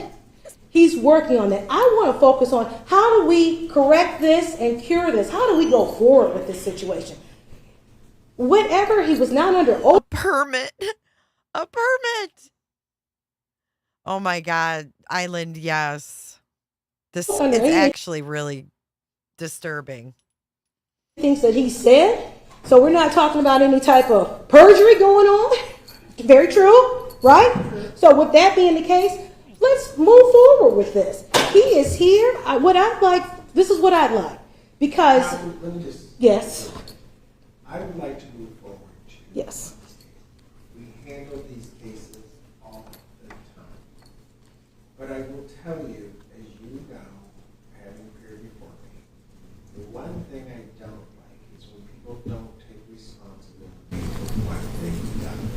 when they take responsibility for it, we will use whatever we can to try to get you to another spot, because it doesn't behoove any of us for you to be in that spot. One other thing that I will say, when you say it wasn't started by him, oh, it certainly was. It certainly was when he made his first statement to WXYZ about blaming people for this happening. And he shouldn't have done it. Because when you look at the whole thing, the person that needed to be blamed, we can go back to a lot of other points, but I'm not here to embarrass him, but the person that needed to be blamed is the person that he was staring at in the mirror. He didn't do what he should have done, and that's okay. The majority of people that come here on a licensing didn't do what they were supposed to do. That's like a given. They don't go about blaming anybody. They just say, Your Honor, I didn't pay the ticket. Or, Your Honor, I just didn't do it. I just didn't have time to do it. I just didn't take it. Whatever. What? Just own it. Once you own it, then it becomes a whole lot easier just to move forward. Okay, I'm sorry. I interrupted you and I said I wouldn't, but... Thank you, I understand. I understand it. You know, I know who you are, and I respect that. So, and where I am is where I've always been. Because I can assure you that when he did speak to WXYZ that day, I wasn't representing him. I was representing him yesterday, right? And you would heard my message is that what steps are to correct this. And that's what I'm about, Your Honor. How do we correct this, right? I understand the entire process. I have not gone into detail, but I will take the word of the court and of Mr. Stiller here, brother counsel, and about the background and the history of it. But how do we go forward? And that's why I'm here, to sort of minimize. You okay? Can he did get into an accident. May he sit down? May he please, Your Honor? What's going on? Right behind. Oh, well, hold on. Are they going to have to call medics? What is going on? Hey, bro. Hey, bro. And now that's real. That's a real injury. Okay. So what we're looking for, because there are some options here, my client has indicated to me and would like me to indicate to the court that he is in the process of procuring his license. Hopefully that privilege will be available to him, but he does have, as you stated earlier, and I have the receipts, he did pay the reinstatement fee. Those fees are paid. Anything that was out in the previous court, those fees have been paid, and I've been presented with those receipts. In addition, on tomorrow, he's got his permit test coming up, and then after that, because he's an adult, yes, he's working those are on news mics. so that he can take advantage of the offers that are available. Because as you say, this court does want to help. Absolutely. And with that, because my client was in an accident, and I haven't seen the medical records, but because of some of the things that could be, I don't know. But sometimes our memories get a little foggy. Now, am I going back to 1999? No, I'm not. But I'm just saying that I'm saying from this day forward, he is working diligently to take the steps necessary to procure this driver's license so he can take advantage of the generous offer. Thank you. Yes. Oh, she got a little flirty at the end. One additional thing. I think Ms. Webster Cox and I need to approach the bench. It may involve Mr. Allen. His shirt says, "Trust me." Does it really? Okay. Thank you. You can't make it up. Who's Mr. Allen? Oh. I will give out whatever date I can. Okay. Counsel, you probably didn't know this, and I'm not sure what the prosecutor's going to do. He's got a warrant. For who? No, I did not know. Yes, he has a warrant for his arrest. That's warrant. Elm Park, 24th District Court. Okay. The shocking thing about it, or driving while license suspended, and he didn't take care of. Okay.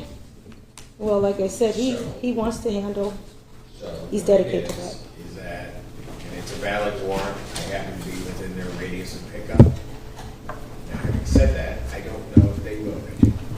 Okay.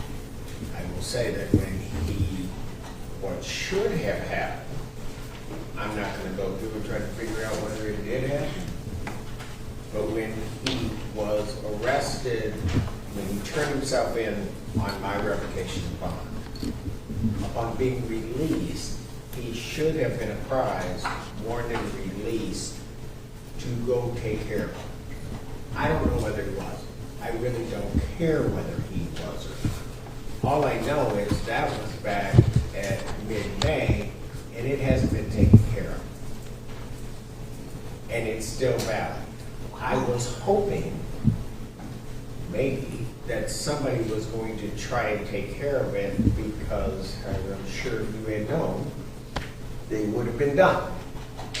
So much so that part of my delay in getting out of here was to make sure that it was valid. I had my staff running right before I came out. So that if it had got taken care of and in, then fine, we were okay and I didn't need to deal with it. Right. But it's still there. Okay. So, will July 17th work as a new date? Now they're into July. Because, as I understand it, he is right now not licensed. So if he goes in on Thursday, gets his permit, he's got to drive for at least 30 days. Apparently he knows how to do that part. Sorry. I'm sorry. Okay, Your Honor. But We he got knows how it. to do that part, but then he's got to go back, take the test. Right. And then he can do that. He may be able to accomplish it in that time, that 45-day period. If not, I mean, counsel, I just want him to have a license. We all want the same thing. One moment. So want him the to have a 17th, it may not be me, it would be another attorney from my office who can do it, because I'm in trial. I don't want that.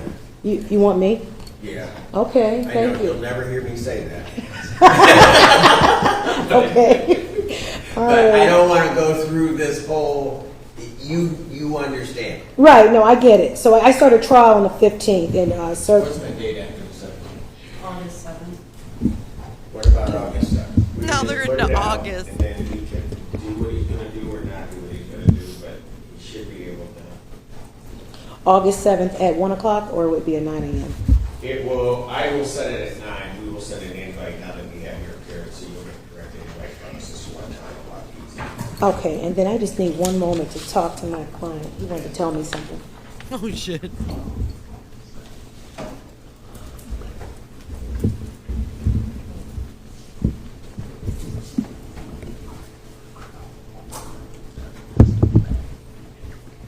The judge is like, what is it?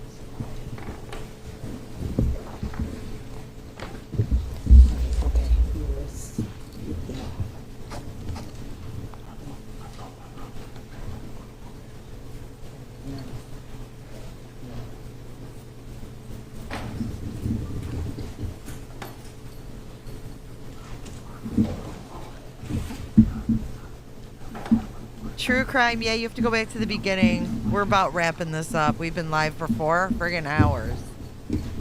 I love Fridays, though. Thank you for being here today, you guys.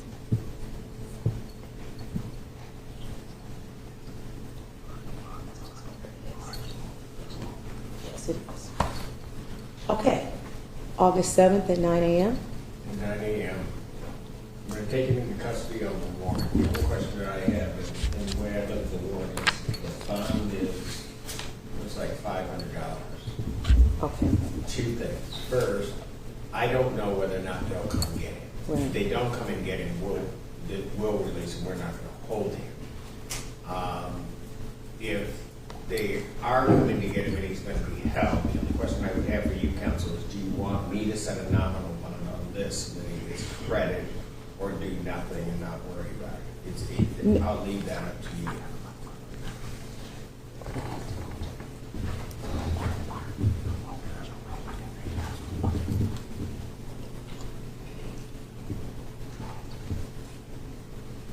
Okay, that will be, but absolutely, I want him to be able to get full credit for anything that is necessary. So let's do it this way. If he's not, so I'm going to take him in.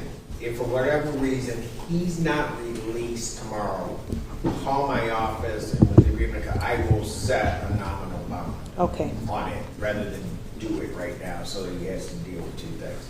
So that you're also clear. Part of the reason I'm also doing this is because I think Thank you, Miss Odin. You said my dog was cute. And secondly, this has been out there for 9 years. Well, I did not know about it, Your Honor. 9 years. Counsel, there is not a doubt in my mind that that's true. Yeah, I know. Okay. I go to the bank on that one. Calm I know down. you would take care of it. Thank you, moderators, for being It's going here to be taken today. care of today. His wife is here, and it will be taken care of. So I will absolutely call your office tomorrow to see call the court to see the status of it.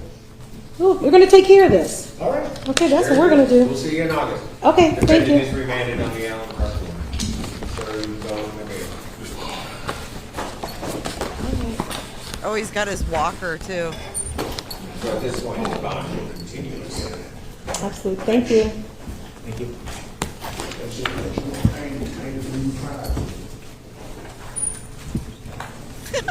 Going back to the clinker.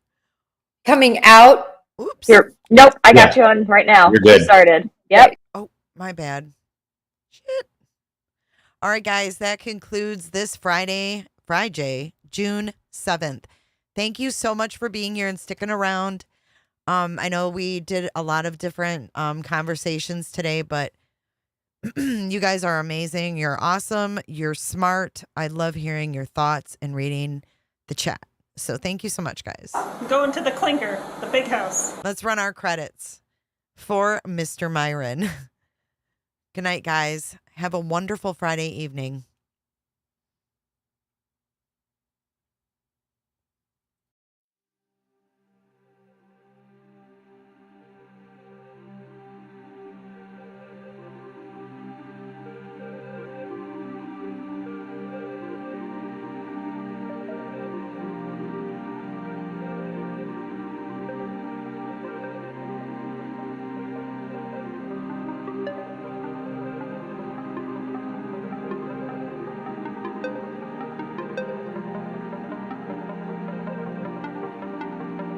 Thank you so much for watching. If you enjoyed this live stream or video, make sure to give it a thumbs up and hit that subscribe button so you don't miss out on my latest content. Want to take it a step further? Bring it all in. And join our community clickers by becoming a Patreon or a YouTube member. You'll get exclusive access to our Discord server, special channel perks, and much more. Until then, I'll see you in the next one. Click, click, click, click, click, click, click. It's real easy, man.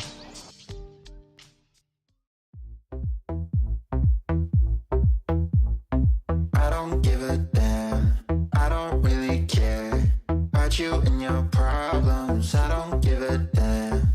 You talk way too much. I have heard enough about you and your problems. I don't give a damn.